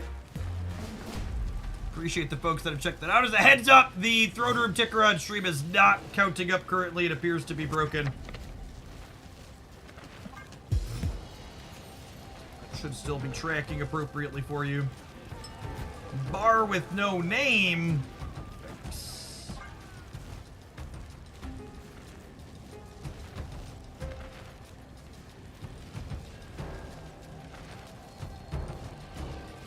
Hope Summer's a good replacement for US Agent. Chat, when you are trying to replace a card in a Marvel Snap deck, the #1 thing you should be trying to do with your replacement is finding a card that fills a similar role. So US Agent is a card that provides a big number on an efficient rate on the last turn. Wind aid. So it's very different than what, it's very different than what, what's it called does. Opponent snapped. Every time I click the link, I get an error 500. Oh, that's lovely. Try trying it now. No, it loads just fine here. Using Chrome. They both work. Yeah, they both look like they work here for me. I don't know what an error 500 is, but I'm not getting one.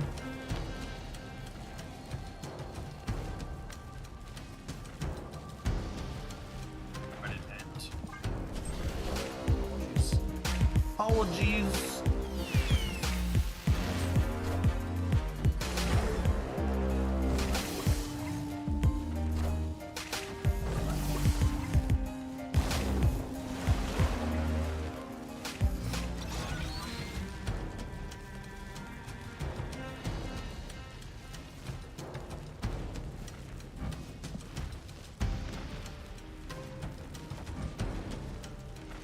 No, it works on PC too.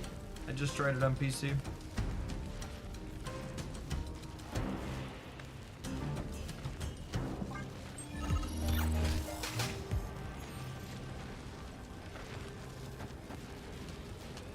It's Dr. Doom, I suppose.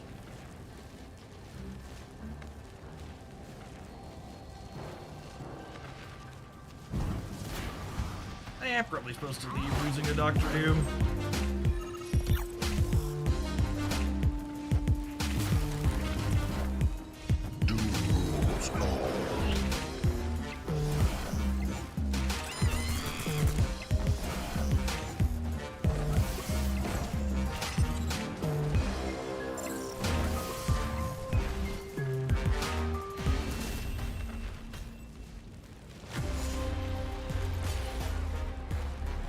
This deck's probably got a pretty atrocious lockout matchup.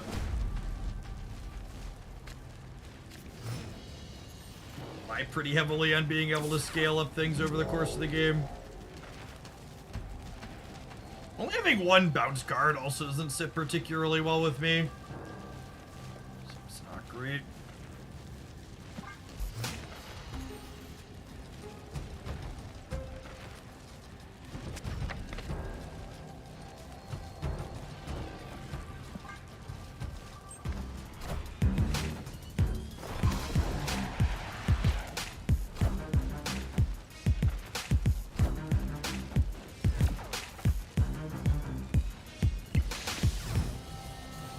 This location is neutral for us. We'll probably snap.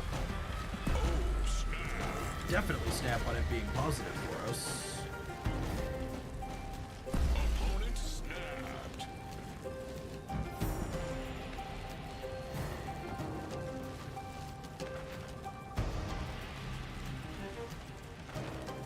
Yeah, it's gonna be Stormbright, right?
Or a Shang-Chi deck. Yeah, baby.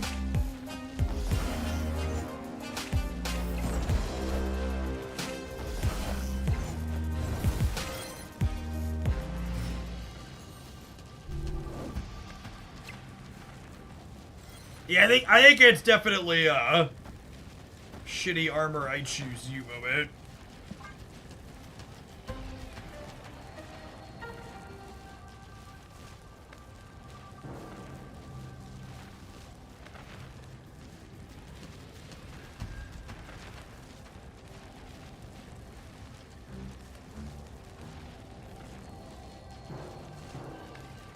This beats Storm plus Shang, which is definitely in their output range.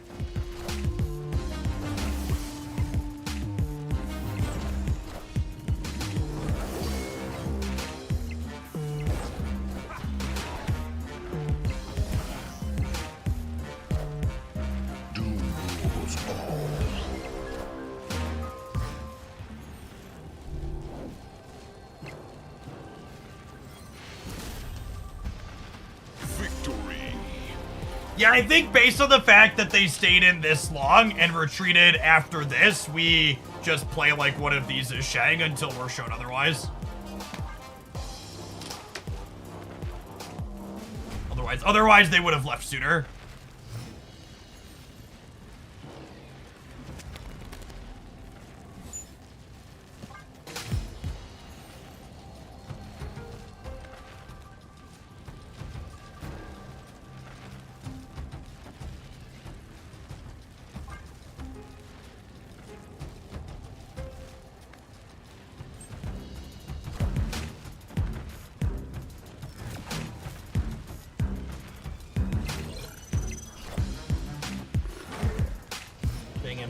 Blink, maybe? Blink would explain the Jubilee.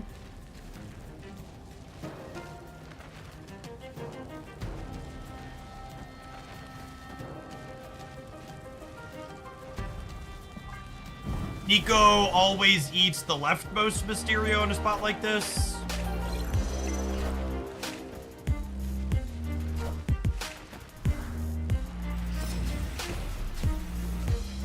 I will say one thing that makes Hitmonkey feel awkward in these shells is it means you get punished for playing Mysterio out proactively like we did here. Which feels not great.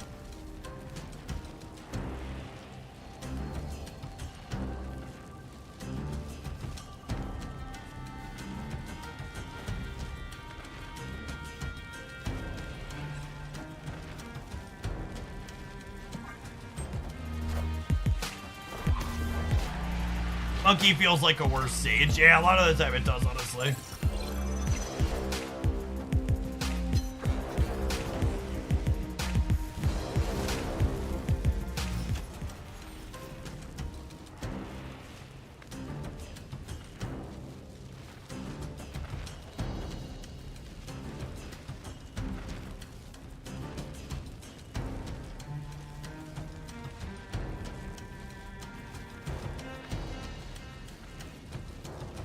We beast middle to protect from Shang. That's an interesting thought. Yeah, maybe.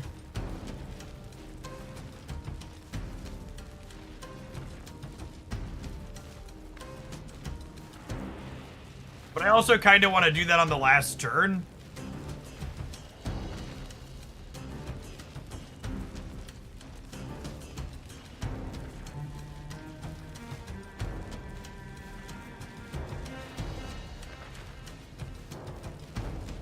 Guess they can't Shang me everywhere, right? Some famous video game words.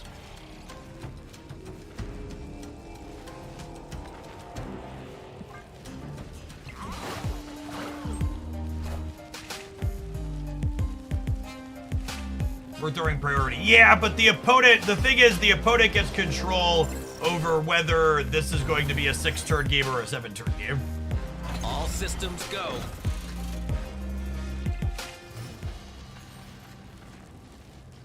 Dynamic that's important to understand here.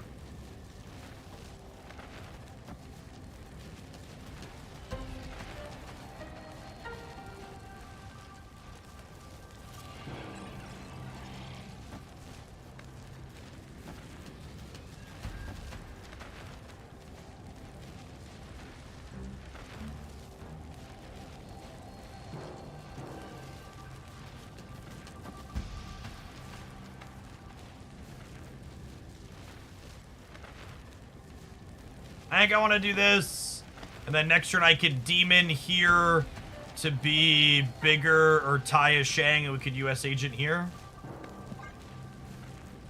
You're right to snap, honestly.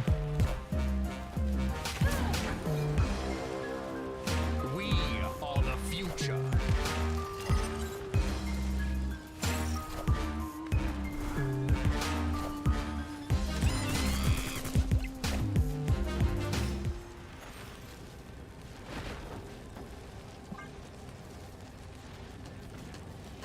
Oh, they actually don't have Shang. Yeah, that's a good call. We filled in their entire deck list.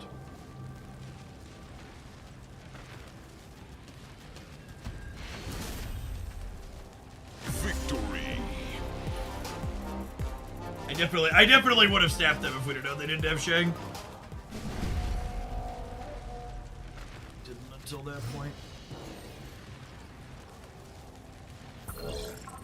Sarah's really weird in their deck. Feels like a strange inclusion.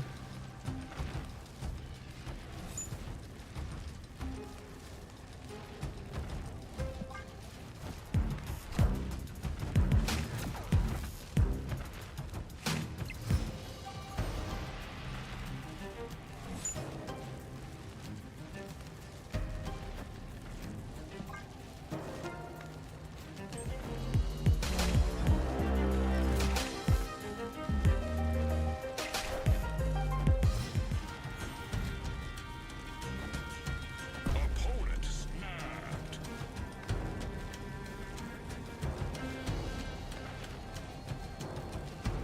So I get to do this, and then next turn I could Mysterio plus Venom here, and then I could Beast here.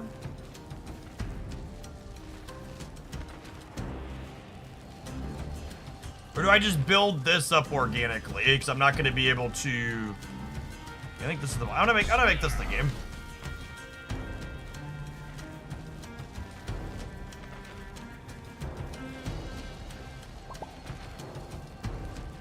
I think when Venom eats this, it'll have 0 power if the lane is full. Wind, aid my hand.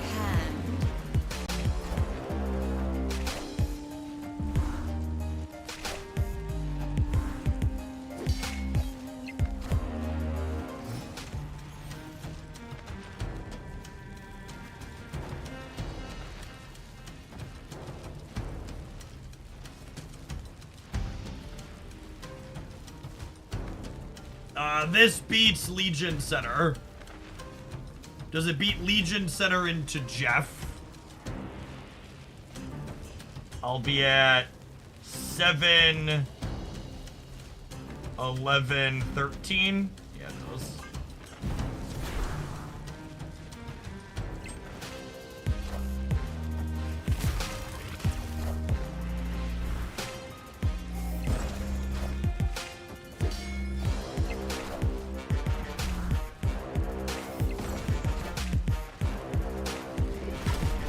We have 5 on the left, though. I'm beating Jeff here, though, yeah? Because if they tie here, I'm down 2 here, and I'm up 4 here. I believe we're 100% here, yeah? Yeah, even if they had a baby land shark, we beat at any location. If they Jeff here, they're up 2, we're up 4. If they Jeff here, we're just winning these outright. This is one of those games that I think really highlights one of the most interesting / best things about Marvel Snap. Is if I played this deck that we're currently playing for another 1,000 games, even in this exact same matchup for 1,000 games, I don't think we'd ever get one that would play out exactly like this, because this was a game that only happened because we had a second Mysterio from Time Theater and a Venom from the Hub.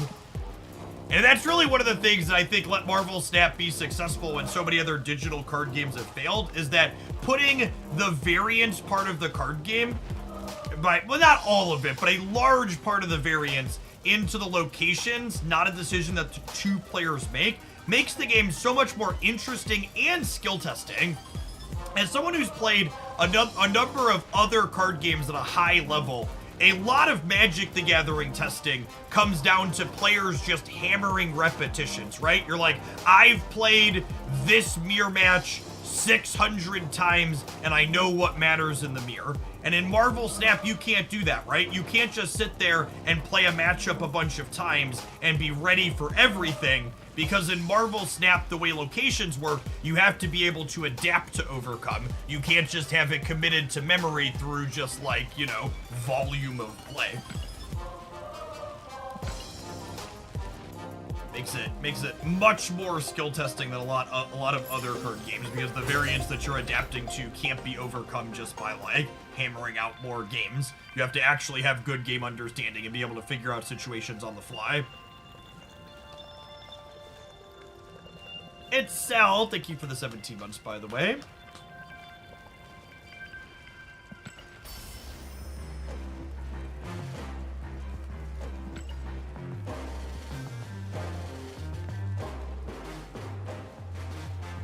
It'd be the equivalent of closed deck list, but all players play a couple of random fun of silver bullets. Not even just that, Stair. It could be like the equivalent of like, you get to rotate your silver bullets every single game.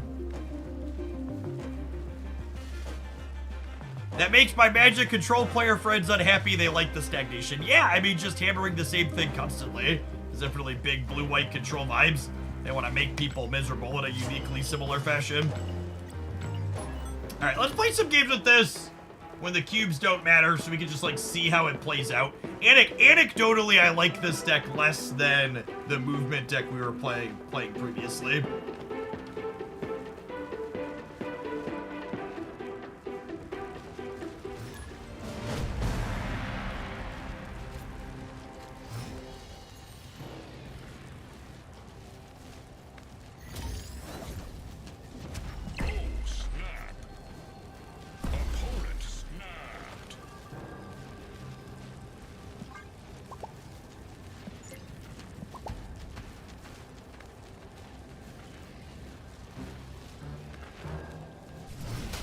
Any of the other parents in chat have the end of the school year coming up real fast? My kiddos have their last day on Thursday. They start kind of early in August in the fall, but they end pretty early too.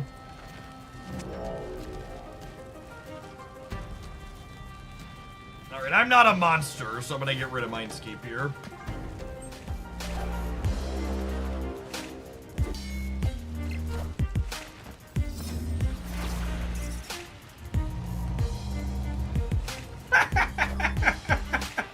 Okay, now that's funny, gamers.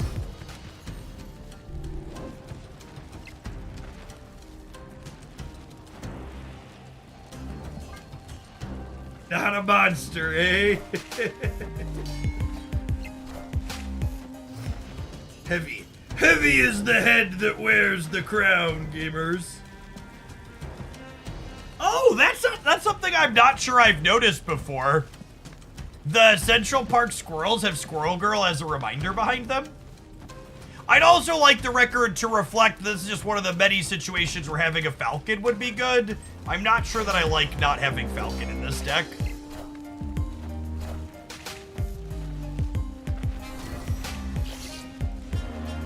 I am reborn.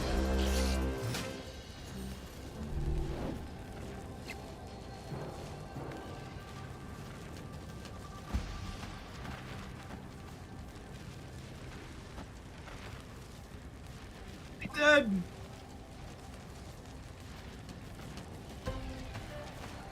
What an offensive Marvel Snap card chat, just on so many levels. Pixels, green and white borders. What an absolute monster our opponent is. Alright, can we win the 50-50 or do they discard the Apocalypse? Got him! And by got him, I mean we're still fucking crushed. When your 215 still ends with you getting absolutely obliterated. Utter defeat.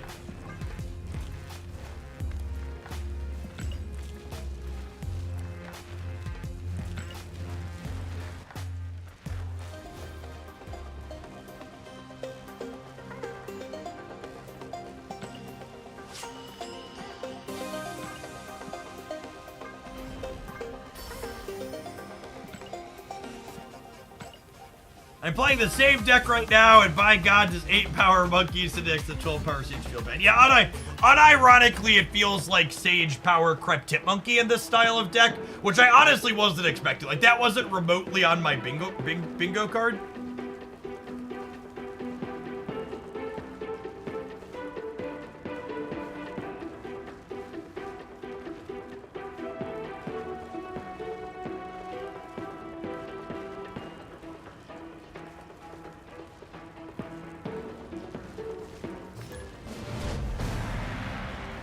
Everybody was talking about Sage power creeping Wolfsbane, but it turns out Wolfsbane was already unplayable, so it didn't need to be power crept. Snap. Opponent snapped.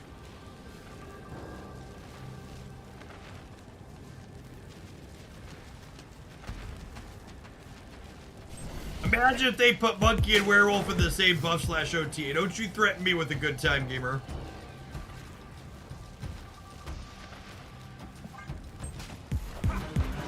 A2, thank you for the 2 months. Appreciate that. Welcome back.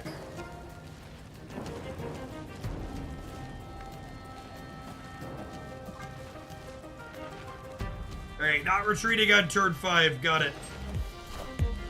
Understood.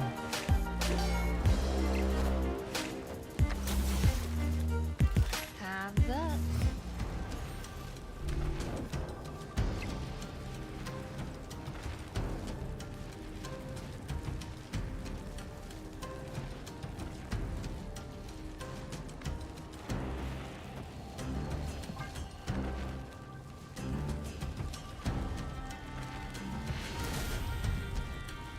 Victory.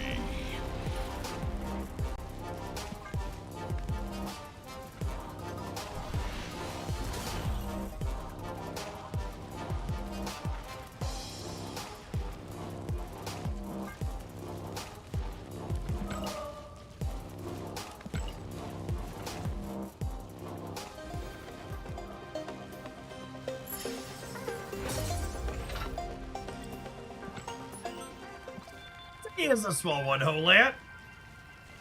Afternoon. Doing some bouncing. Bounces, but generally speaking, my Marvel Snap happy place.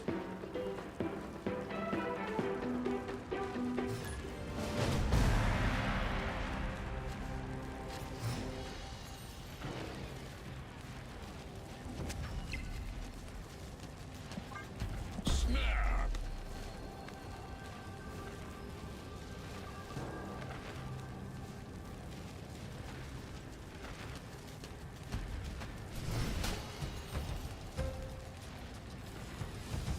Ooh, piece of candy.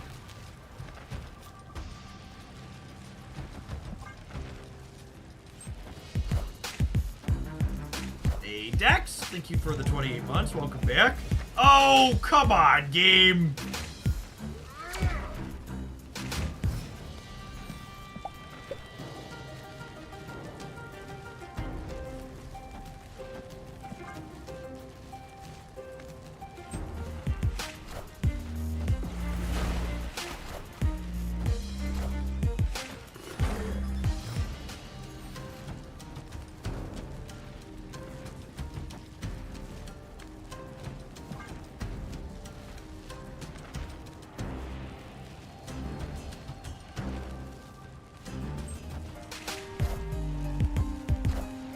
Well, I missed that they were Thanos. It's cute.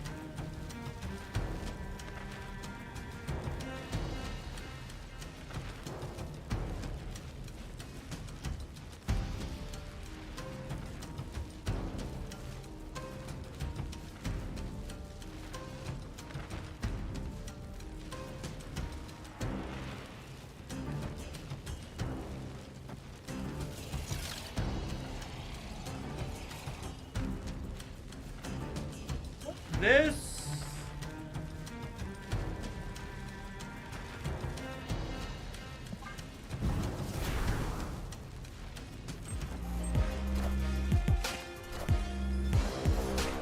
Crossbones, Thanos.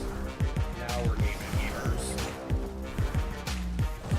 Alright, So Sage on the left is currently plus 10, so she's 13.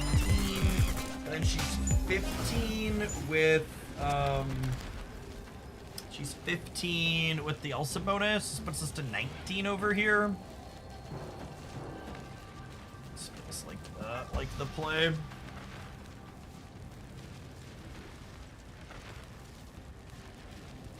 Yeah, Scar being a card that they could be playing is definitely a good call out. We're plus 4 on the right though. The real Mysterio's there, so we're a total of plus 12. Then US Agent is 7 in the middle. Nico is 2, so that's 9 more. We're adding 12 center. So we're gonna be solid stats here.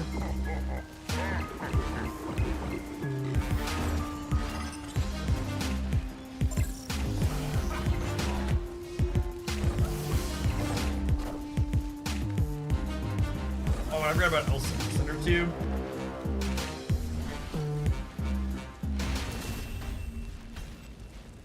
Victory. Second dinner should make removing that burning audio glitch a top priority. Let me phrase your statement back to you. Second dinner should make a bug that does not impact gameplay that you can easily ignore by muting part of the sound a top priority. I get that it's like marginally annoying, but the number of people who have posted comments to the effect of they think it's a really big deal is very eye-roll inducing to me. Opponent snapped. It'll hopefully get fixed in the next patch on the 4th.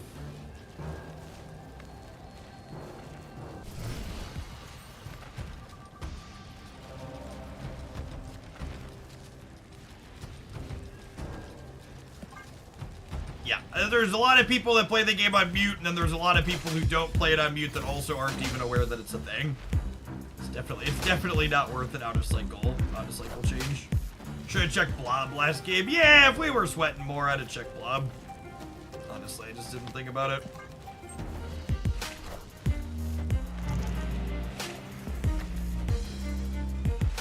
Oh my god! Why does he keep murdering my family, chat?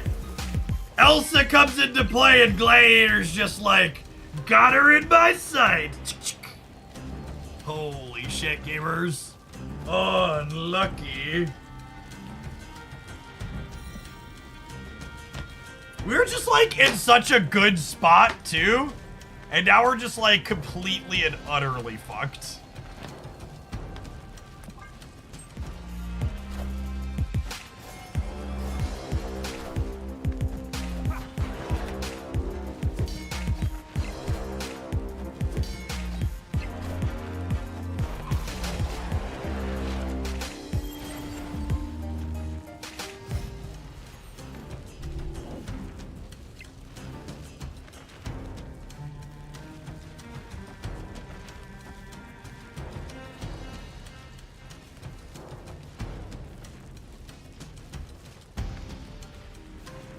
Is this even good?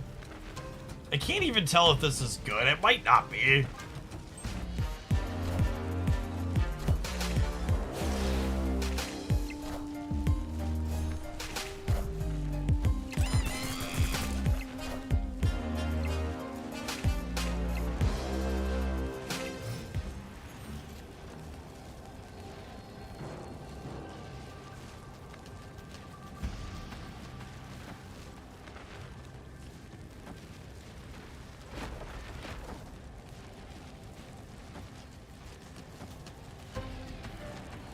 It's just this. Keep them honest in the middle.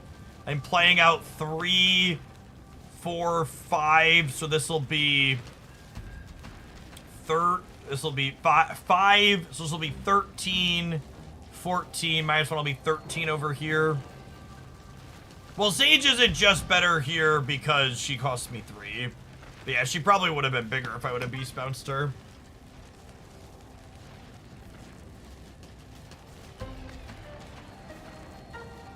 I was like, oh yeah, I played Hood too. Good shout. This will be plus 12. It'll be 15, 16, 15. the old soulstone here.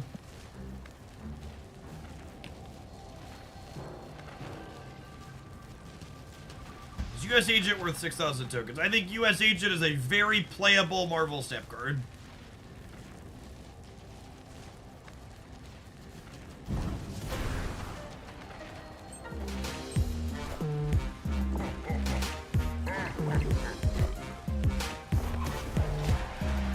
I just thought I was gonna punt the throne room, but we decided to keep him honest there.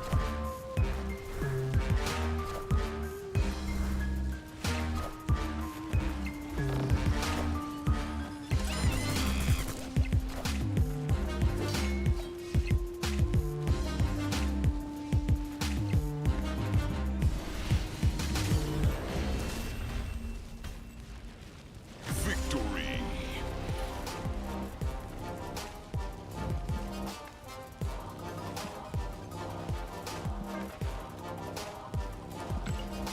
I'll be curious to see how long it takes them to get us our next round of our next round of Thanos updates.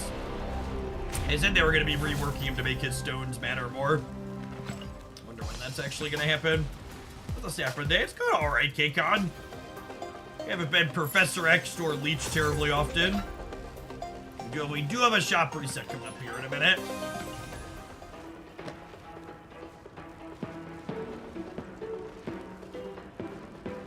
You know what? Speaking of things that are coming up, these adverts are about to hit. So let's do that now. We'll see you in 120 seconds. Thanks for hanging out. Don't go anywhere, gamers.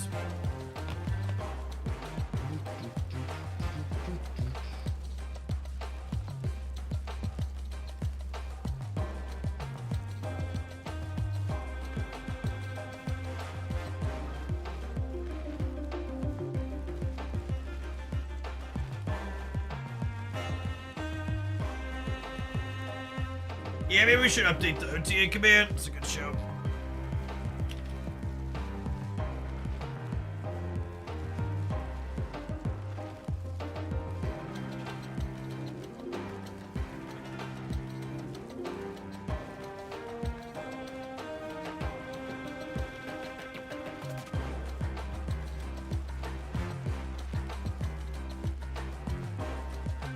The next patch is definitely June 4th. The next OTA is Thursday, May 23rd or 30th. Neither is confirmed yet. I guess it could be both in theory, too.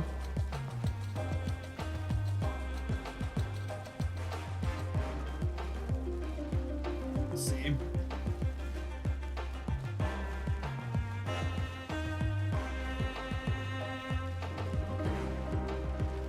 I think US Agent is reasonable for 6,000 tokens. I don't think any cards are reasonable for 6,000 tokens. I think the only thing that's optimal to do with your collector's tokens is put them under your mattress and then sit on top of them and pretend you are a dragon. What about an imbalance patch? Yo, it's been a long time since we saw one of those. That's a good point.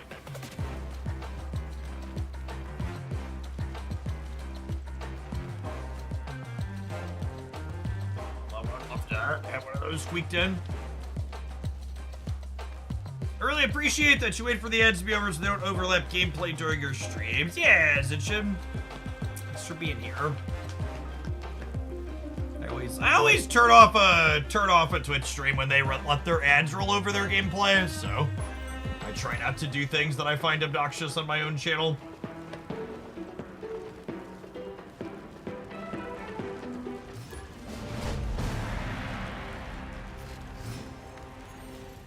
I'm saving all my tokens so I can swim in them Scrooge style. That's the real MVP advice there.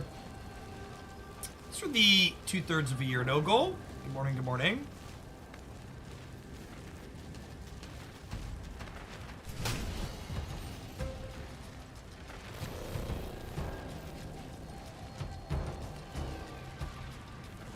It's annoying to be fed an ad immediately upon viewing the stream too. So, one of the interesting dynamics about the ad when you first open a stream is it is worth noting that the reason why you get an advert right when you open a stream is because that streamer's not running very frequent regular mid-rolls.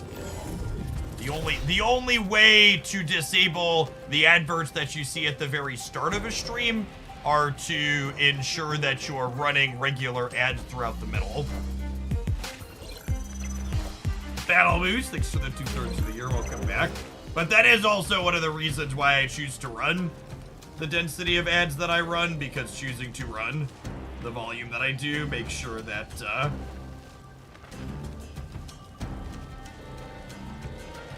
yes.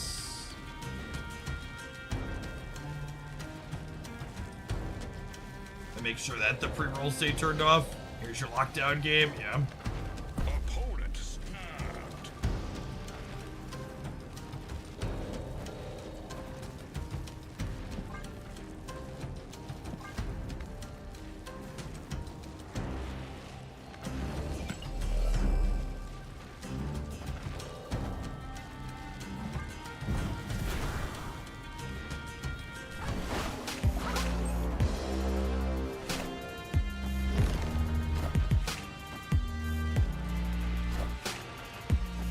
Reason you sometimes get like 5 to 6 30-second ads, and then it goes back. Doesn't affect how often a streamer runs ad. So streamers control how long their adverts are going to run for. They do not get control over how many adverts get run when they get run. So I choose to run like a 2-minute block of ads whenever I push the button, and I don't know if that 2-minute block of I don't get to pick if that 2-minute block of ads is like 8 15-second ads or 4 30-second ads. Is Sage better than Hitmonkey? It is, yeah. Is it? No, she's only, she's not a lot at all, actually. I think it's this. Hey, Con, thanks for the 3rd of the year. Welcome back.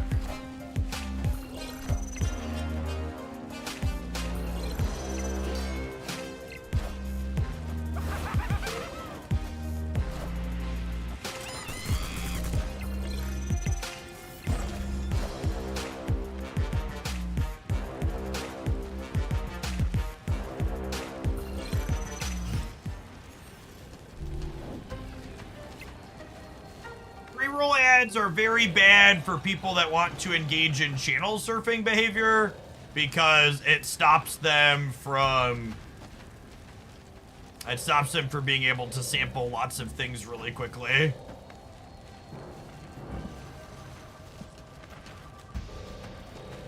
It's this.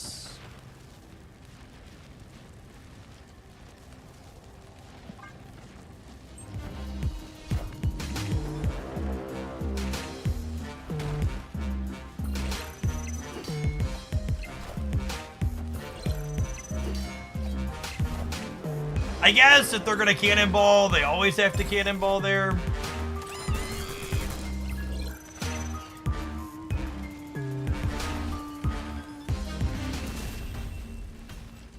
I just can't imagine this deck that we're currently playing is ever remotely reasonably competitive while this deck is a reasonable part of the metagame.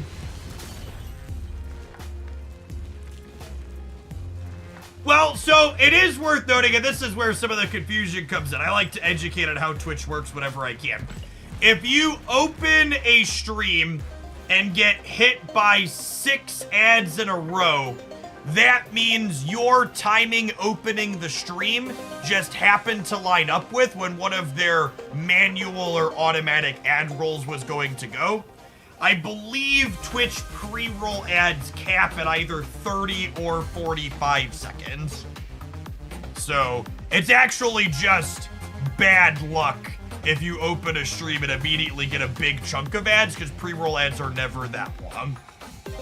You think a console port is on Second Editor's roadmap at any point? They had controller support for PC on their roadmap at one point.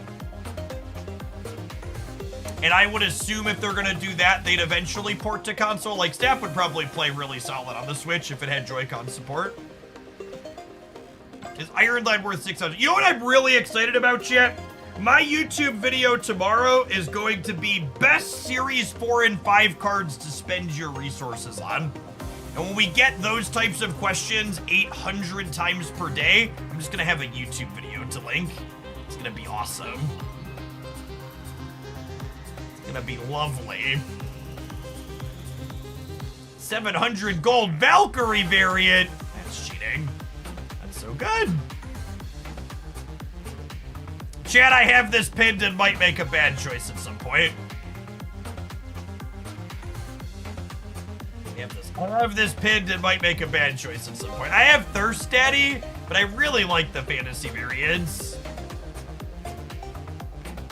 Yes, that video will go up tomorrow on the Hooglandia Snap channel.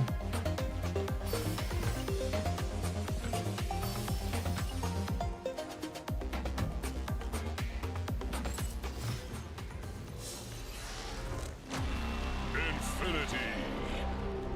There's not a bad fantasy variant. Yeah, I think that's accurate, honestly.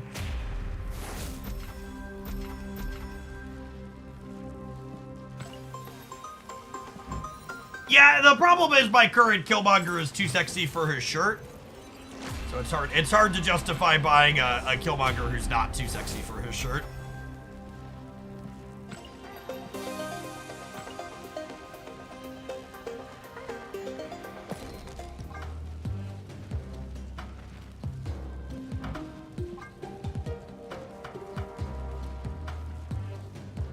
Shirts are the enemy.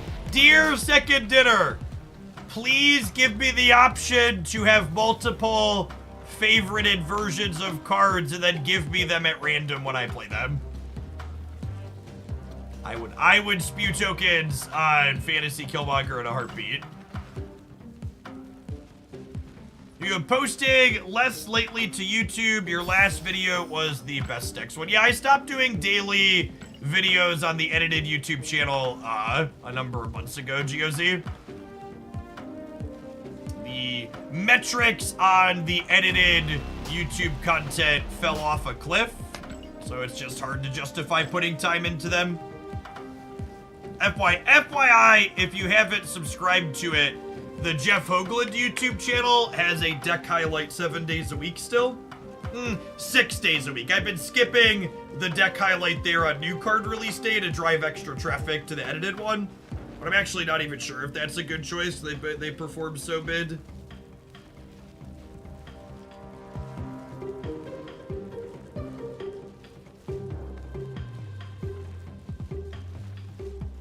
I've debated stopping doing the edited stuff altogether because it's just so much work.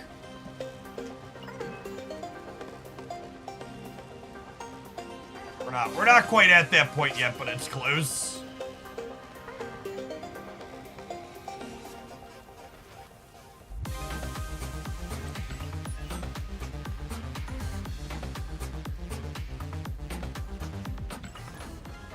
If you look back, Martian, I cut down to close to every other day a while ago.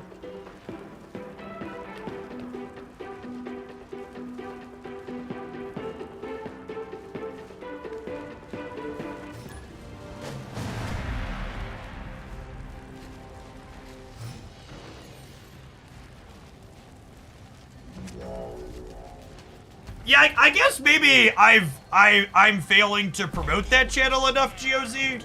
Like, I think I try and do it a few times a week, but like, the Jeff Hoagland channel's been posting a daily deck highlight for, gosh, I think since November now. It's been almost 6 months, I think. I gotta go back and look now. I've even promoted it through the other channel, but basically YouTube decided with its algorithms it was gonna start punishing my edited channel at one point towards the end of last year. So I stopped posting daily stuff on there and moved to putting stuff on the other channel. When was it? Yeah, I started posting... Yeah, the beginning of November, I started doing daily stuff on that other one. Location sucks.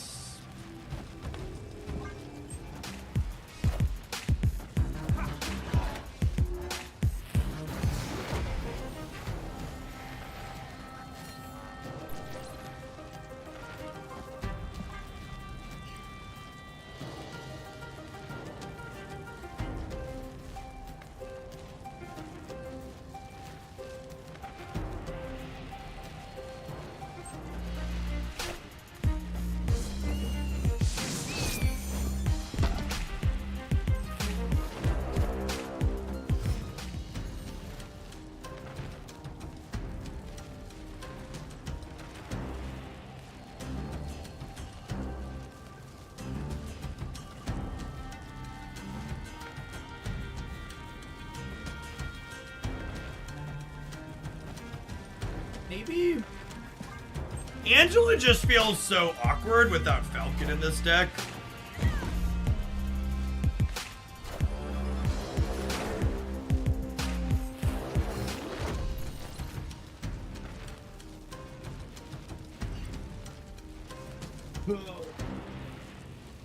And she... I gotta be honest, chat, I just never ever want to play the card Hitmonkey. It just fucking sucks every single game. Did they just play Sandman in their Snowguard deck? My statement stands. I think I'm off of this one, chat. It feels real terrible.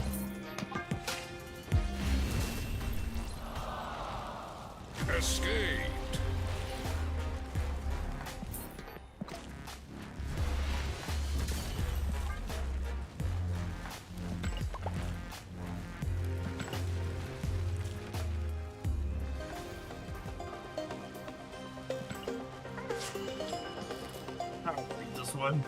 As someone who was one of Hitmonkey's biggest enjoyers for a long time, Sage just kind of does what he does, but better at this point.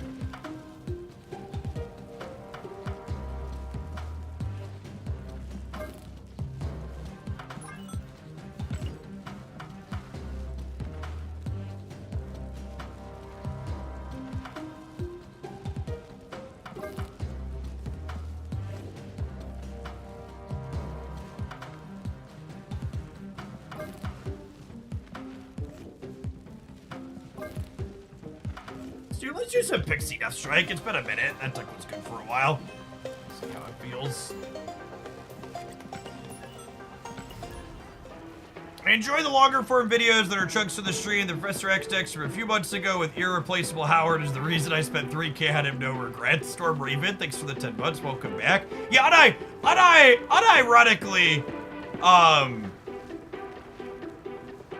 unironically, I think, I'm somewhat happy the unedited stuff is performing well on the secondary channel, because I think the full raw cuts like that do a better job of highlighting my strengths as a content creator than the highly edited stuff done.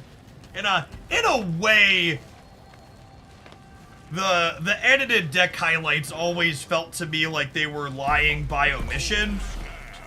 They're just like only showing you the wins because that's what people that watch that type of stuff want to see, and they don't really let you see how a deck functions at a more true level. If I'm being incredibly honest, I wasn't that sad when it ended up falling off.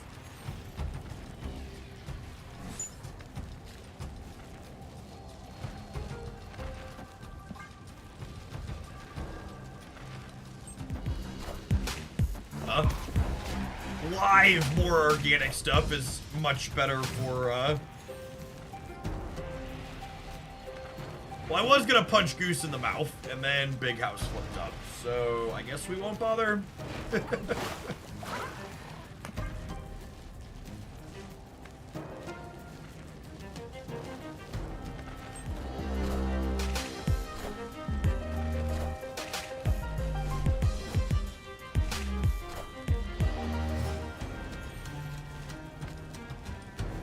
That's lovely.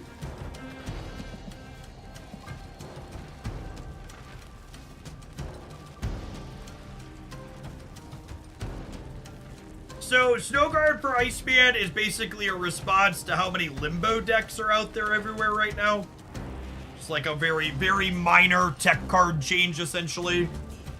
So still a cheap card for you to pixie shuffle the costs around.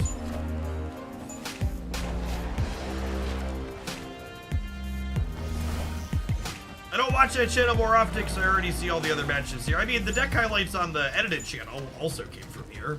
The exact same thing, essentially. I assume they're going to be able to fill the right here, but hopefully they can't fill right and center. I don't know. For what it's worth, when I'm talking about YouTube metrics and things going good, bad, or otherwise, I don't fault people or feel like you owe me an explanation for not watching my YouTube stuff. I basically don't watch any Snap content on YouTube. I purely watch it on Twitch. I think, in my opinion, Twitch is a better platform for consuming this type of card game content. I'm certainly biased in that opinion, but it allows this type of content. This type of content is good in a way that other content just can't be, in my opinion. So don't feel like you owe me an explanation for me talking about it doing good, bad, or otherwise. Like, more power to you. Consume the type of things you enjoy.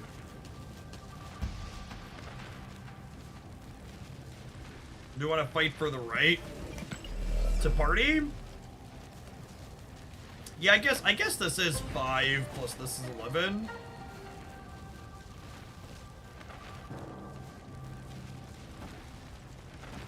Yeah, sure. I like that.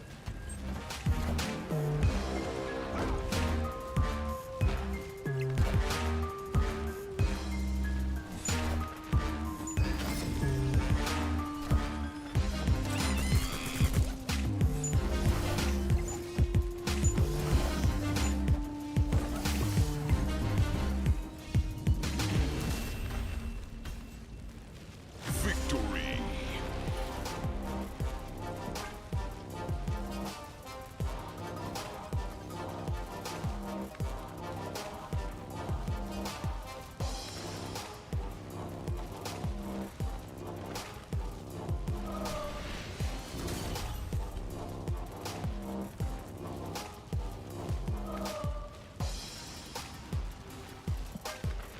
Nico's such a good Marvel Snap card, chat.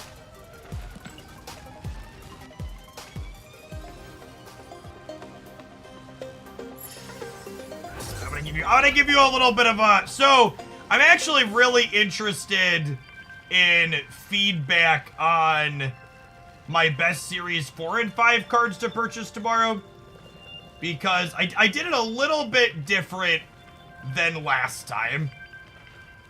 So my category groupings for tomorrow's best series 4 and 5 cards to watch out for are the following. Can I not scroll this up and down? So we have the Nico tier here at the top, and we have the Kang tier at the bottom, and then our other ones in the middle are tech cards, and then archetype defining strong, archetype defining fine, archetype defining mediocre, and then strong but replaceable and fine but replaceable.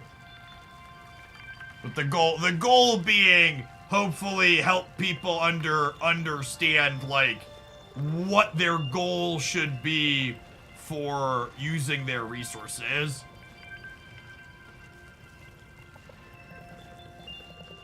King tier, yeah. I feel like those are appropriate bookends. We have the Nico tier and the King tier.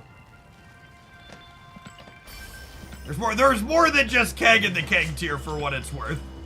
I just also don't expect them to rework him anytime soon. Yeah, spoilers, Hercules is in the King tier.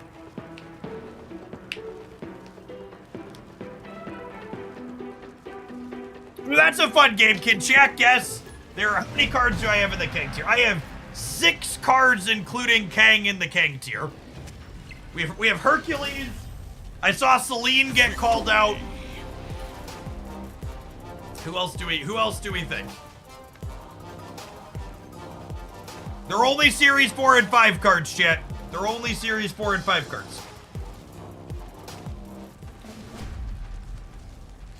And I did not include the ones that are downgrading. So Howard's not on the list. Howard's gonna be series 3. Zabu is in the Kang tier. How the mighty have fallen.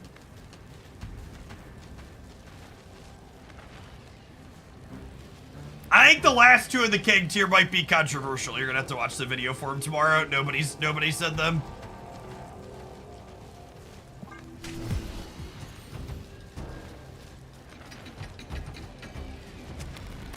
Ooh, Niv got another one of them there. I put Kyeria in the King tier, gamers. Sue me, but I put Kyeria in the King tier.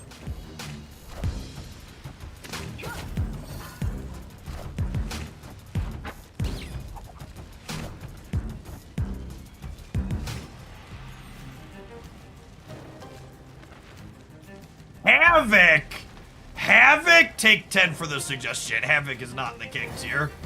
Freaking video gamers. Havoc in the king tier. Sacrilege.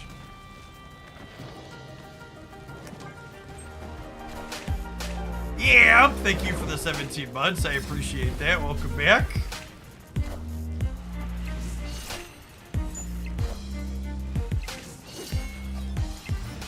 Havoc is like a 10 on the Jeff scale. That's big true.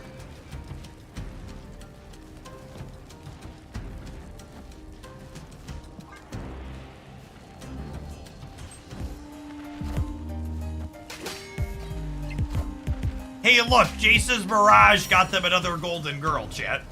Do you think they're appreciative of me giving them a golden girl?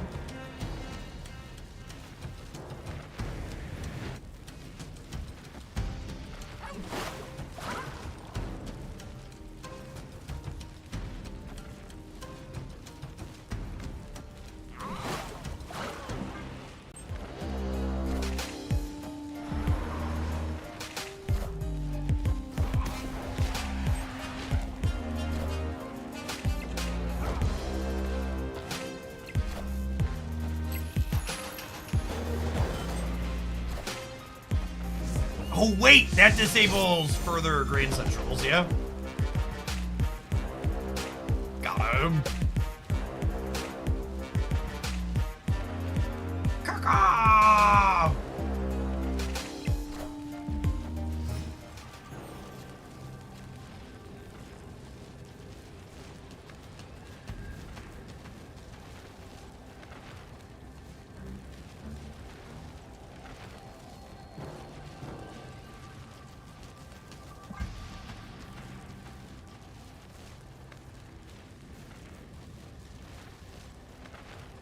Is Hitmonkey King tier? No, I think Half-Half got the last one. They said Grandmaster. The Kang tier is Kang, Hercules, Celine, Zabu, Kairia, and Grandmaster.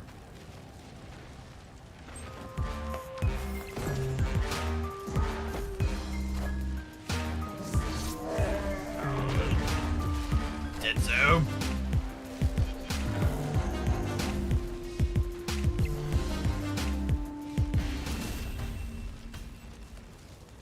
Even if we had switched Hulk and Sentry here, we'd have lost the breaker.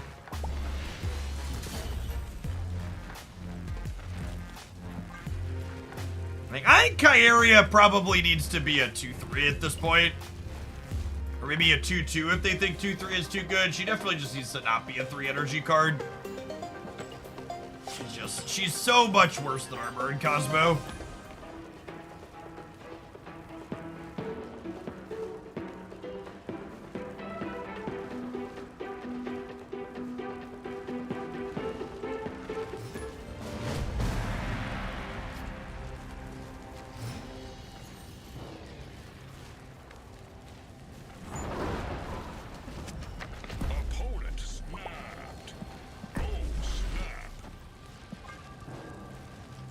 They don't want global effects to be 2 energy. Yeah, that's fair. I'm just not sure her effect is ever particularly competitive at 3.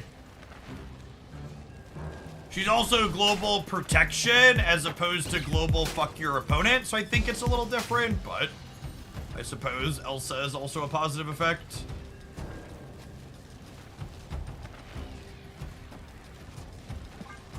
Yeah, I'd consider Supergiant a tech card.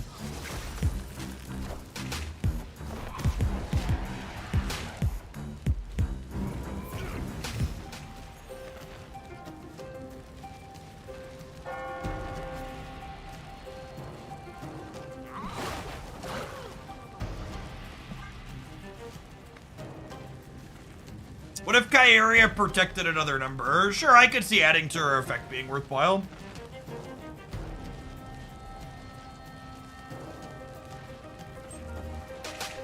The Kang tier answers this question. If I can guarantee getting this card with a single key, should I get it? Unironically, that's the exact description I used for Kang tier in my video.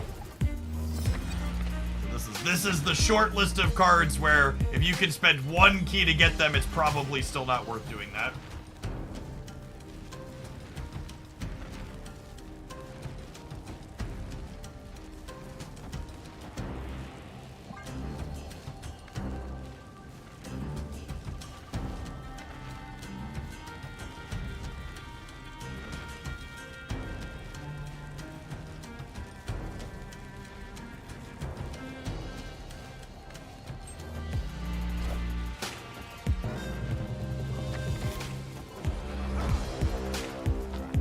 Thoughts on Sage? Very playable 3 energy card.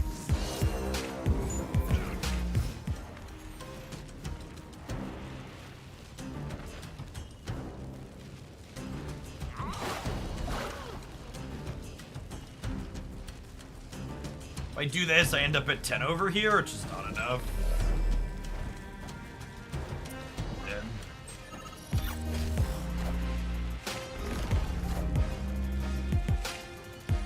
Or they could do that, and then we win the game.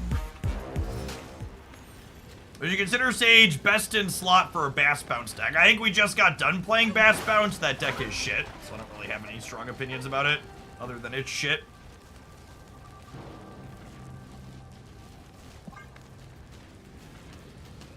I think Sage is very good in decks playing lots of little cards.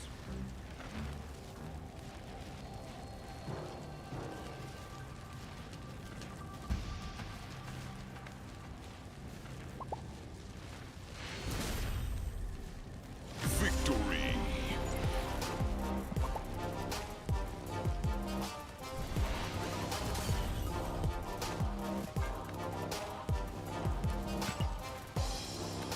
As always, beat the Professor X and still left feeling very emotionally unsatisfied. It's not a card that's particularly interesting to play into, no matter how you slice it.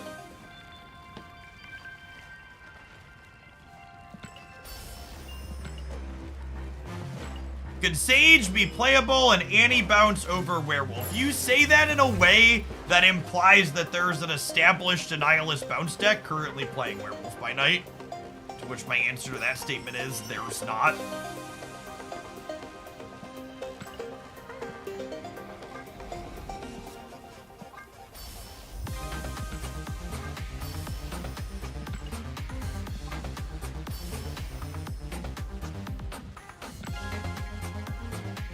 Here's 700 more gold on the track. You enjoy this sleeve. This is best in slot for Blink variants for sure.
I got a Warlock's definitely a King tier card. It's just also not a card that,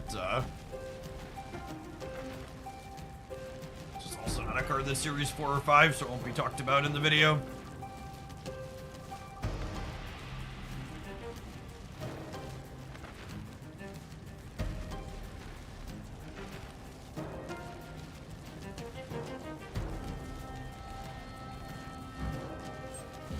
Annie rolled 5 2 times in a row off of Pixie. What wonderfully average variance.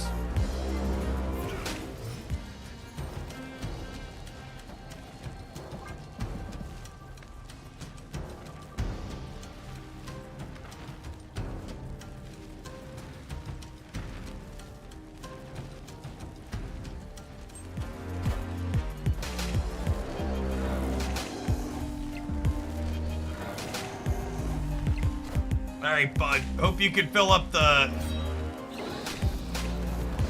average Hella Gamer limit, really.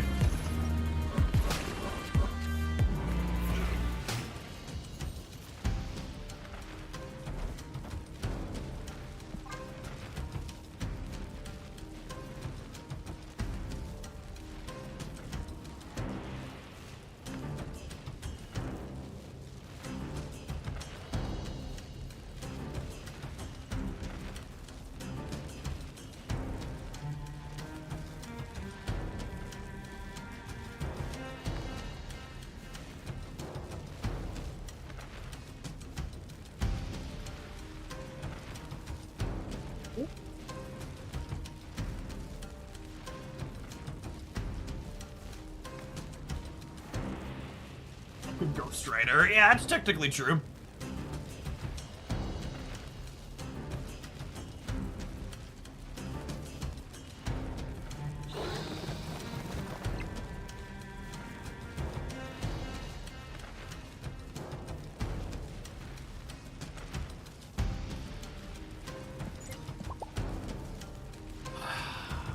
Oh, hella gamers.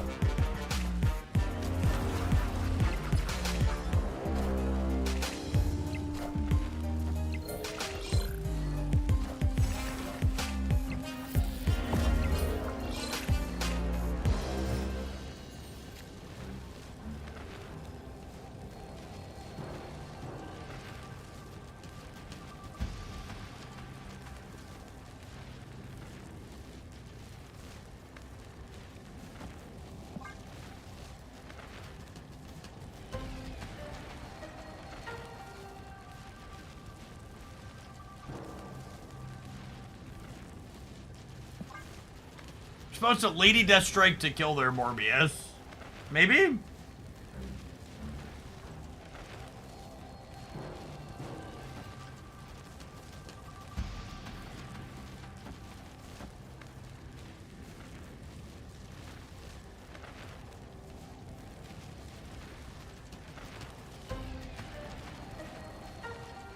It kills the Void too, but like, if they're gonna Modoc Karmartage, getting rid of the Void and the Morbius has value.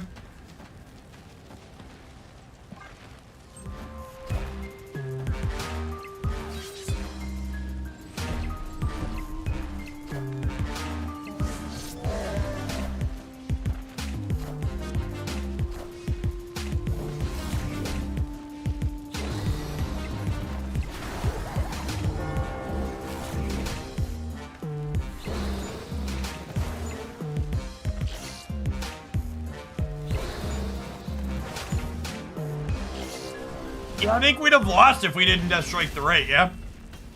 Because they would have, discarded enough cards plus Proxima to get big enough there, I think. Cool.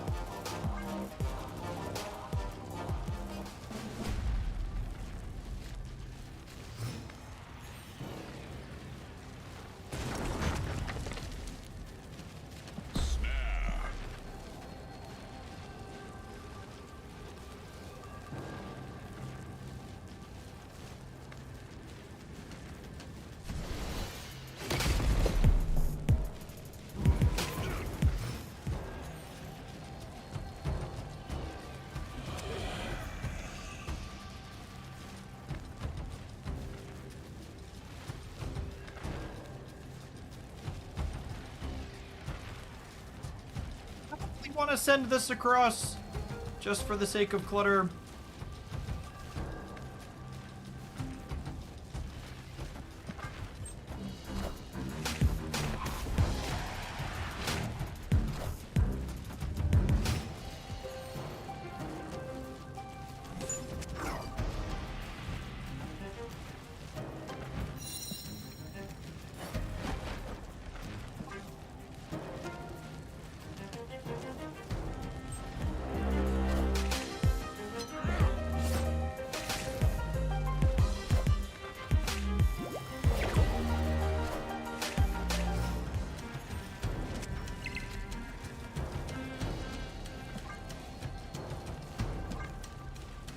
Just not gonna have room to do something else with Nico on curve at this point, so I think it's just this.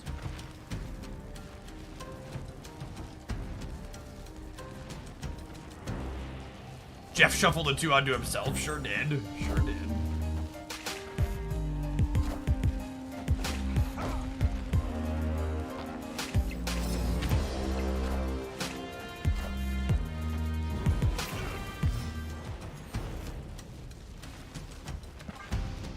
Got some rocks.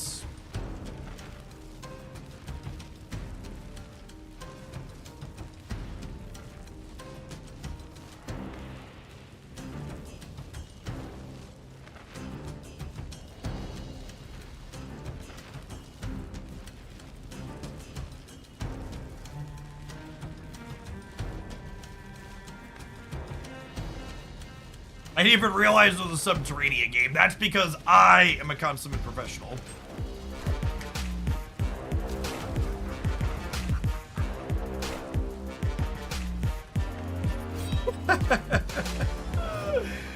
Nice Marvel Snap Deck Gamer.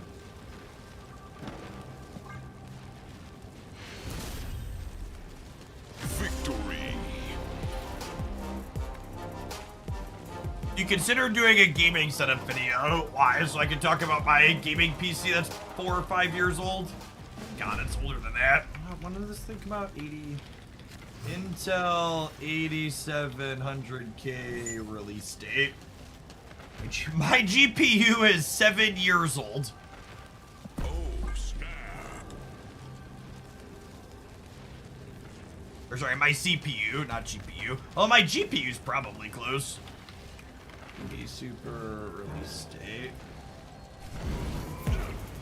GPU is 5 years old.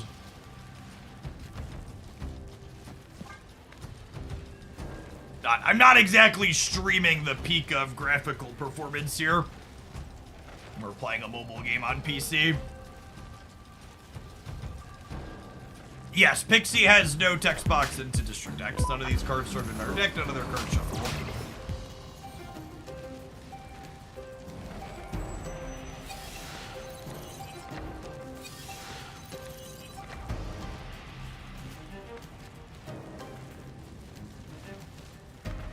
Yeah, I genuinely do not feel compelled to upgrade my computer at any point.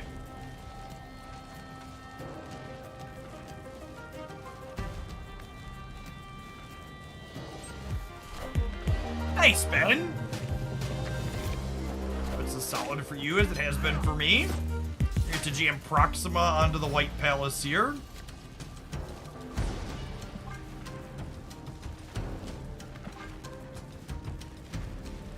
Or do we play her here and play this here next turn? I think I want the flexibility to be able to play Red Hulk on the last turn. Because if I play Red Skull on 5, I'm going to be obligated to play whatever has the plus 14s. Like, I'd rather just get the plus 7 so I can play the plus 7 next turn and then play Red Hulk on the last turn. You Zemo the Dark Dimension so it pulls after the opponent's drawn 4 cards. Ah, that's mostly a wash. Double Dakin. Oh, I'm dumb. Why did I think this was Krakoa? My brain totally had this pegged as Krakoa. Don't ask me. Don't ask me, shit. I don't know why. I don't have an answer for you.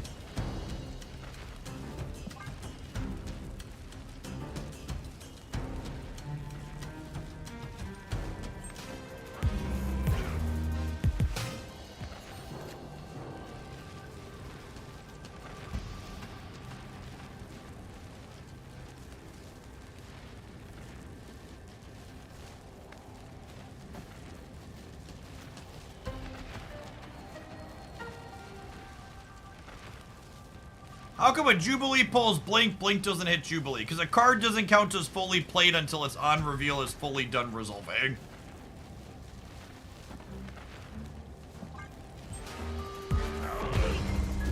See if either of these discard deck and shards.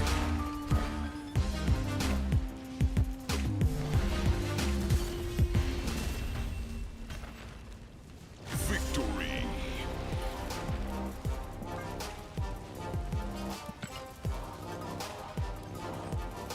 Ooh, 18 Lady Deathstrike boosters.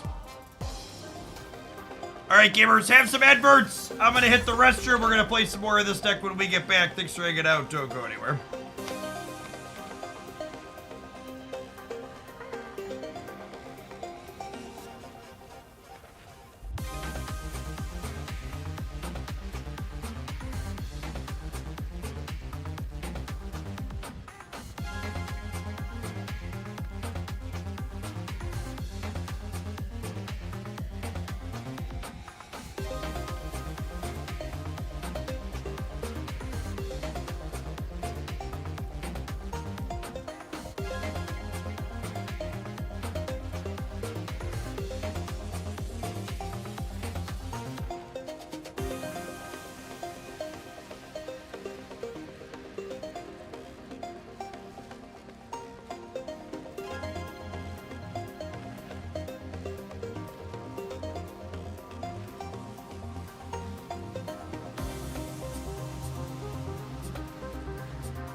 In fact, that type of Jubilee interaction we were talking about is one of the things that makes Snap different than a lot of other card games. Like in Magic, you can't resolve a trigger in the middle of another trigger resolving. And in Marvel Snap, that's very much something that happens on the regular.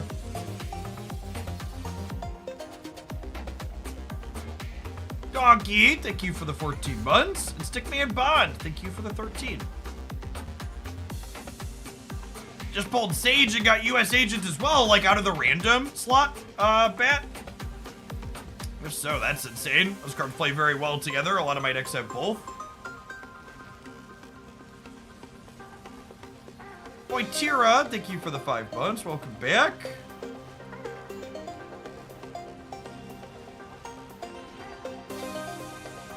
Oh, that's a super red hot. What free gift would you recommend for the wallet? I don't know what the options are for that. Bullet?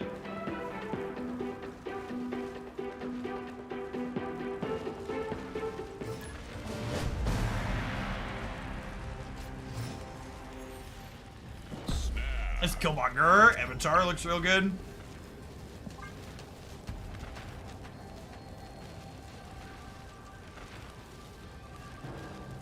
It's interesting. One thing that's a little awkward about Snowguard in this deck is sacking Snowguard to draw cards with Nico is often not great. Just because she often overfills her hand. You bought the Black Widow bundle, right? I did.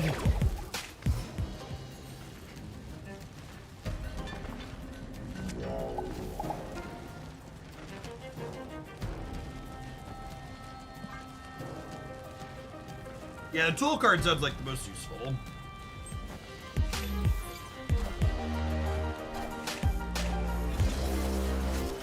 That's a big Deadpool chip.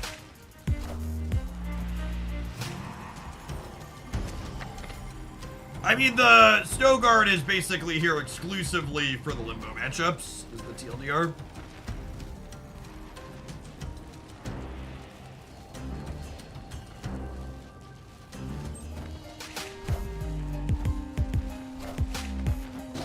Can we copy 2-cost Red Hulk? Oh, yeah, maybe. I guess I'm missing Annie from my hand.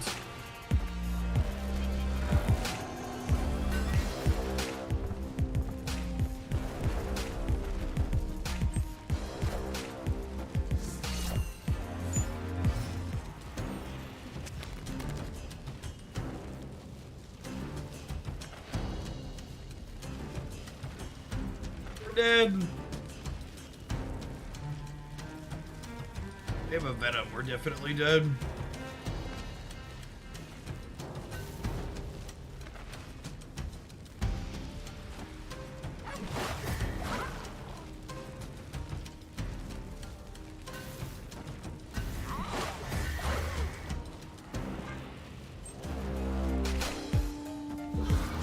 No Venom, so you're saying there's a chance. What a game! You 50-50 for Annie. I mean, it's better than 50-50 if I draw cards here, yep.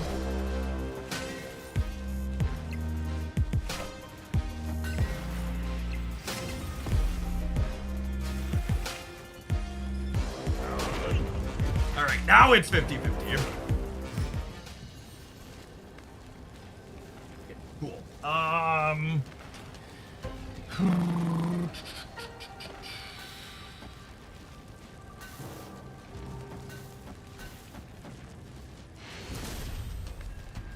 Victory.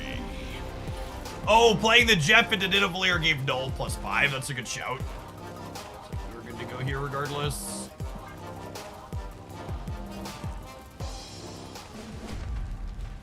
Seeing Venom for the big Deadpool is definitely great for us.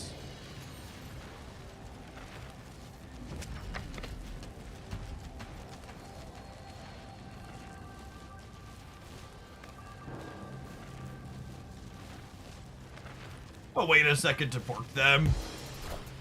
The longer you wait to pork, the more likely a higher cost card is to move to the left in their hand. Which is ultimately what you want to be hitting. I'm going to play this on the left so we can annihilate it across in the negative zone. Oh, snap.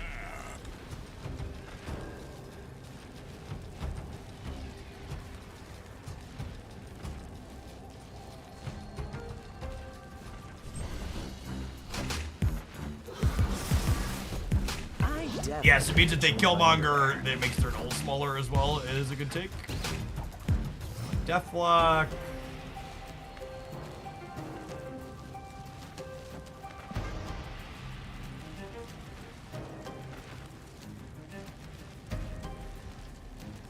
Why not rooms bad for us? Because not only can they fill it first, but also them being incentivized to fill the right makes our Sentry and Nihilist plan a little bit worse off.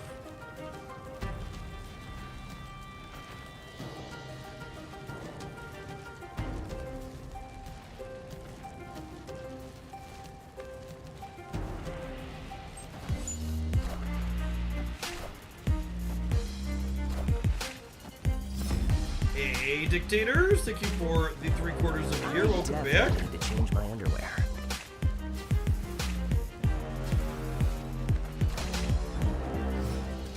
Going on, Race, appreciate the 1/4 of the year.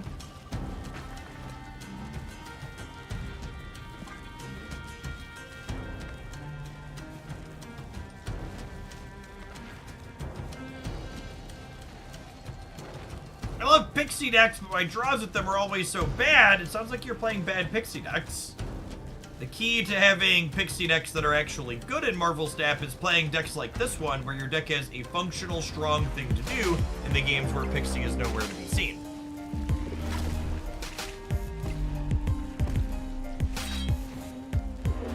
Oh, we need X23 to not go right again. Alright, we have a chance for a do-over here. Left or center X23? Left is ideal, but we'll take not right.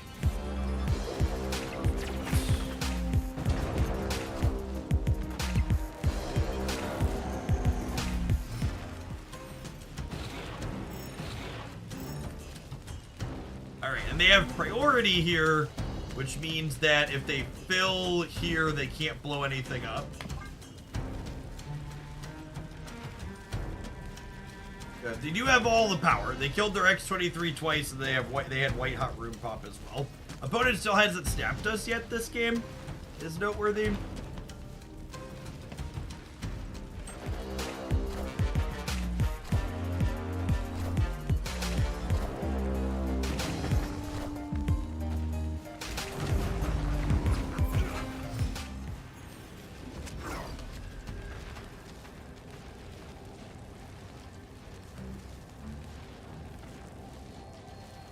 I don't know. Escaped.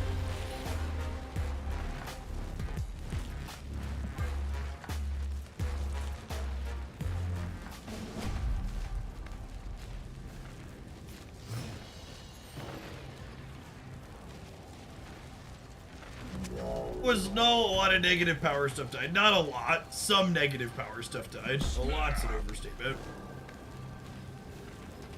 It would be nice if they would track it.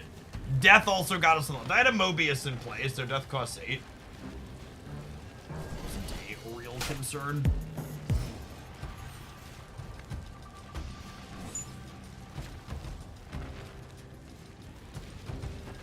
In theory, Subterranea favors us here.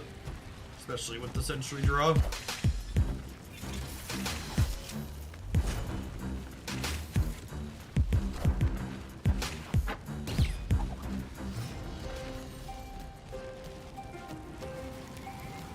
Parker! That, I suppose.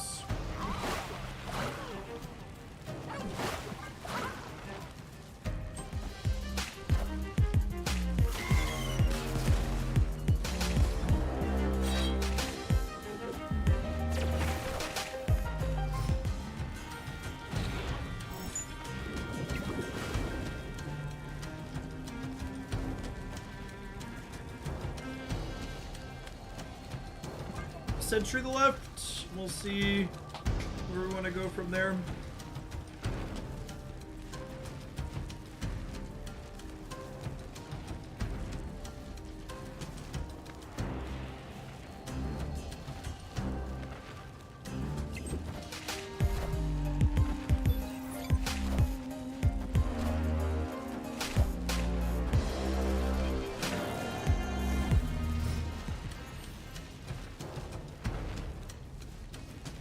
Quake is a very good Marvel Snap card. In general, effects like hers tend to get very underrated by a lot of gamers, in my opinion.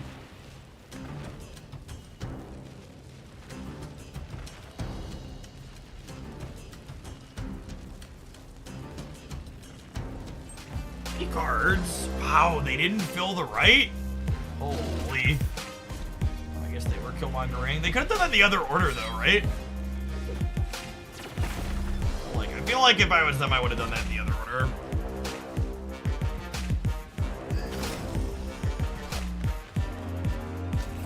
Are you okay? Are you okay? Are you okay, Ani?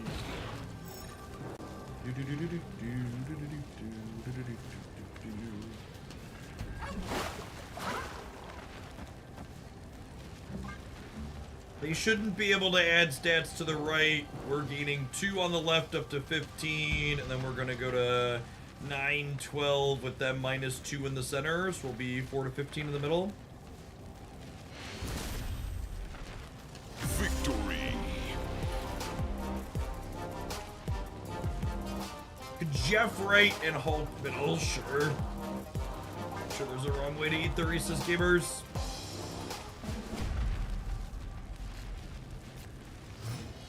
Does Airship start in your hand? No. Does his text box say this starts in your hand like Thanos does now? Oh, snap. Opponent snapped.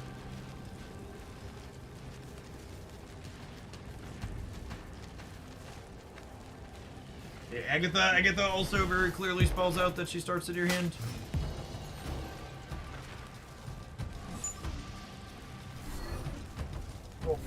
Oh gosh, they lost their Hulkbuster. What a beat.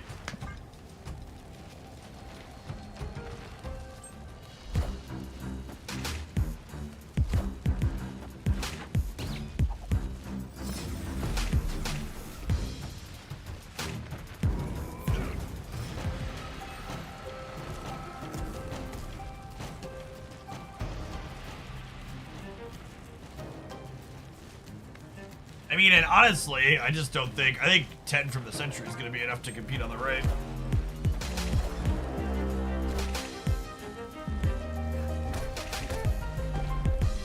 What a game! Enough said.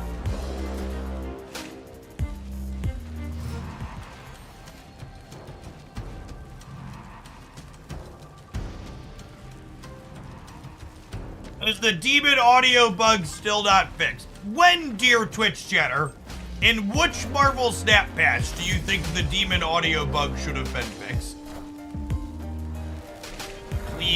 Please tell me more about which patch Marvel Snap recently released that you think it should have been fixed in.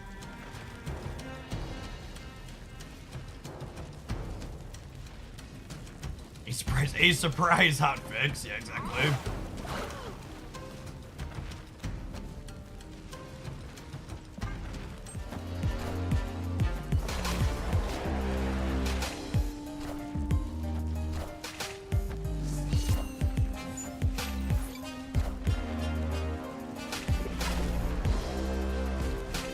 Enough said, Bob.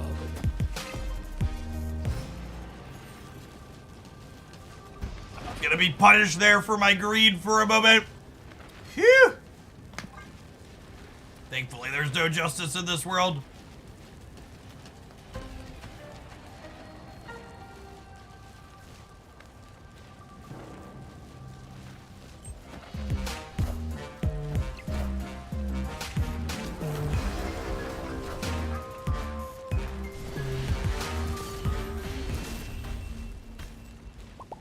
Victory.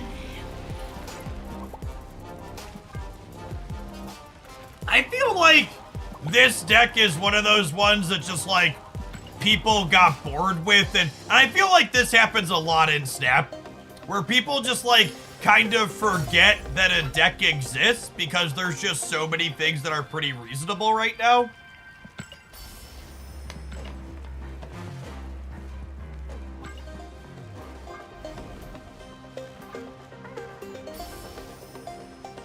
Just like, deck lost 1 point of power off of Lady Deathstrike, and people are like, nope, can't do it.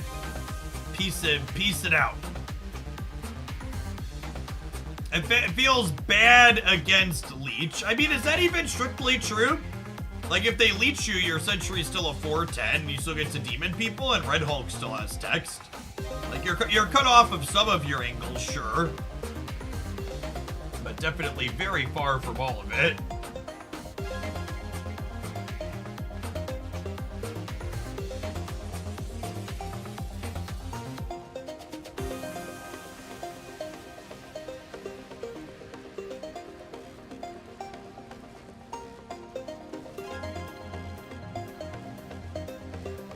Elon Musk tweeted this. Perhaps there's some video game streams in here, Twitch. And he tweeted this with stream on X. Dear Elon, there is so much fucking porn on your website. I literally can't click into my notifications live on stream anymore. I literally cannot click into my notifications on stream anymore because there is so much pornography on this site where you're just not looking for it. Like, I tweet something random about Marvel Snap and it gets a handful of likes, and suddenly there's just boobs in my notifications. And not that there's anything wrong with boobs, chat, but I can't even scroll my notifications in public anymore, right? Because like that dude, the weird bearded dude scrolling his phone, looking at porn while he's out, like that's just creepy, right? Like, it's so funny. Was it the best thing I ever heard to describe Elon Musk and his takeover of Twitter was Elon Musk is like what would happen is Elon Musk taking over Twitter is a real life example of what happens when someone thinks they can run the company better than the people that currently do. Like, you open any random video game subreddit, and there's a bunch of people that'll be like, Second Dinner doesn't know how to run this game. They're running it into a ground. I would do such a better job than Second Dinner running Marvel Snap. And Elon just like, he thought he could do a better job than the people currently running Twitter, so he bought it, and he is proving to all of us in real time that he very much cannot do a better job.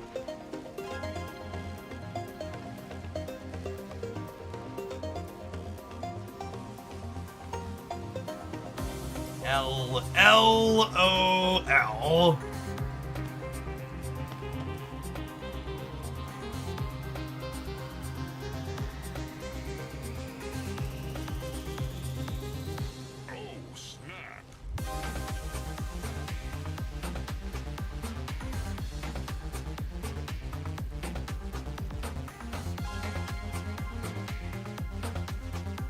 All right, gamers.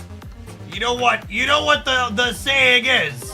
Every day we are hustling.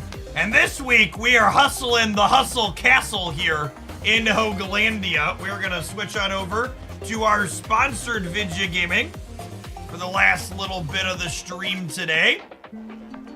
An easy way to support what I do here, you can check out Hustle Castle, which is an RPG/castle building game, using my link on PC and mobile. Construction takes time that we do not have. Let's use magic to speed things up. Speed it up. I would like to upgrade my barracks. Perfect. Now let's begin training warriors. The music might be a touch loud. Let's address that. A little bit less aggro on the music. Can we kick over these castles? I assume there's kicking over opposing castles at some point. Tap and hold on a unit to move it. Alright. Donald the Glorious, arm your warriors.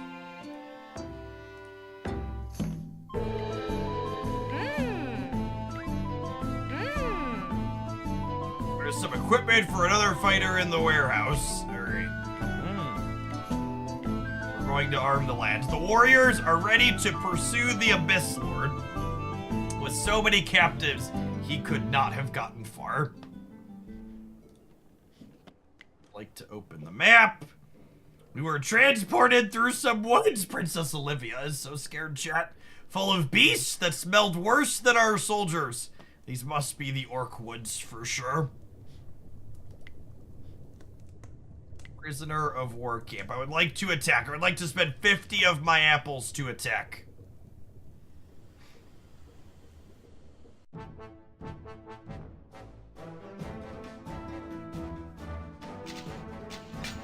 Do they auto battle? It looks like they auto battle. Oh.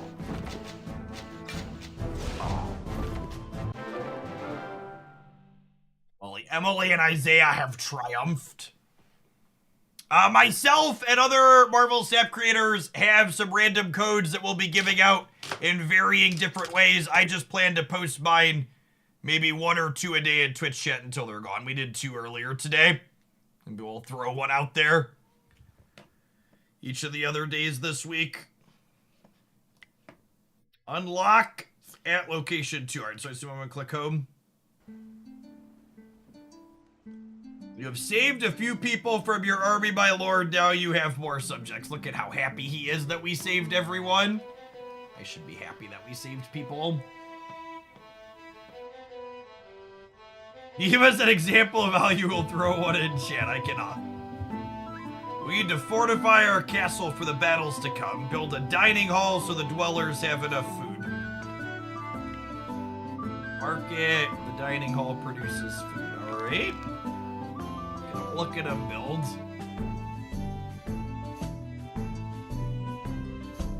You should hurry, speed up the building process. You can do that at any time. You can now move the subjects rescued from captivity to the castle. Appointing a treasurer receives more gold for building and upgrading rooms in the castle. Right? Now that life in the castle has been established, you should go back to commanding your army, my lord. We're following the tracks of the Abyss Lord who abducted your bride.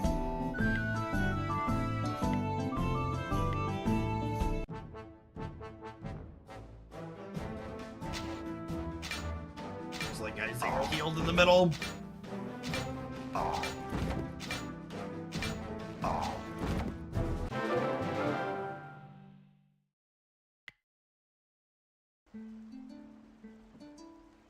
Captured a treasure chest in this battle. It's in the warehouse now. Let's take a look at what's inside. We have 2 treasure chesties. I do enjoy me a good treasure chesty. A sword? Get all these apples, gamers. I spent 50 apples to get 237 apples? That's just good value. My lord, we need to upgrade the throne room to be able to further upgrade the castle's rooms. Ah, yes. In theory, upgrading your throne room makes this ticker go up, had it not been broken. Look at our seat made out of swords, chat. You're managing your castle brilliantly. I am, aren't I? We will be handsomely rewarded. My lord, I have told you everything about castle keeping. From now on, you will do fine on your own. No, creepy Merlin, don't leave us alone. Donald the Glorious and I will always be in the vicinity. We will help you if anything goes wrong. All right, so long as Donald Glorious Donald has my back. Need a cellar to store your food.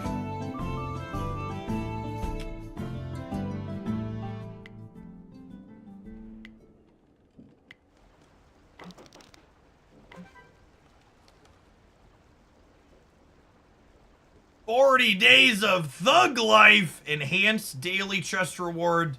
The hospital restores the healthy instantly." All right, we're gonna wait and see, chat. We're gonna wait and see. See if there's a problem that requires my wallet. Upgrade the dining hall so that it can produce more food. I would in fact like to make my numbers go up. I am a professional at making my numbers go up. My lord, your warriors fight like children who swing sticks they just picked up. Wow, that's rude. Teach them how to use their weapons. We need a fighter training room in our castle. All right.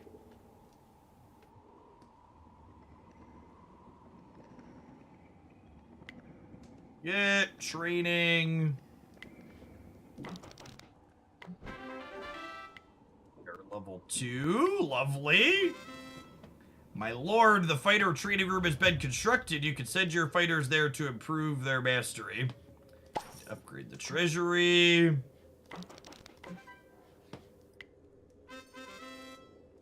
Grown to level 3. 2 dwellers with fighter class 6 or more. Alright. Alright. Hold on, I've got prizes. I thought he said he was going away. That's true. No, he said he'd be around if we ever needed him. Alright, how do I put my... Michael. Market has a dot on it. I have treasures. Free chest.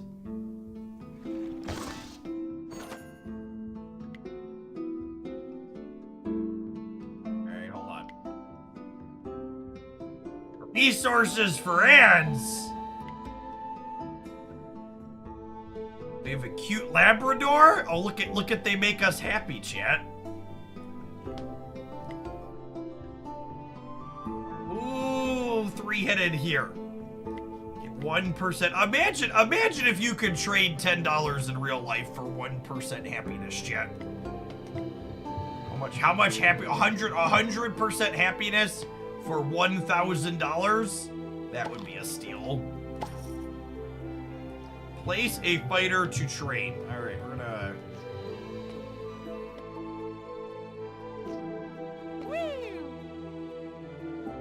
Oh, look, they actually walk up.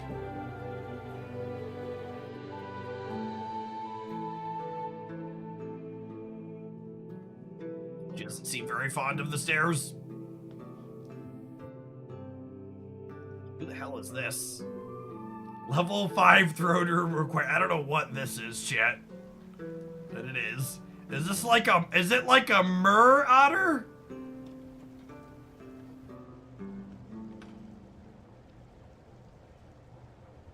The more workers you have, the more buildings and upgrades can be launched simultaneously. That's about what I expect my workers to look like. A mer sloth badger wearing sunglasses and lots of bling. Alright, I've done that. What am I supposed to do? Upgrade throne room to level 3. I need level 6 fighters. I need 2 dwellers with fighter class level 6 or more.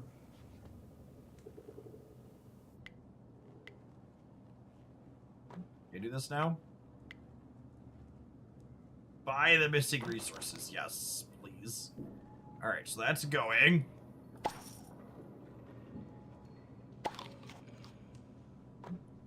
There's an octopus down here, the arsenal.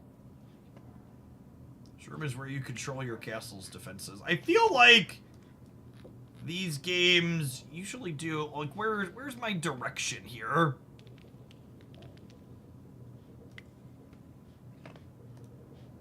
So I have some equipment. Where are... Dweller management. Your castle benefits greatly from happy dwellers. Click on dwellers to find out their wishes and win battles to keep your subjects' happiness high. Do we go back to fighting?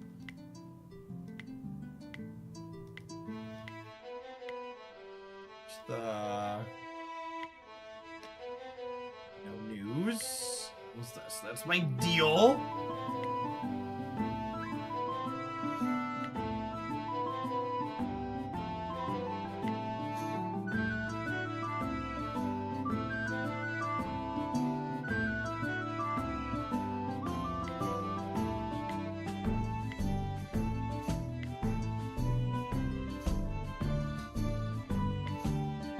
What? Move your troops to the barracks. Oh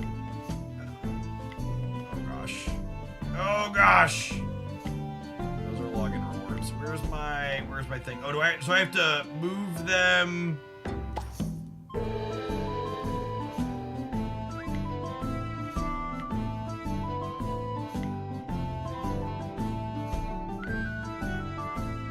I have to stop trading them and drag them.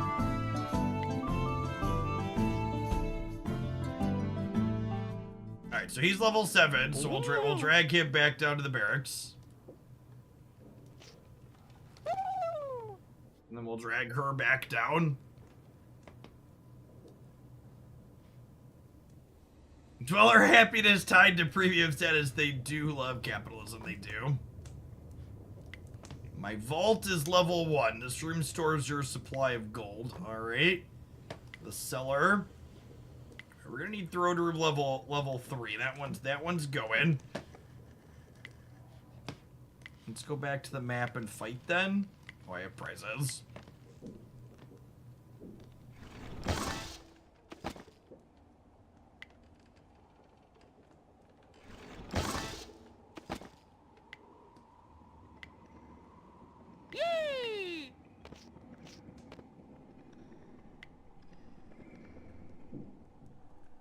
This makes him better.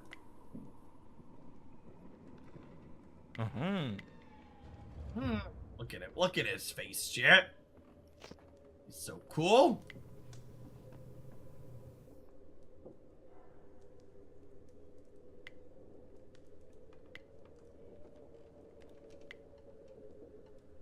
All right, let's go back out onto the map.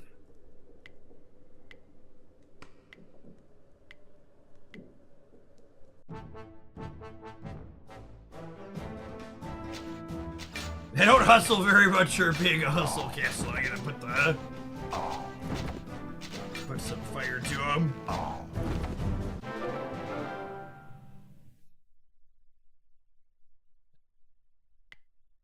Unlocks at location 2. All right, so we have another friend.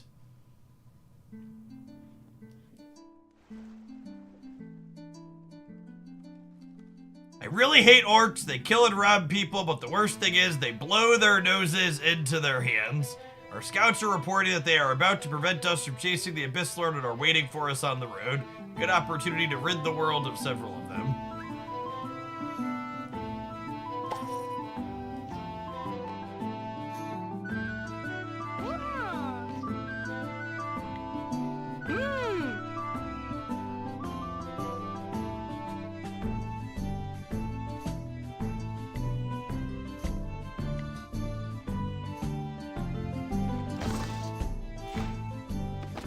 A better bow for our archer, I would assume. When attacking has 8% chance to do like 40% damage to a group of enemies. Alright,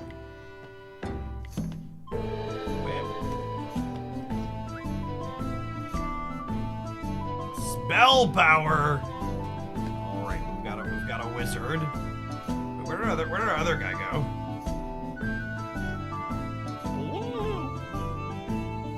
Dweller training has started. Claim.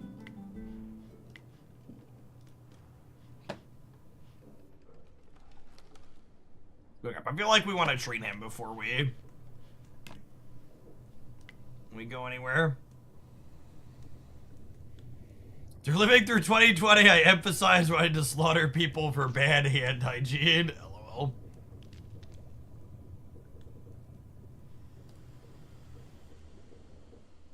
Improved to number 3, chat. Alright, can we... Oh, it actually doesn't take long at all.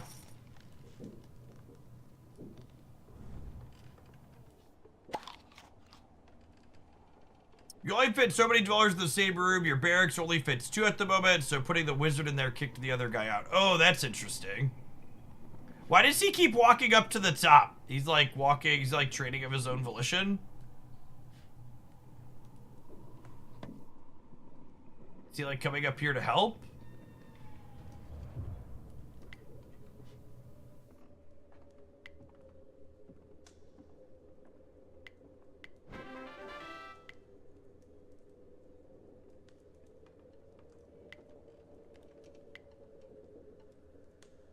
Now build a living room that will allow you to have more dwellers and allow them to create families. Our dweller's about to get busy, chat. Some more magic to speed up the building process. You send 2 subjects to the living rooms. They will have babies in the castle. No one knows where they come from, but it works.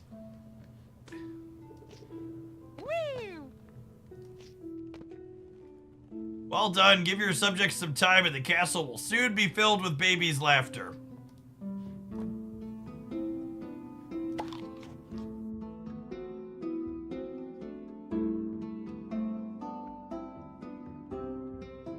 No one knows where they come from, but it works.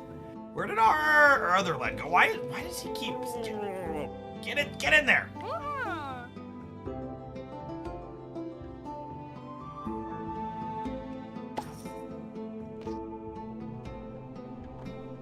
Alright. Map. My lord, you can now access the King of the Hill tournament, participate in real knights battles. Tournament is a quick contest that will only take a little time. All participants get rewards. The winners have a chance of receiving a grand prize.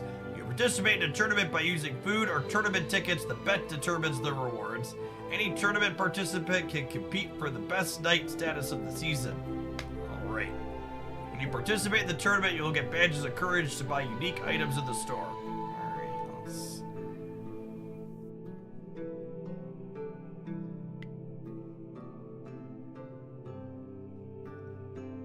weapons and stuff. All right, what do I... Where's the actual gameplay? This is the leaderboard.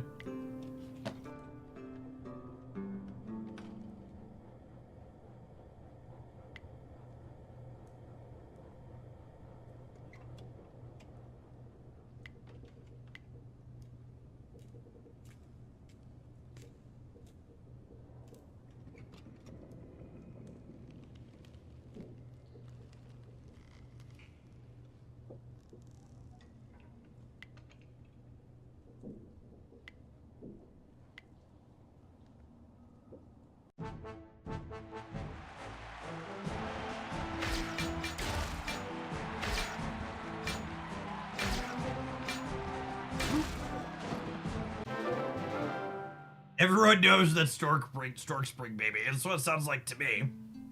It's gonna fly him right on in.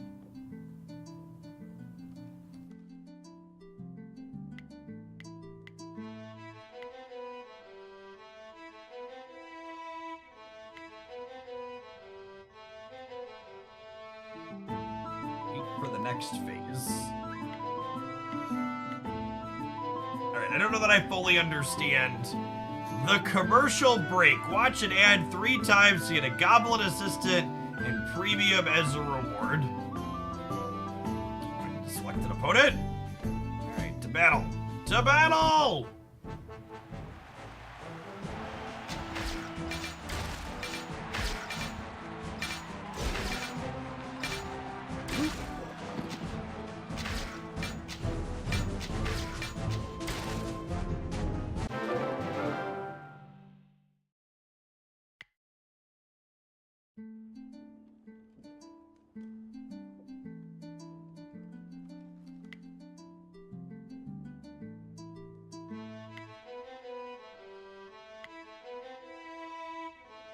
You should completely successfully see your mailbox for details. I would like to claim my prizes.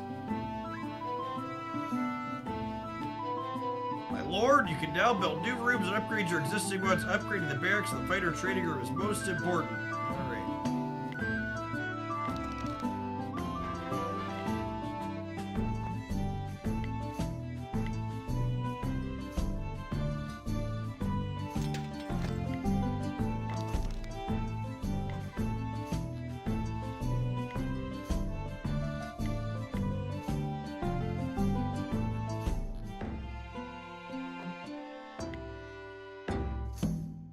Barracks level 3, 16 hours. Well, that escalated quickly.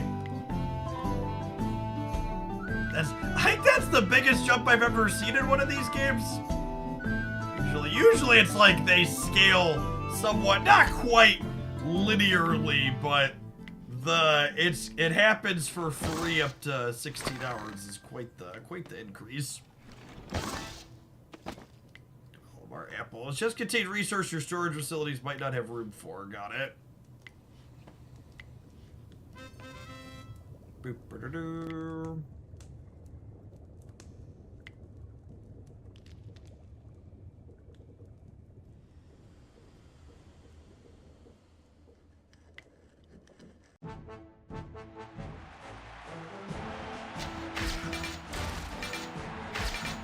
That's sure. You don't need the barracks to hit 6.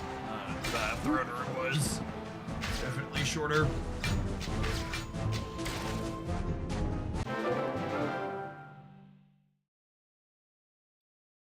I need to make it very clear that there is no incentive or giveaway tied to trying out Hustle Castle.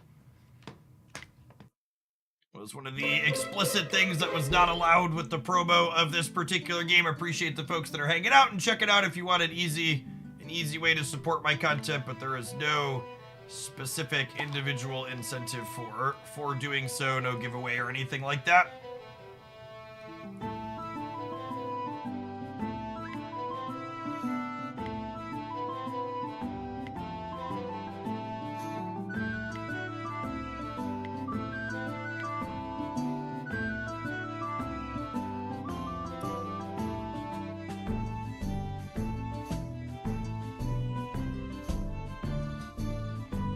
Oh god!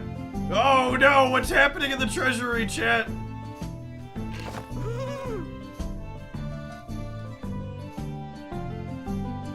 What the hell is happening? Alright, put him up there. I don't know what the hell that was.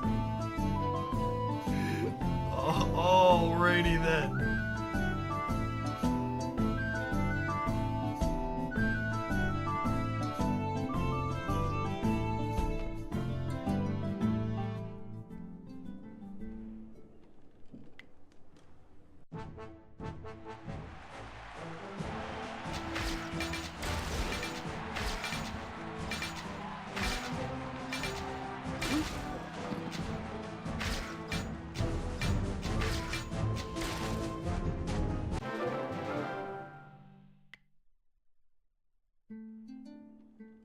I don't know that I fully understand what is going on in this tournament mode. I get that I'm attacking and I click to battle, but I don't understand how to tell if we're winning or losing or if we're picking people or AIs.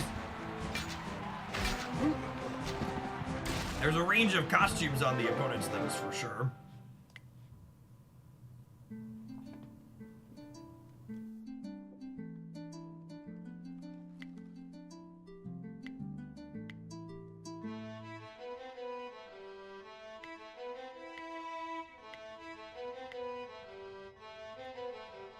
The Dweller to the barracks and equip them with combat gear. I thought I did that.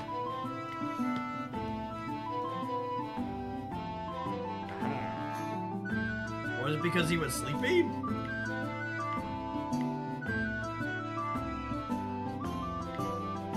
Oh, I can put a third person in is what happened now. Because we upgraded it. Let's put the loser down here.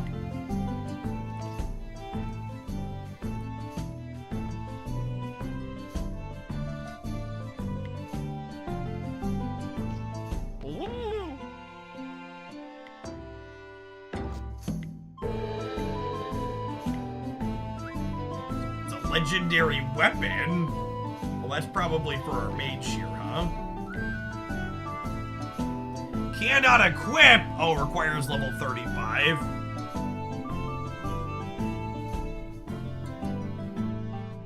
Are we winning, son? My numbers keep going up, so I assume that's the case. Should I feel like I should send him up top and upgrade him through level 35 so I can put this item on him. Alright, hold on. We're gonna burn our blue currency, putting him to 35 so you can put the wand on him.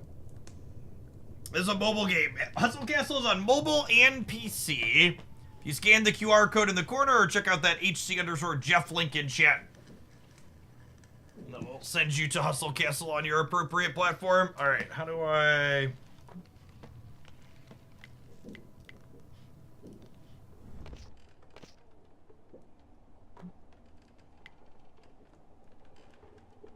Max value 14. Okay, so I need to upgrade the trading room then. Requires throne room 4. Okay, I'm gonna get my mage. We're gonna get our mage upgraded, gamers.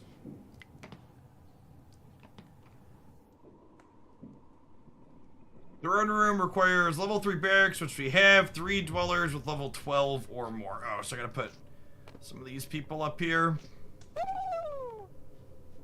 And they gotta trade places, so we can only have 2 of them up here.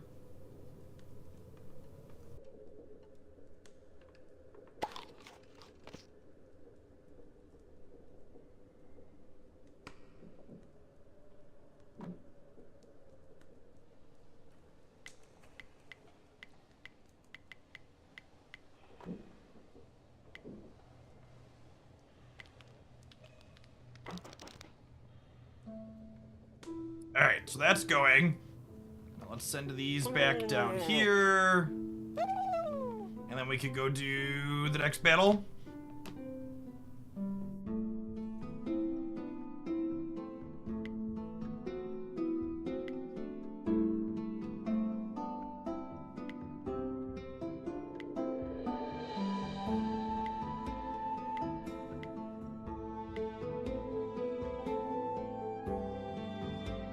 There, we can go to the map, we can go to here, we can go to the thicket, we can battle.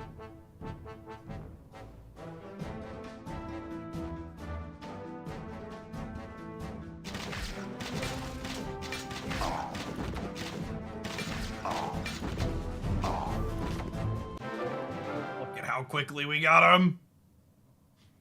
Claim my rewards.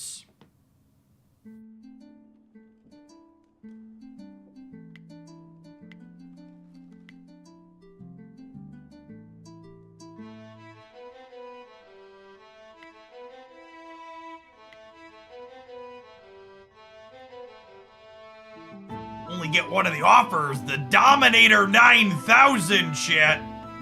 Legendary weapon. Look at those numbers. Only requires level 8? Oh, Dominator 18,000. Why would you only want to dominate half as much, chat?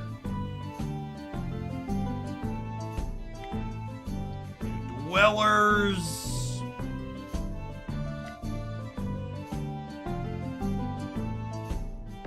The second link here is a thing I'm supposed to point out that I haven't yet. If you're looking to slam your game with the most powerful card in mobile gaming, your credit card, the shop link in chat gets you a little bit of a discount on everything.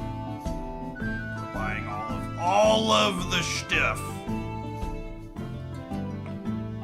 The orcs who ambushed us got what they deserved. Nice fighting, sir. Alright, what are we... Opening some boxes. That requires 14. Alright, I'm gonna speed this one up. Good work, my lord. Now you can create your own spells.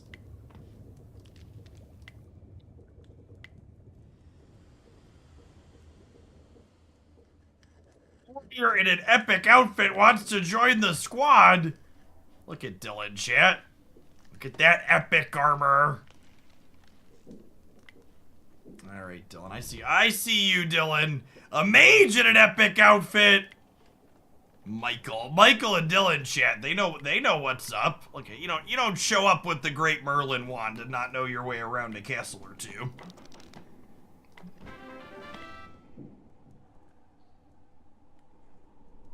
Got an achievement, the Dream Castle. It is my dream castle. Look at that. How'd you know?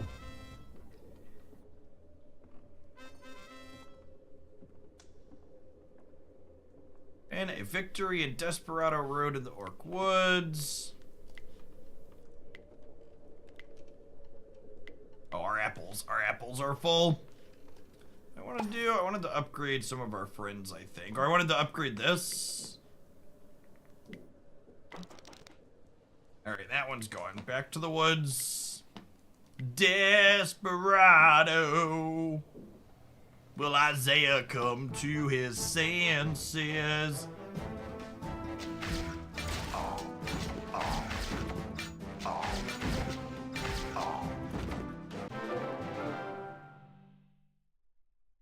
They get more rewards by activating premium.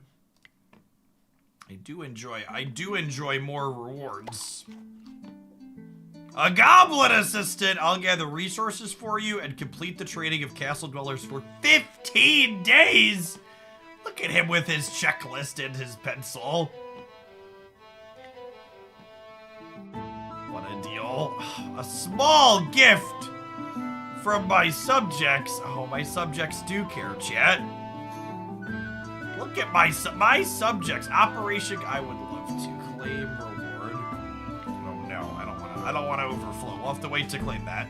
Sir, our scouts saw a kerchief in the orc camp ahead. They think it might have belonged to your kidnapped bride, Olivia. It's terrible. I dropped it. You must take it from those beasts. You must. These are the rewards you can get by taking place in the Champions League. Look at this Chad. He takes place in the Champions League. Claim that one. Yup. Activate. Oh, the Champions Pass. I am a champion. I feel like I probably deserve a Champions Pass. Ooh, Magic Workshop. Craft powerful spells that can be used in combat.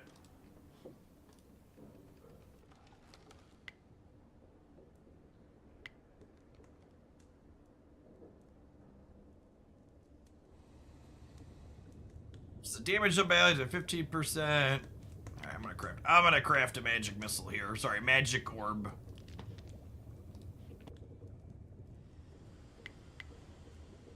Alright, we have that going. Oh, I wanted to put, I had new armor for one of these dorks, yeah? Well, it requires 14. Alright, I needed to upgrade him. We're at a part in our loop where we need upgrades and everything. Mana well, mana pool. We can just continue punching here. Gotta use these apples.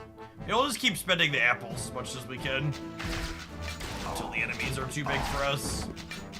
Push our numbers up.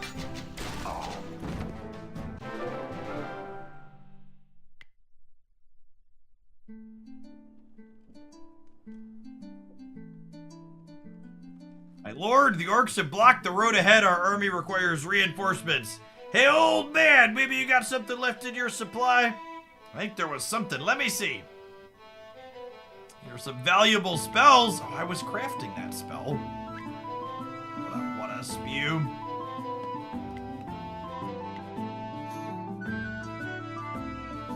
Orcs, you have to stop these people or else I'm gonna get mad. The Abyss Lord is angry, chat. Grav, order orc to block the road. People don't pass. My people are done going to pass, gamers. I believe in our ability to pass.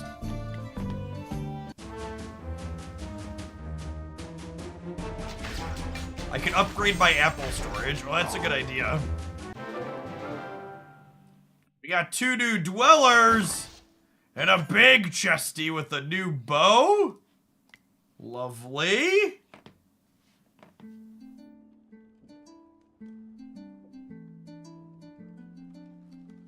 Maybe we should upgrade our apple storage. My lord, all over the kingdom, the messengers are spreading the happy news about the great holiday drawing near. The castle challenge is beginning. Look at him ride that hog. This is where you can earn lots of exciting and useful rewards. Earn flags by taking part in in-game activities and completing special quests to increase your castle challenge level. If you want even more rewards, check out the castle pass. Look at him go.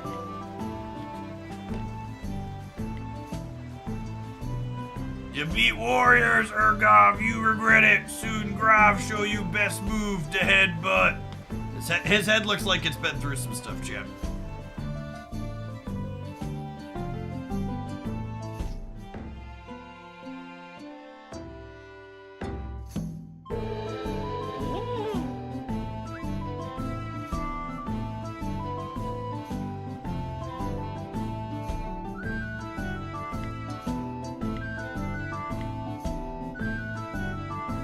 To continue attacking. Whip her with a better item.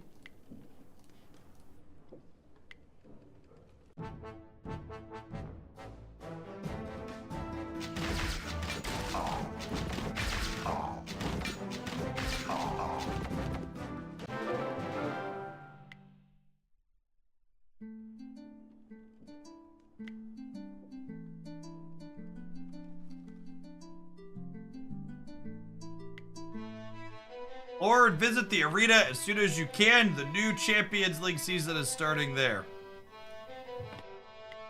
You get lots of rewards to the arena arsenal, get helmets needed for you to take part in the arena tournaments, and unlock new champion levels. Alright.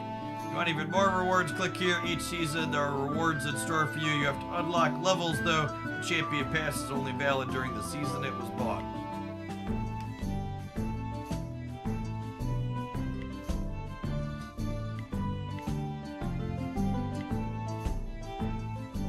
How do I actually play in here? It's just this button?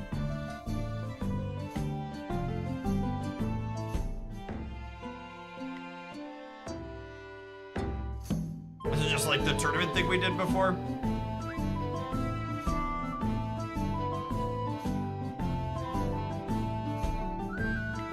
Our number is bigger than theirs. That seems good for us.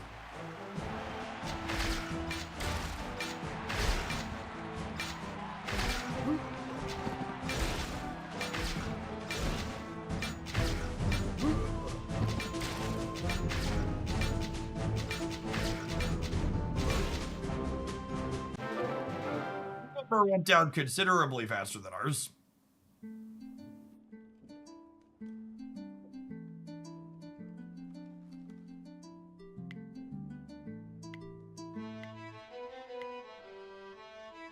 Attack the orcs!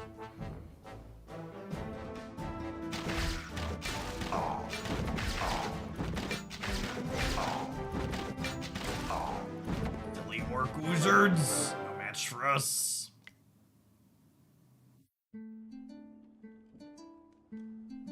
Honey, it's time you met my parents. He's trying to steal our princess chat. She's not pleased. Sir, I suggest we attack the enemy fortifications so Princess Olivia feels reassured. Alright, I would like to reassure Princess Olivia.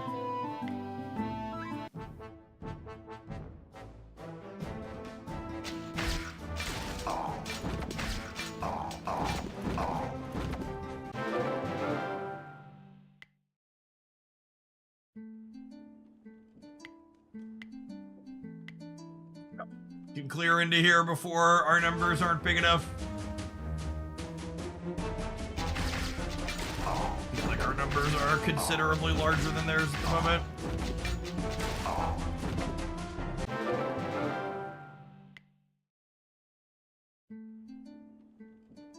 It's weird to me that it keeps making me bounce back to the castle in between each round that we play. Giddy up, piggy!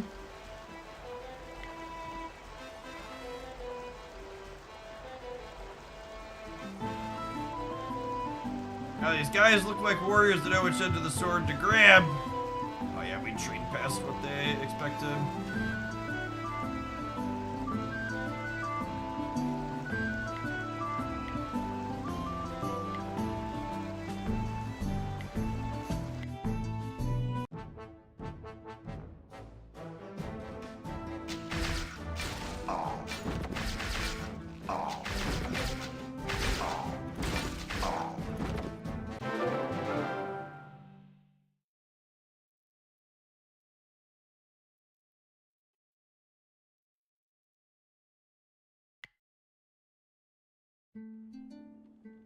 Lord, there seems to be a mountain ahead.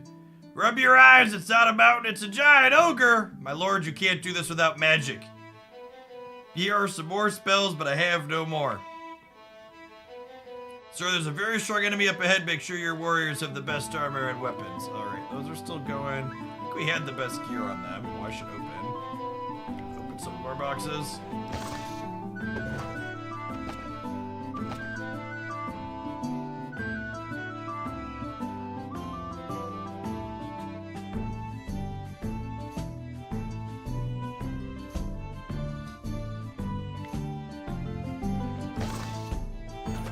Some rings and stuff that we can put on our dorks.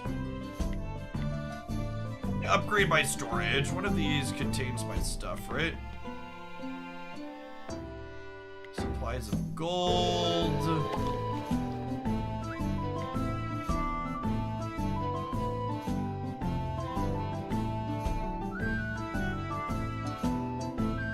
This is food. food, produces gold, produces mana.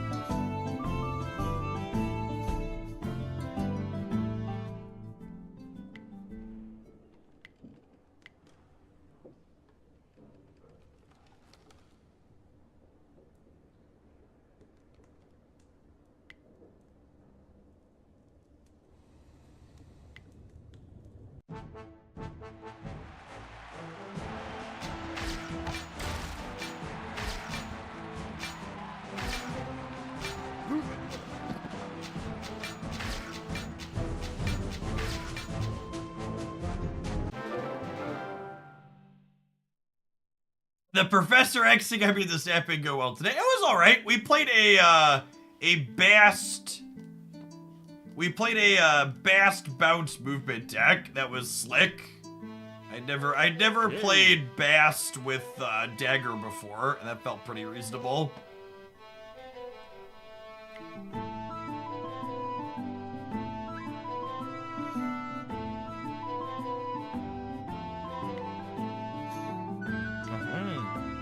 Some extra damages.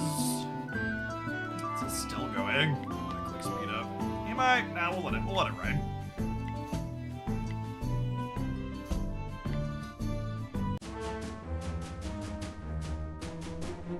Yeah, I like the Bast movement deck a lot. That is a large ogre chat.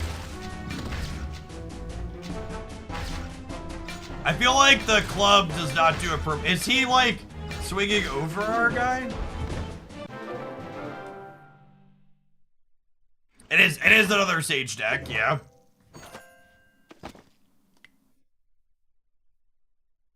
Shoot and forget crossbow. Okay.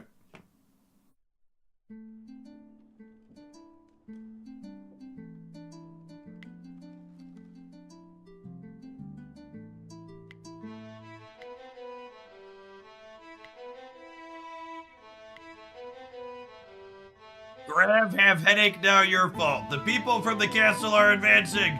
Unbelievable. Awake from your sleep, mortals. I have a job for you.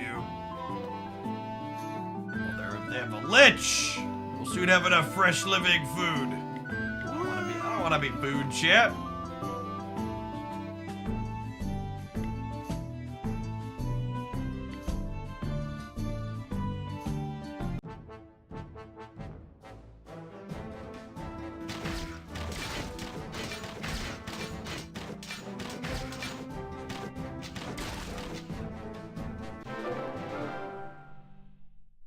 If you like the types of decks that I tend to play, Dwight, Sage is an excellent pickup.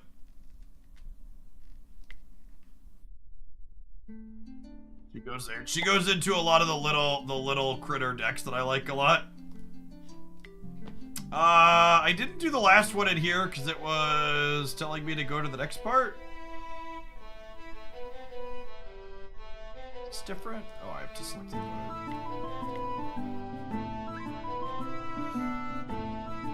I don't know that I fully comprehend what's going on in this game mode.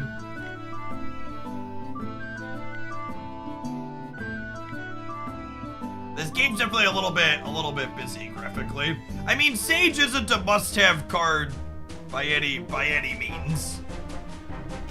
But it's gonna go into a lot of the types of decks that I enjoy. Is that a robot on a...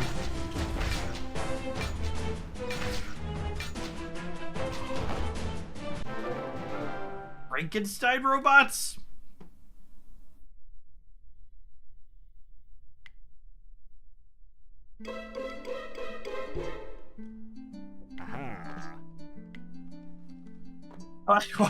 Why is there a ghost in the treasury?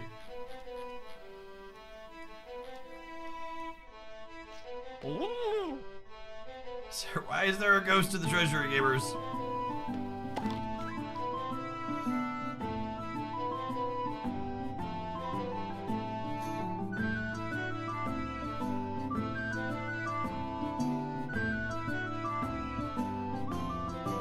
Yes, we have a parchment that says no ghost.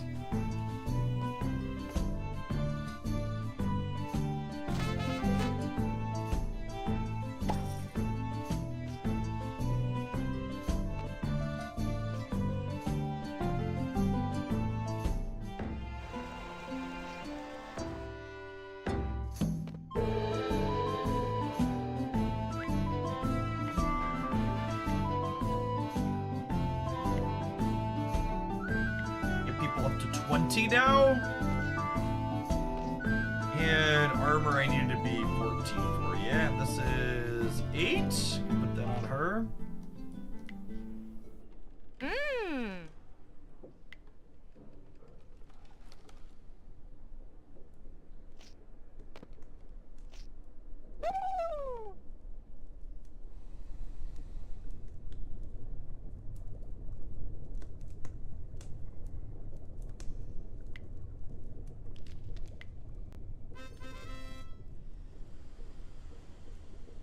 Ox.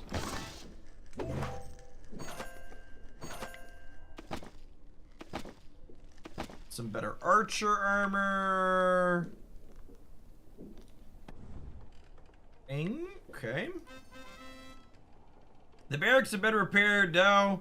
You get another fighter join your squad. All right, yeah, we did that one a while ago, bud.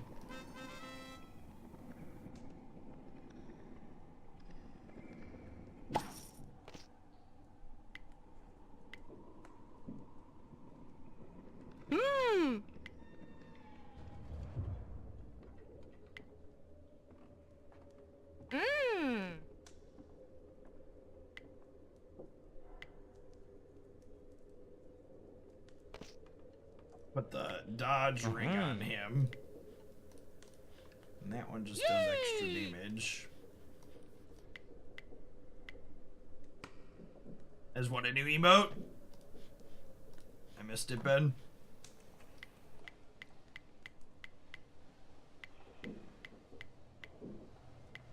Alright, so I have new armor for you.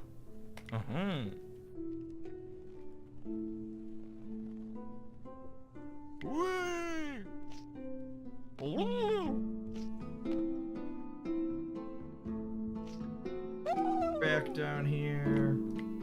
What are these people doing? They make a baby yet?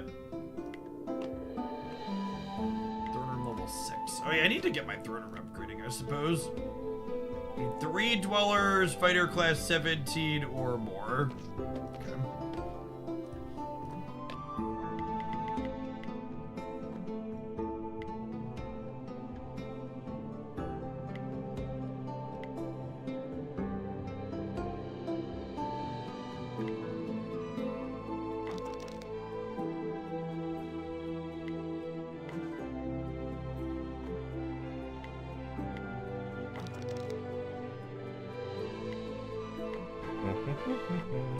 Waiting is for suckers. The game now has the option to customize the appearance of your battle window. In this window, you can select a battle start emote, victory emote, and squadron health frame. Okay.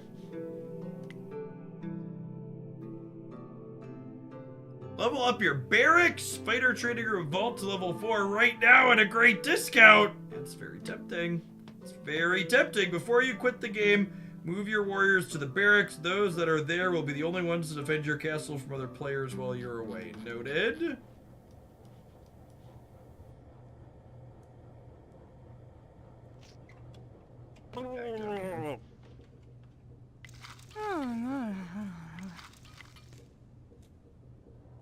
Storages are full. Where's my room that stores the food?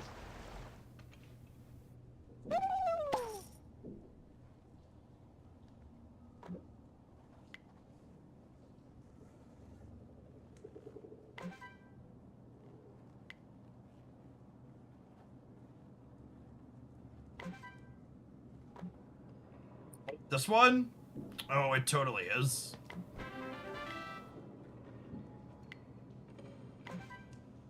Alright, let's get that, and then I can finally open all of these.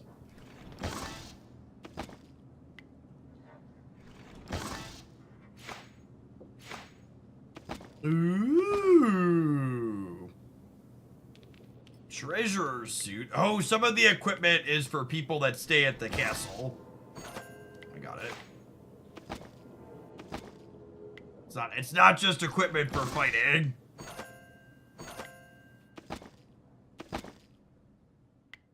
Some of it is, but not all of it. Okay, so we need to go and equip people that are hanging out at home too.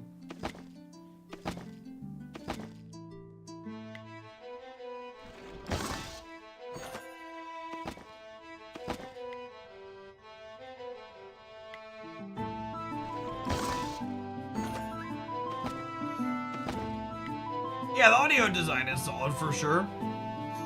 Chance to restore health to self, sure. Might be better than the sword he currently has. His current sword is not great.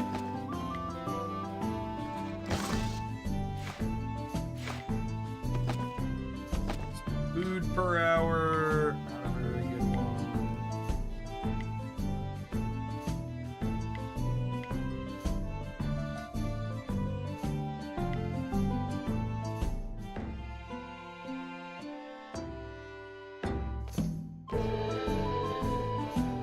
Chanting attributes is an important stage of the development of your subjects. The higher the attributes, the stronger your fighters are. I borrowed some elixirs of mana from the old man I found in his basement. Now we need to learn how to use them. Select a parameter to start increasing it. You can add all of your available elixirs at once. You're doing great. All that's left to do is spend some mana and watch it happen. I wish you succeed, my lord. I'll rummage around the old man's basement and see what else I can find. Alright, so we can stack extra stats on characters that way. That is, in fact, an upgrade. Amulet on him.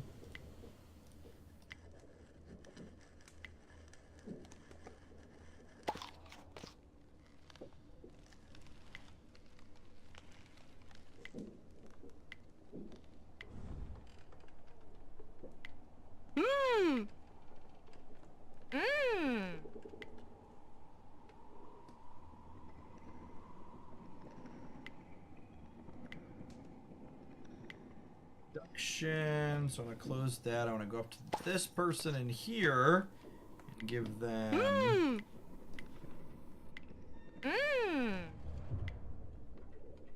These. This Storko already has that. Okay.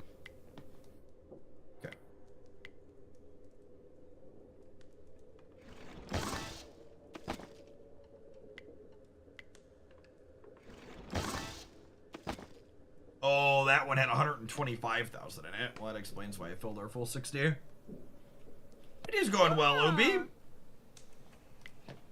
Hope yours is as well. We're checking out some Hustle Castle here at the end of the stream. Oh, right, I can't claim those. Let's go to the map. Can battle at the lighthouse and spend some here. The lighthouse is a place to attack other players. Choose the strongest opponents to get the rewards. To attack, you need to spend energy that regenerates over time. Be aware, the list of words resets the faster you attack, the greater the reward. Sure. And this is how it was saying other people could attack us. So this is... Our number is bigger than their number. I'm a master at these games, chat. Comparing two numbers.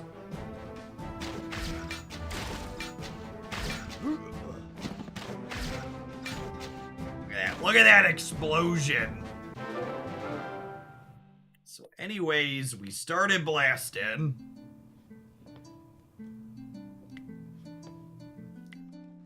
These people in their puny numbers. They wish their numbers were half as good as my numbers.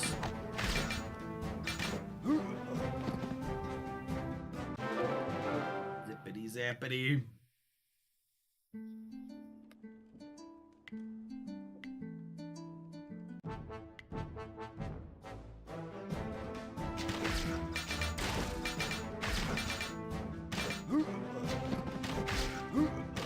Their person in the back has robes on for collecting money. Those are not combat robes, my buddy old pal.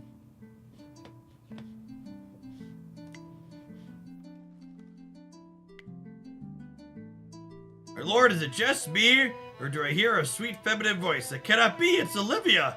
Look at her outfit. Princess, is something the matter? I'll tell you, the snow is melting and the sun is shining. Brave knights embark on quests for their fair ladies. On this occasion, I am announcing the Spring Festival. I have prepared incredible gifts and rewards for the bravest commanders. To everyone who will be going on a campaign, I'm presenting a variety of unique prizes. But don't delude yourself, knights. To go on the campaign, you'll need emerald tickets, which can be obtained from other events.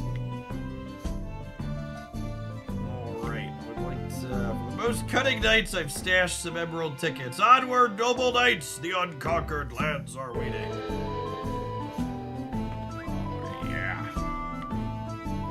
look at that wonderful spring festival. We have an underwater adventure. Oh, that's what the big otter looking dork is for.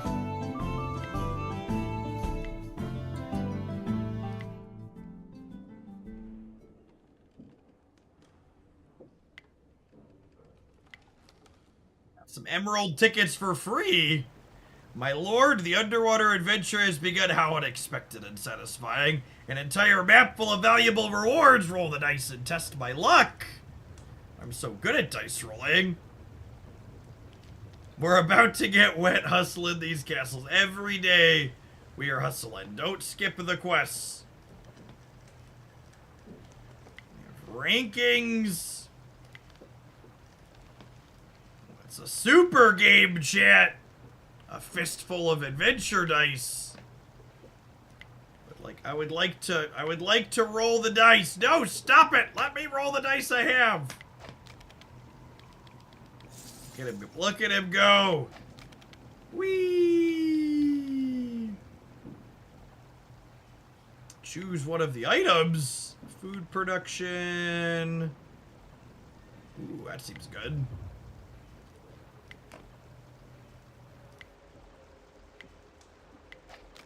To craft the item. I don't have a lot of those. Are we playing Monopoly? I believe we have found a Monopoly-esque minigame mode, yes.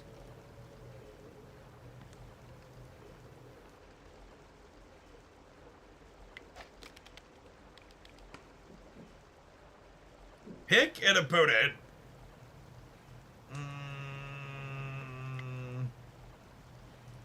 Was our number bigger than all of theirs? Attack.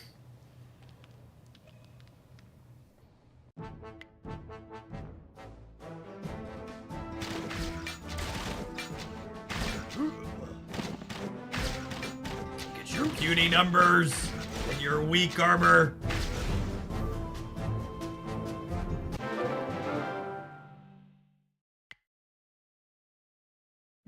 It's like 10 games in one. Look at that value. It's not like silly Marvel Snap. And it's 2 different game modes. Where's Marvel Snap's Monopoly game mode, chat? Marvel Snap wishes it was half the game Hustle Castle is. Woo! All these, look at these beautiful, glorious currencies. Roll in, we roll in. Choose one of the prophecy spears. Oh, I would like a prophecy. We have obtained the epic manuscript.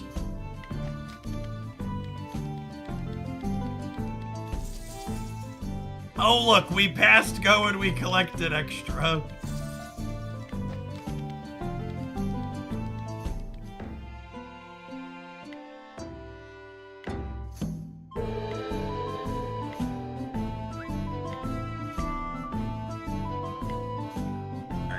I think I'm gonna be done with the underwater adventure for now.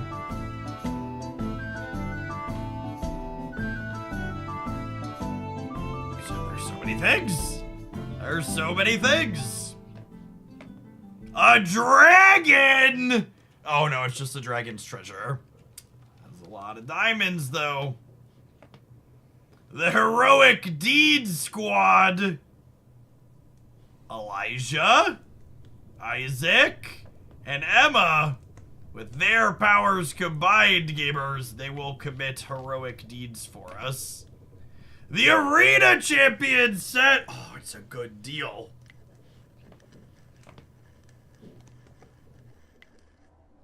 Alright. Yay. I don't actually know what clicking on the emojis on their thing does. Where did we... This says it's only 13 out of 14. I don't know what it means by invasion, so I'm gonna try to go back and fight these again.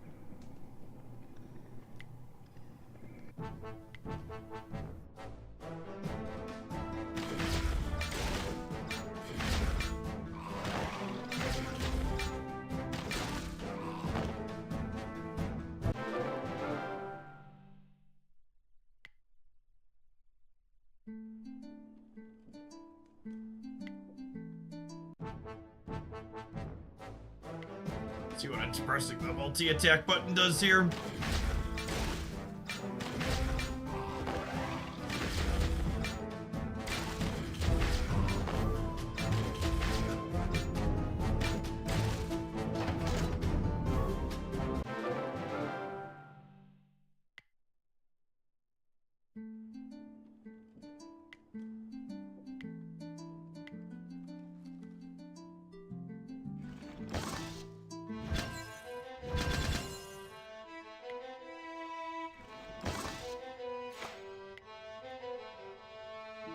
That spell power! Oh, baby. Put that right on our mage.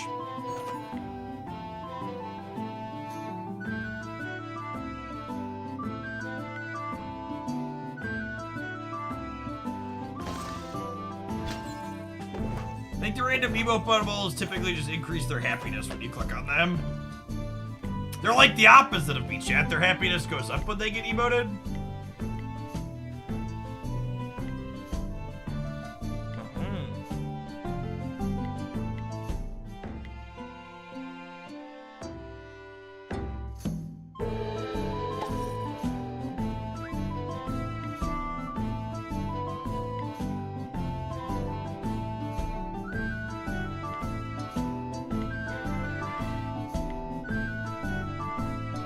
Storage facility have expanded. You can finally accumulate the required resources to upgrade the throne room.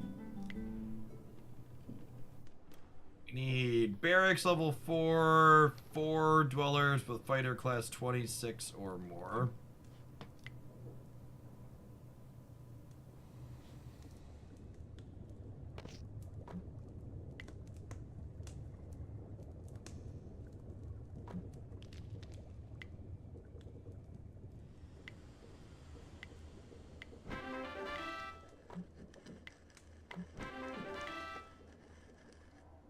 So now I can send some of these friends up to here to get them upgrading.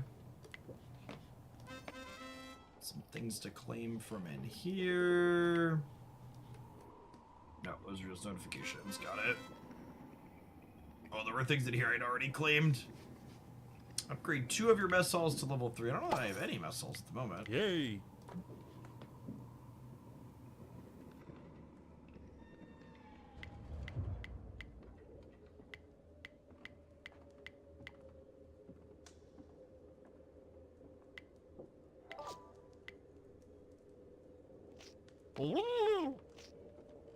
Let's put these friends back down in here and head back out onto the map and see who we can hit.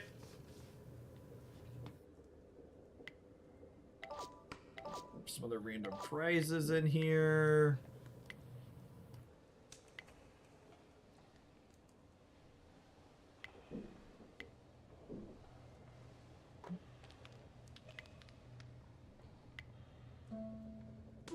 Run out of diamonds! Oh no!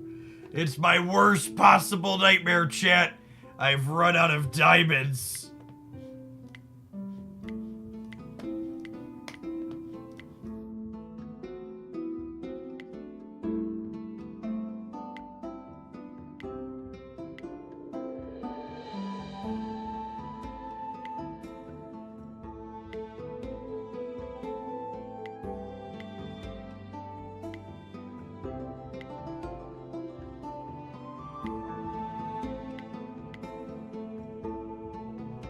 Valiantly for new lands and made it those coveted rewards of the region.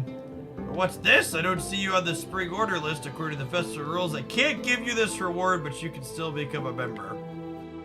Hurry up and pick up the spring order, and then I'll give you your well-deserved trophy.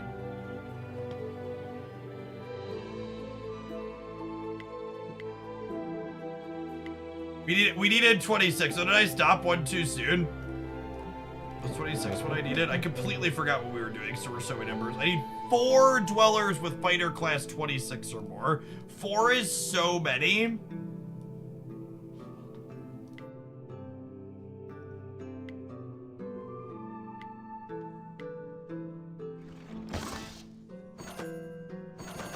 Alright, we have some elixirs.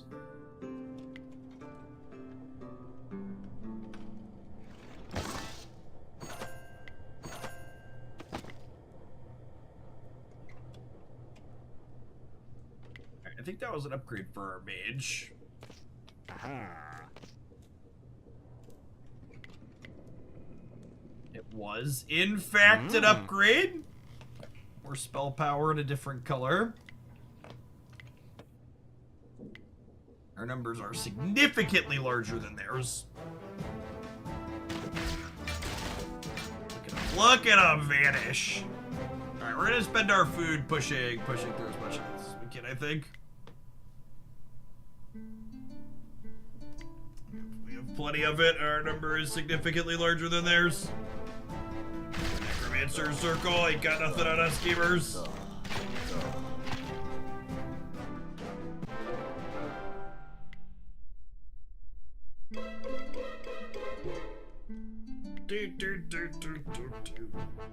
Through the graveyard we go. Look at how happy the skeletons are. They don't know what we have in store for them.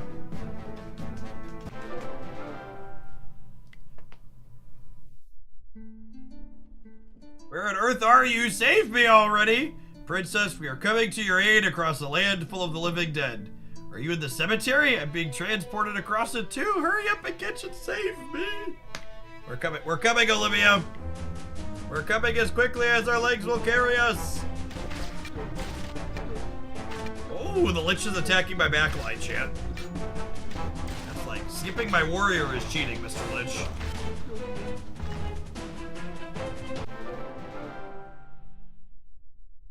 They should be happy they're already dead and can't feel the pain coming for them. Accurate.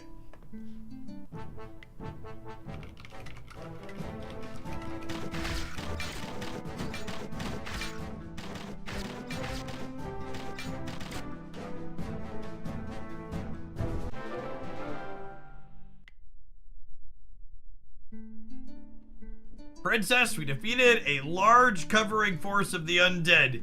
You'd better overcome your laziness and save me at last, you jerks. Yeah, you jerks! Stop being lazy and save the princess. It sounds like she's gonna be very grateful once we get to her.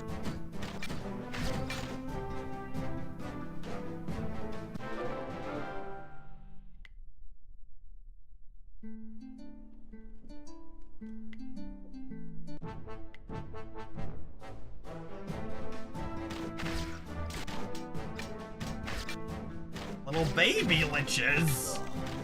No match for the blade.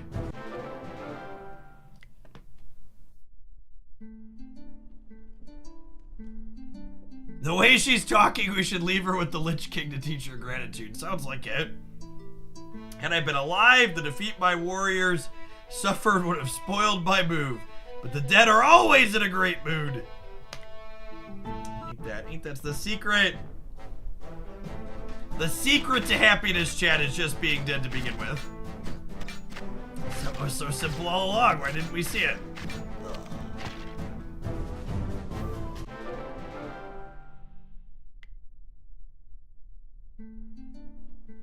Careful! If you're still going to do something to rescue me, that's it. I overheard someone say the mean Lich Morales has deployed numerous forces heading in our direction. Everyone keeps speaking to me in the past tense as if I were dead. Although, does dead on the inside count? I don't know if dead on the inside counts for purposes of happiness.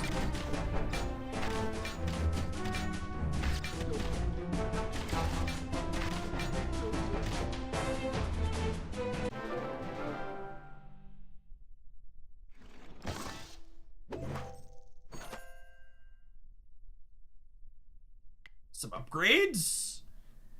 I think that's a sorcerer upgrade. I don't think that's a warrior upgrade. Let's go check.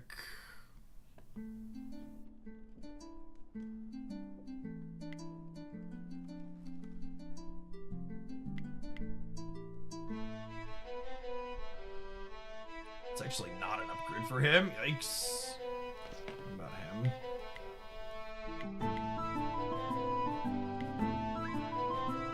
Doesn't look like it.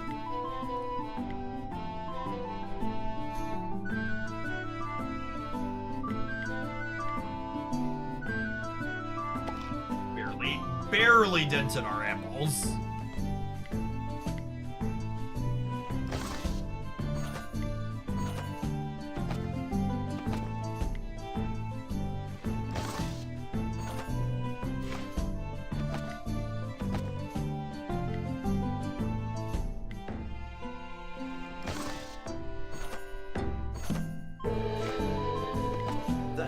That would be. What attack is that 9% chance to restore health?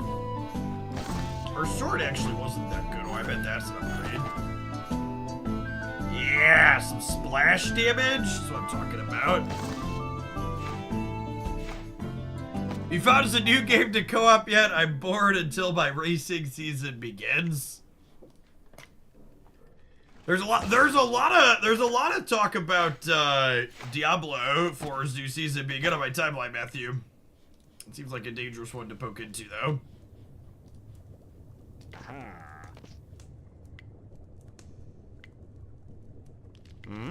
Solid upgrade.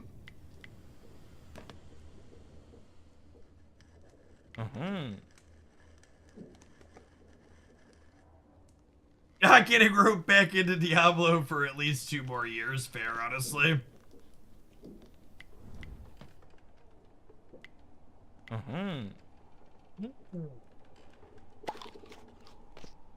Is there a ghost?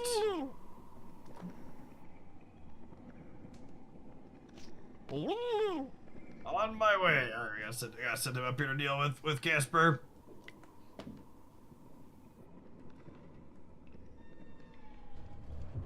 Oh wait, she's dealing with Casper. That's fine.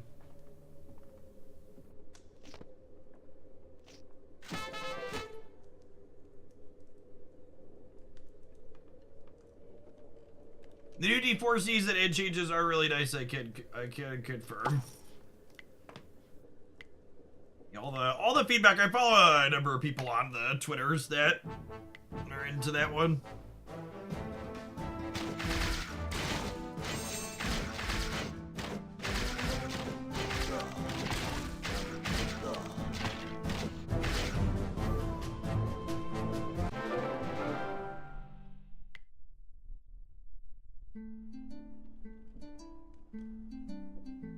So the warning, Princess, the enemies were strong, but we defeated them.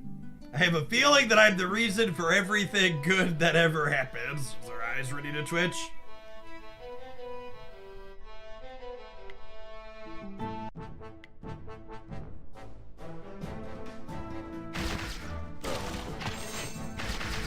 They almost did damages to our tank here. Not quite.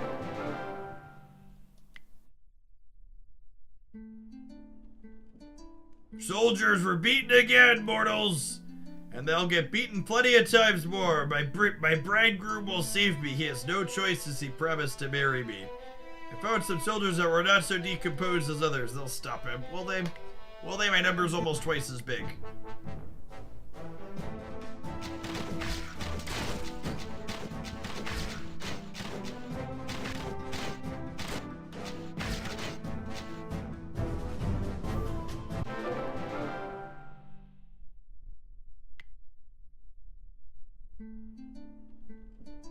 Dead soldiers died again, but there's good news too.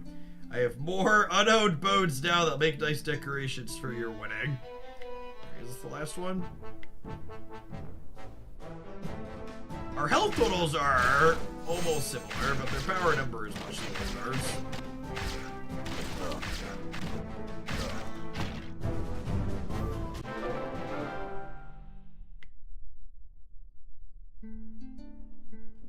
Coming to the end of the cemetery, the Abyss Lord is taking me to the woods. Oh no, Chad, is our princess gonna be in another castle? We need to hurry, the enemy is taking Olivia even further away. No, come back!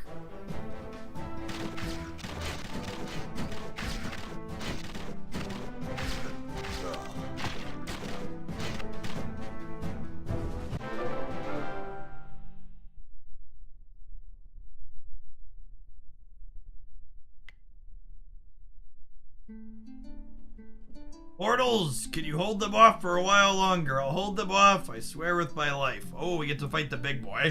His number's closer to ours, but still significantly smaller.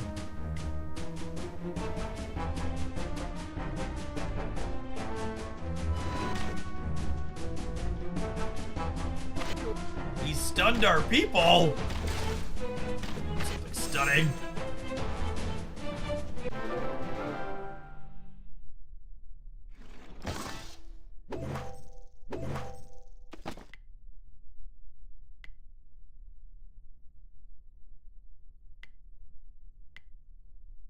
Gives us some upgrades for our land.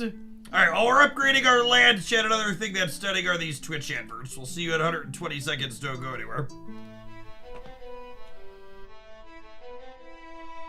We had another character for season 2. Yeah, I just never touched season 2 to begin with, so I don't have any super bad memories there.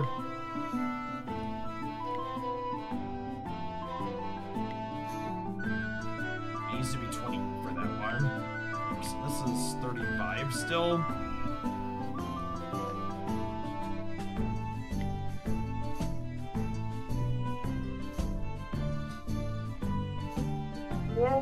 When your woods were attacked by vermin, I burned them without touching your trees. Now I need your help with another kind of vermin. Alright, this thing, training room. I would like to train. It's a max of 30. Alright, we're gonna put some of our friends up here.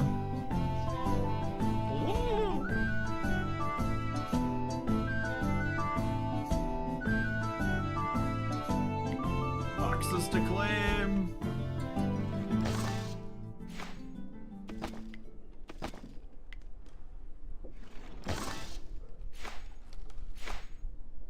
Need some more dice rolling.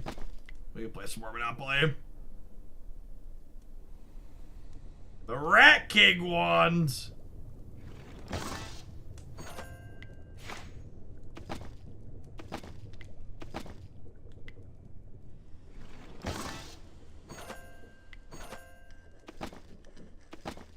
At 999 money ring though.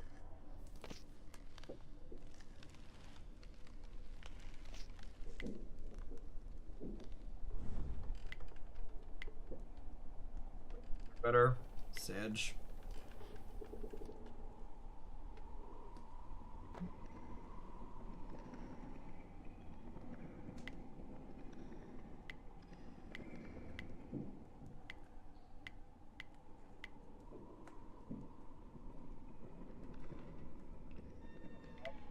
It's up very far. We ran out of blue diamonds.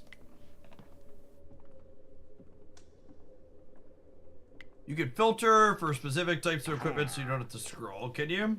Oh, yeah, tank. Look at that. Or, you know.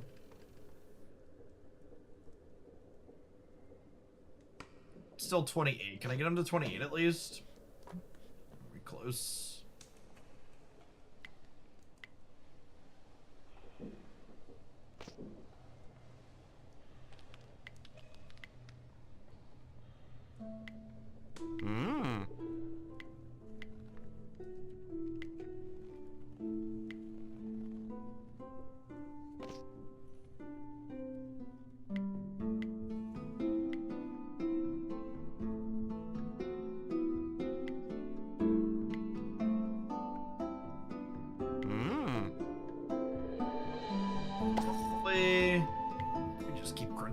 In here.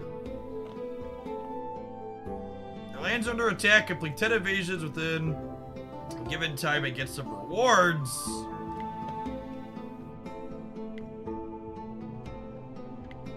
Alright, I gotta run them back. The training down to here. The mechanics of making them go back and forth is interesting. Be both places at once.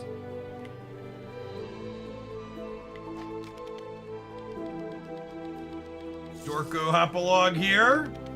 Prizes. Whee!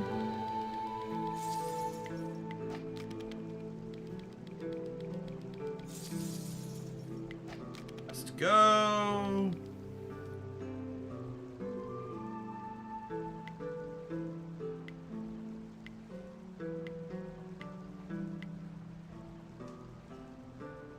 Robbed them.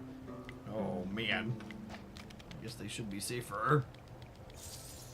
You can auto roll. Oh, I wonder if it just keeps going. Our number's much bigger than theirs. Or if I check auto roll, if it'll just keep going until they're all the way down.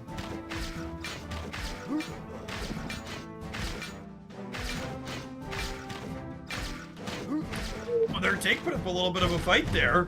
Their backline guy has stuns too. Our number was bigger.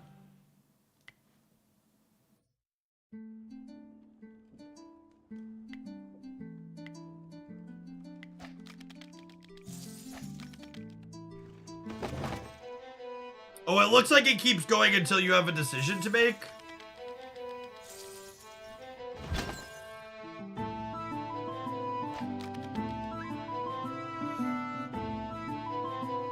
Find 3 identical vaults and take some of their coins.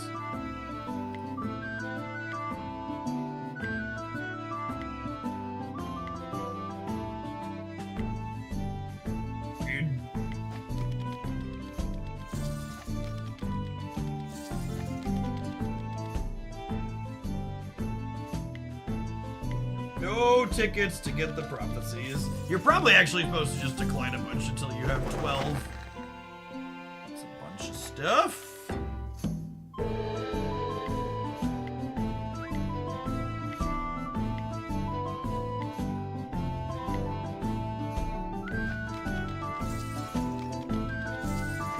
Haven't landed back on the forge to get our purple item yet.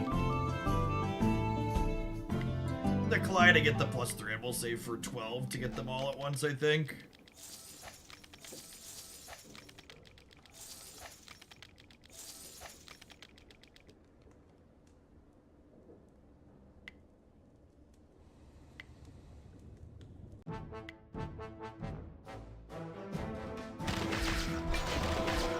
Front guy's got big fancy armor. Numbers are smaller than ours still do. Quick attack seems good. I assume if I quick attack, it doesn't show me the animation. I want to watch them fight, gamers. Need to watch them throw down. Give them the gauntlet.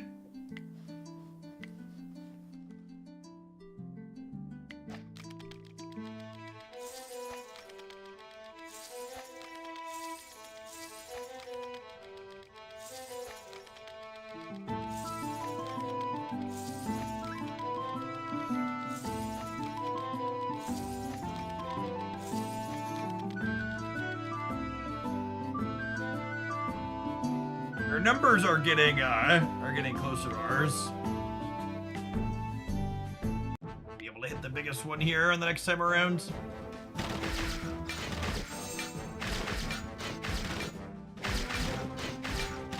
Team's dying at similar rates here.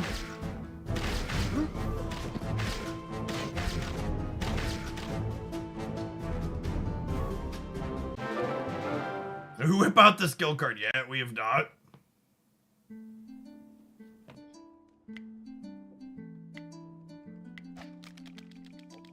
Almost out of Monopoly rolls.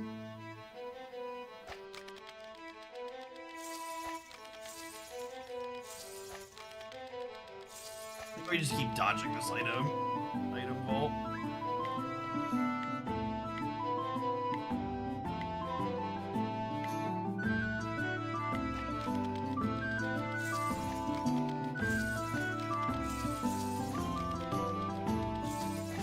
Dang it, I know we're gonna finally land on it. Let's see what quick attack does. It does just skip it. I feel cheated, chat. I didn't get to watch my people fight. But chat has cheated me out of the joy yet again. Ooh, that's a good one. I don't think I have anybody...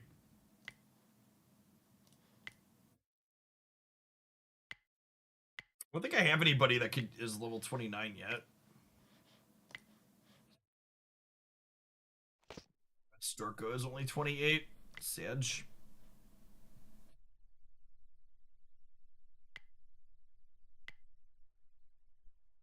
Let's complete the invasion.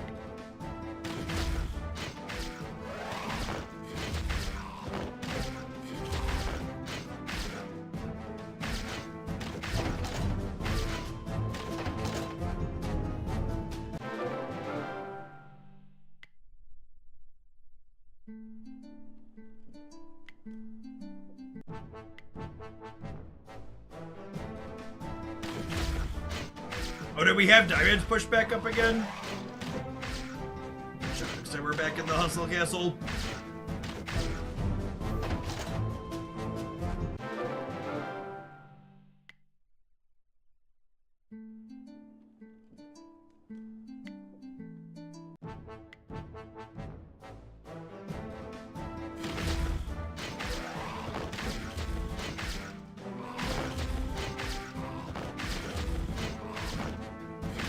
don't know what this, like, it looks like something out of Futurama.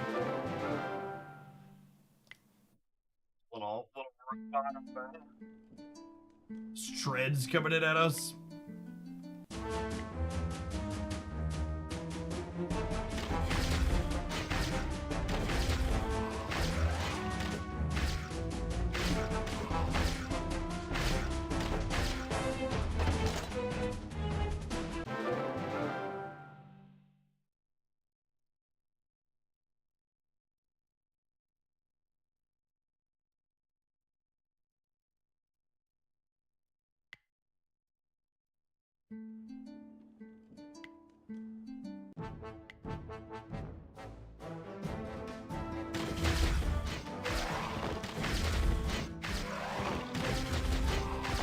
Let's see what number exactly goes up when we clear the invasion through here.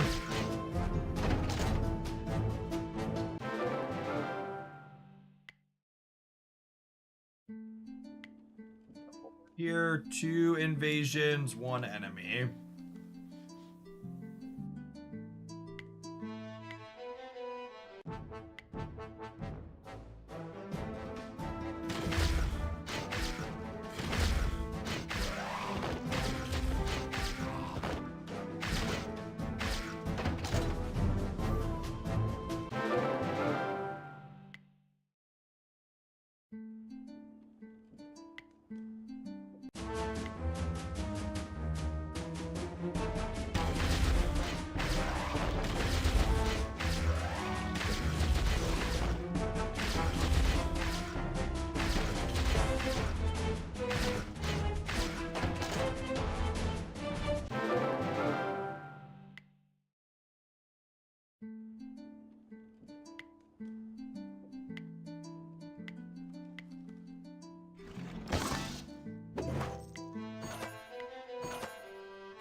Spell power.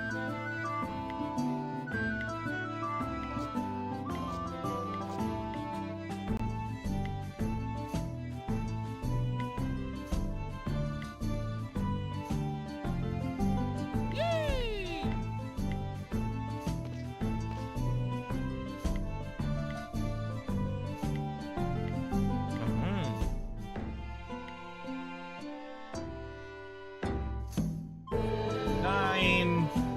This takes 35. Hello, toddler girl. How are you doing? You scared? Was I trying to be scared? Yeah. Yeah. You get ready to go with mommy and brothers? Daddy, guess what? What? Guess what What's today? today is? Today's my brother's show. Your brother's show is today, yep.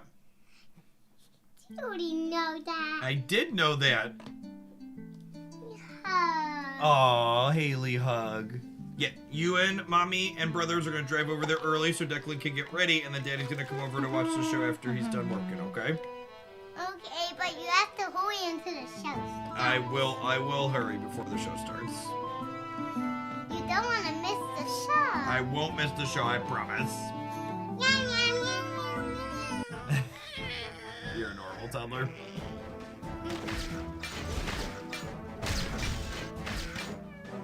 Ooh, I have like a trebuchet or something in the background that hit our back door. Mommy, Daddy. Yes, Daddy, Haley. I think I like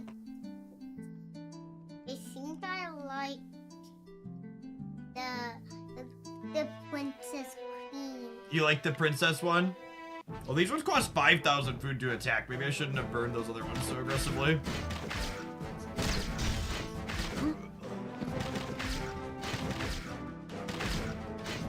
You like watching them battle?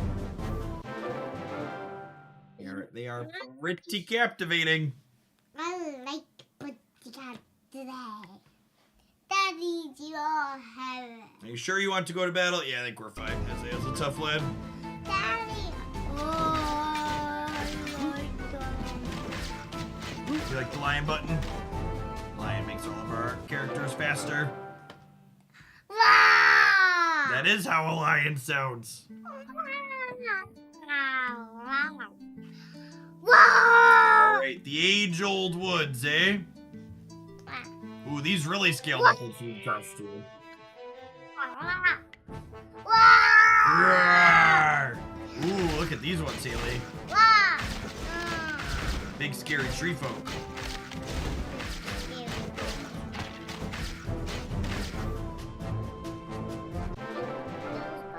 Been killed. I thought the other side will win now. We need to occupy a strategic position in these lands where we are being opposed by walking trees. We'll be able to do that if we are at least a little bit smarter than the enemy. You'll have to replace Donald the Glorious with some other commander. You'll get some one day, old man. Alright, let's go. Let's go get him.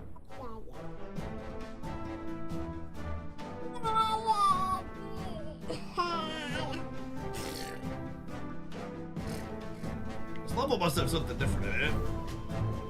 It's a little there. Lion button. Lion button. Rawr, get him. I didn't press the lion button quick enough, chat. Our APM is slacking. It's the princess we gotta rescue, Jacob. Yeah. Where's Jacob? Where's Jacob? I don't know. Probably getting ready. Alright, you wanna press the lion button? Where? Which one? Yeah, but move the mouse. Move the mouse to the lion button. No, I want to do it. Yeah, and I'll click this one. Push this one right here. Oh, we beat him already. Click the green one.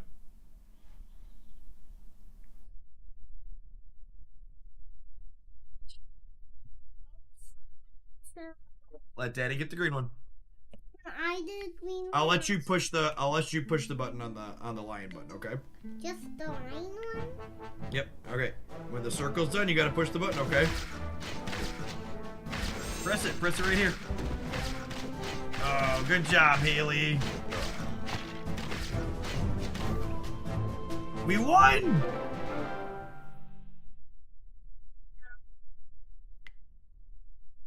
Oh, mommy's calling you. Love you, baby girl. I'll see you in a little bit. The swords and warlords are a perfect match. You better think of management, old man. The castle might crumble with a manager like you. Alright, you completed an achievement. Remember to do those. Man, the food cost scaled up real quick in this third area.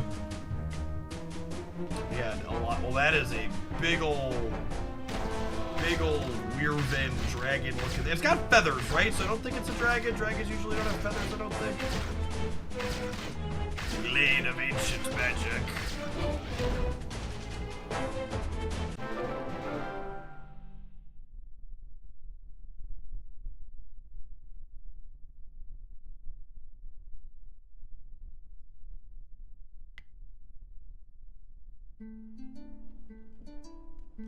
Wyvern, yes, that's what I meant.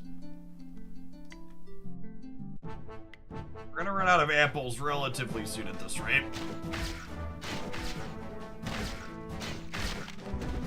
So I assume we're gonna run out of apples before we run out of, before we hit the number that we can't beat. It's looking like.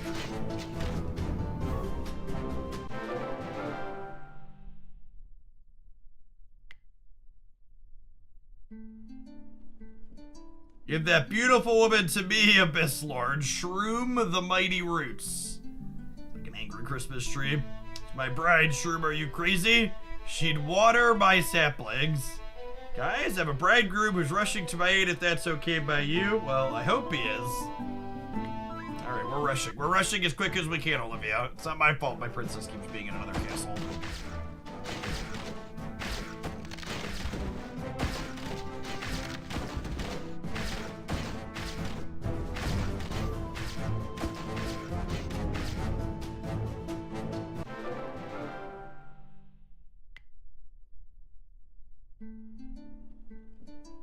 That your soldiers got what they deserved. You understand that it's better to stay away from my bridegroom, Shroom? I have a lot of soldiers, but only one princess. Stay in my woods forever. Don't you dare say that again, you chunk of wood! Her temper fits me perfectly. I've always known that. The Abyss Lord is getting really excited by her getting angry.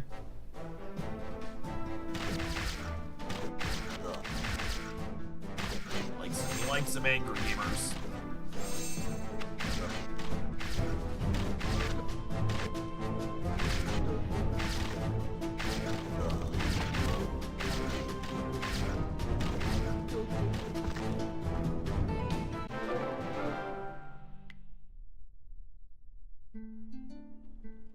Allow me to report. Your warriors won a number of significant battles against the monsters that occupied strategic positions. The walking trees are flaying with their branches and roots hacked off. I got like 6 or 7 more runs here, it looks like. Should be able to get those in before we're done this afternoon. Get over to the kids' show with time to spare.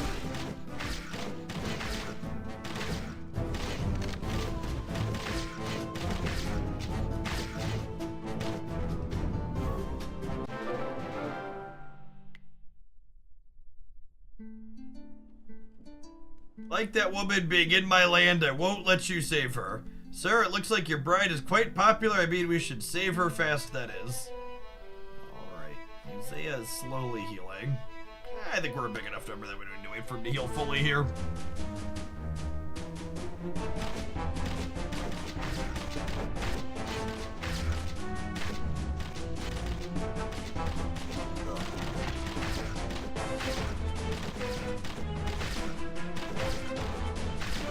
You guys are thicker.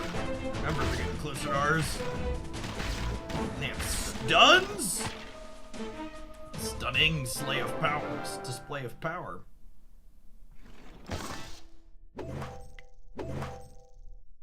Ooh, that's an upgrade for our lad. Alright, hold on, let's go. Collect some things here. You're chopping my saplings and twigs, but my true power is in my roots. They're powerful and you'll never win. How about you chop that stump named Shroom to pieces to make firewood? His persistent advances will make a fool out of me. Oh no! Don't you tell me I'm running out of apples? We do what we want. Alright, tank armor. New. Yep, that's an upgrade.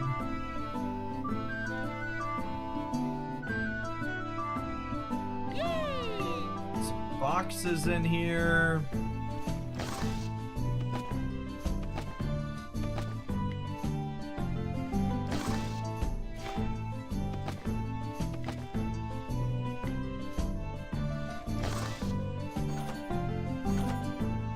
You know, I bet I could put a second person in the kitchen. I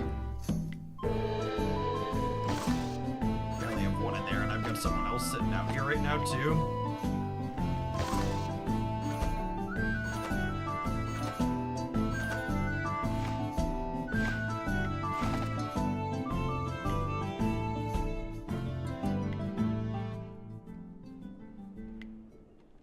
Opening our boxes, I suppose. Magic damage? That sounds lovely. Okay.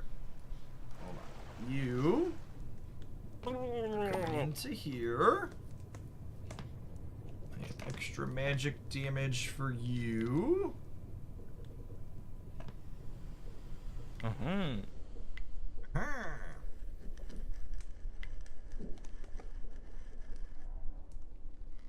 29.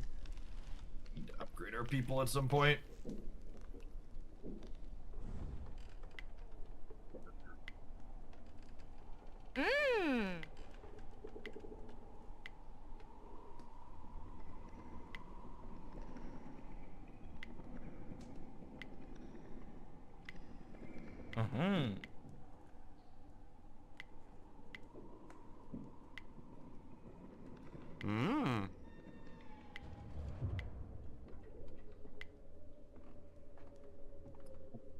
Oh no! Oh no! Why are there always problems in the treasury? Rats and ghosts and they need to get their crap together.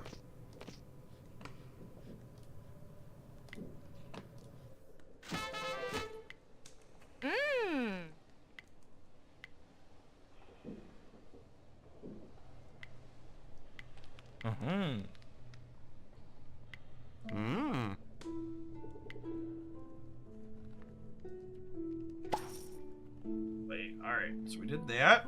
We got some more achievements here. We're so good at achieving things. It's a metaphor for capitalism. The rats, maybe. I don't know about the ghosts.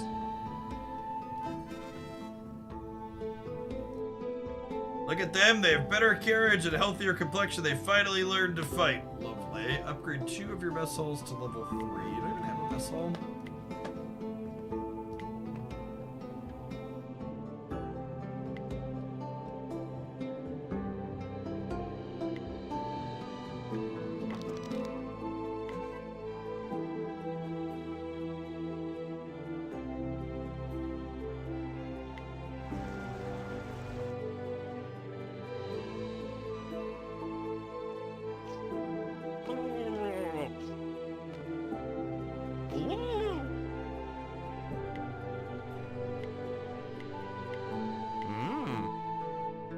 Lads making some food here.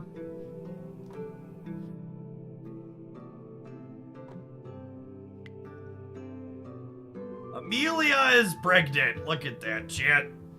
We spent some crystals and Amelia is now pregnant. Nailed it. I need you to come down here, bud. Chop, chop.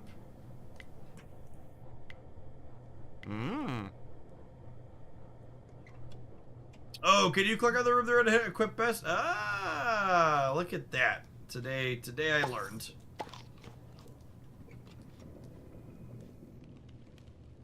All right, back to the map. Back to here.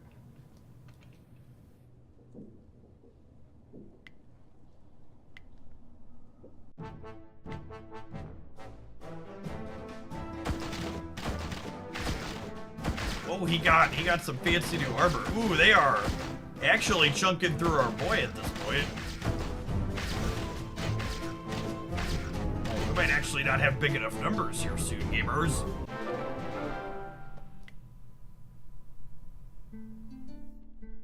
Saplings are growing blossoms for you, beautiful Olivia. Save me from that old insane tree. We'll get to him soon, princess, and he'll answer for everything. Some units are not yet restored to health. No, Isaiah actually probably needs the health here.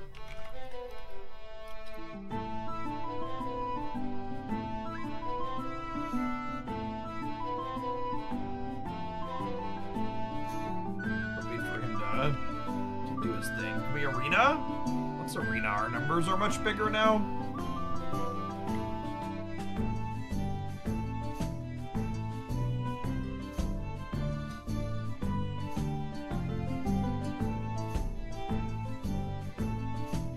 Battle!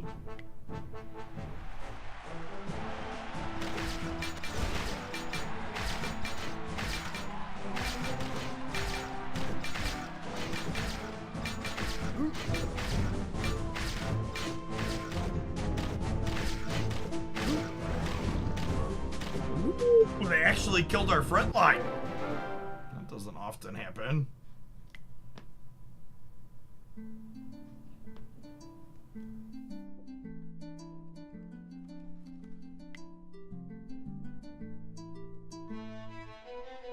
Such discounts can only be seen in fairy tales and Hustle Castle. 10,000 gems, 10x the profit. Oh man, now they're. I'd been resisting chat, but they're laying it on. Okay, look at that number grow up. That's a big weapon increase.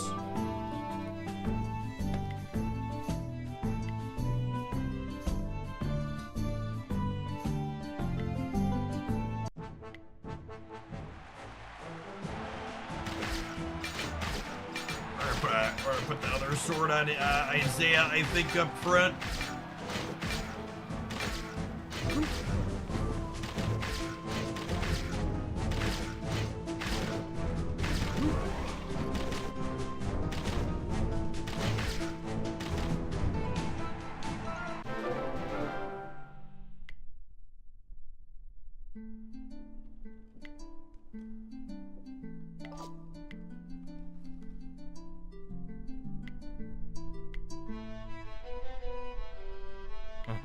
heals him. That's nice.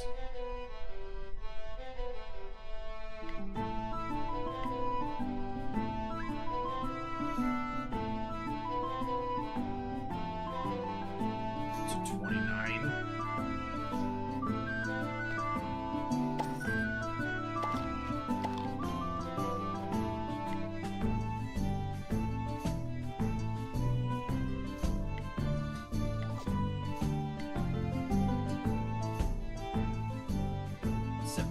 Currency here now.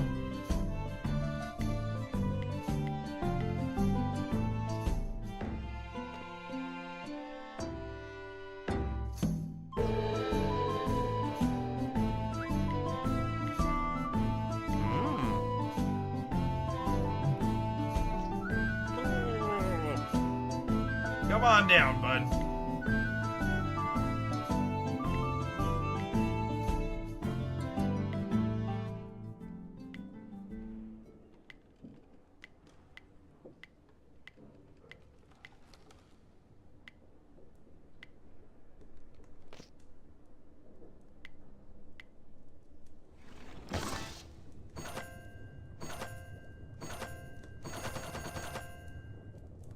We have a lot of whatever those are.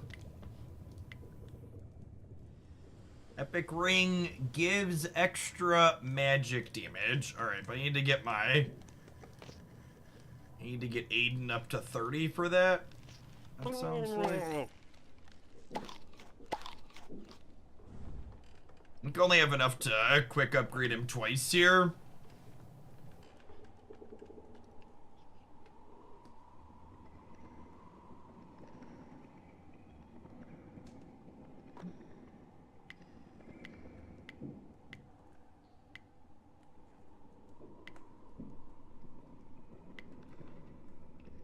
Select an opponent! Alright. To battle! We gotta get him to 30 chance so we can put that new ring on him. The numbers must go up at all costs. Crunched.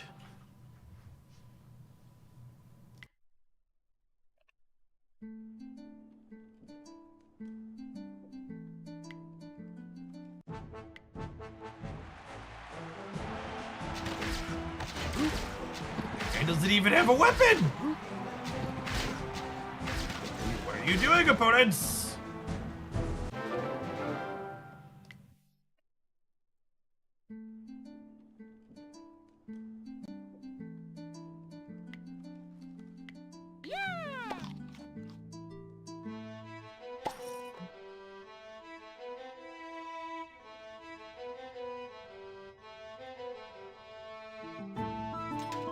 Show me how long he's gonna take. An hour 30. All right, we need to figure out how to get some more blue gems here, gamers.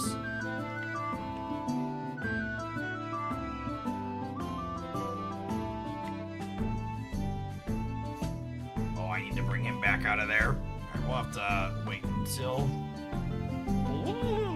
I'll wait until we get 7 more. It looks like you get those at different random intervals.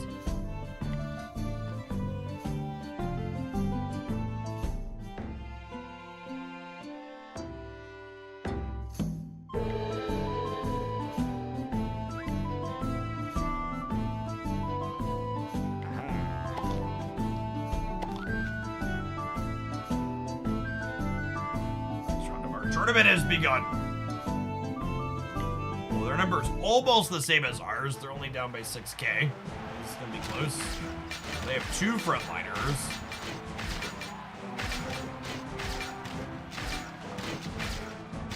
Ooh, I think our frontline's gonna go down before we take down their second one here. They're gonna make quick work of our mages. No. Oh no!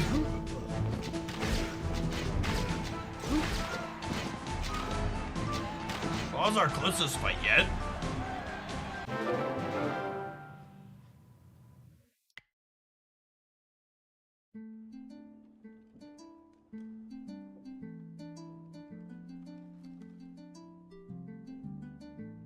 After you do get back up. I think one of the items, is an item on him? Once in a while, resurrect an ally with a certain amount of health. The Fire Star Scepter. It's correct!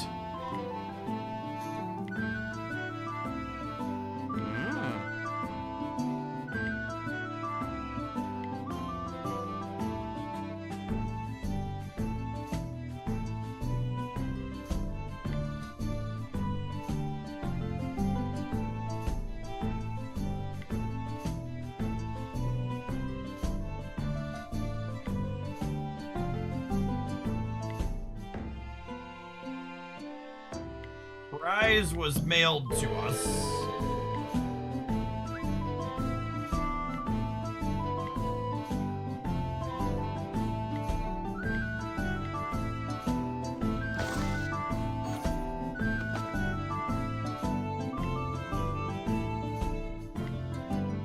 Alright, let's dive back into the tree forest here, shall we? See if we can push a couple more of those. This is Hustle Castle. Appreciate everybody hanging out through the end of the stream today. Shout out to them for sponsoring us this week. Check them out using my link there on Android, iOS, and PC. Well, this round's actually easier than the previous one. The group before this almost took our front line completely down. That's what we are chunking through.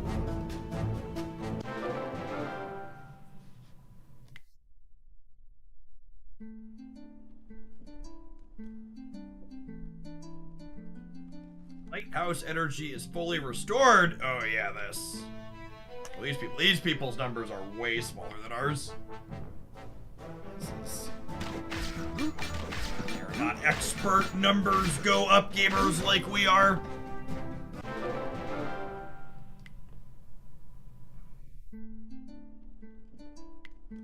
Refresh will it give me people with bigger numbers? It does. Okay.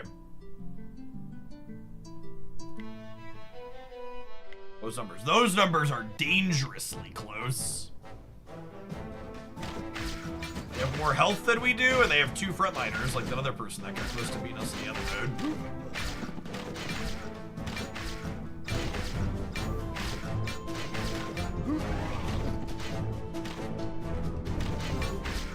Yeah, the zombie mode on the mage's wand seems very absurd.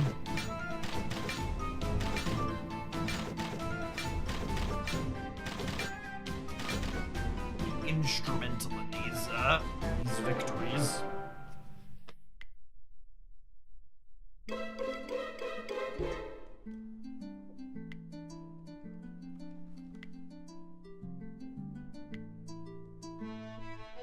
Stay healed.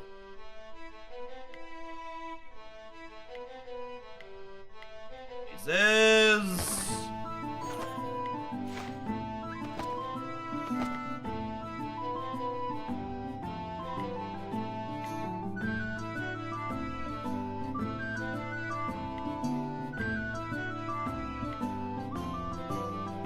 Change the external appearance of the castle, choosing any flag you like.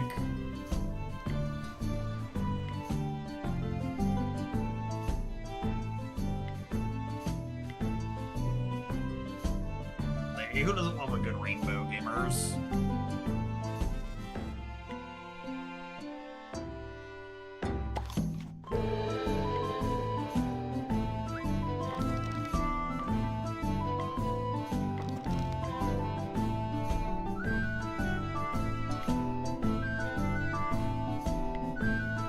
Need to resolve a problem in the castle first. All right, let's expel Casper really quick.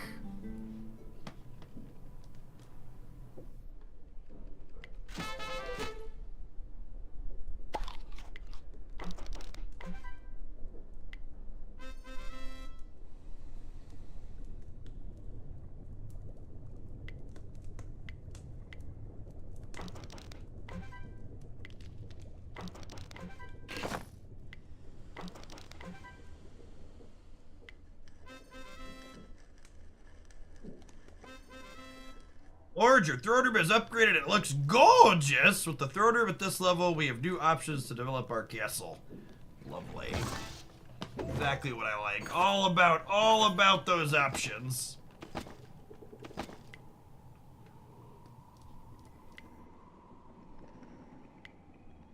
My lord, our enemy is very strong. We need to learn how to craft spells in our castle. To craft spells, we need mana. We can take this from a mana well.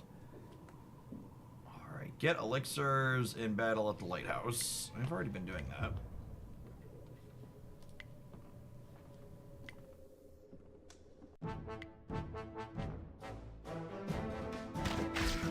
I appreciate everybody sticking through to the end. This is going to be one of our last little fights. If you want to check out Hustle Castle, you can do so at the links there in chat. We'll be back. For the regulars, we're going to be starting a little bit late tomorrow. I think I'm planning to go live about noon central as opposed to the 9 a.m. that I typically do. Haley is home from school for the first 2 days this week, so I'm going to take her over to the Children's Museum in town, I think. And a new card release day is a good day to start a little bit late, I think. So you want to run a little bit late anyways.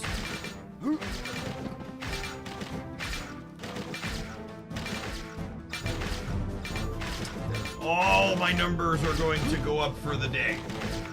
May my castle hustle on. The enemy wand continues to be eternally busted. Peace, folks.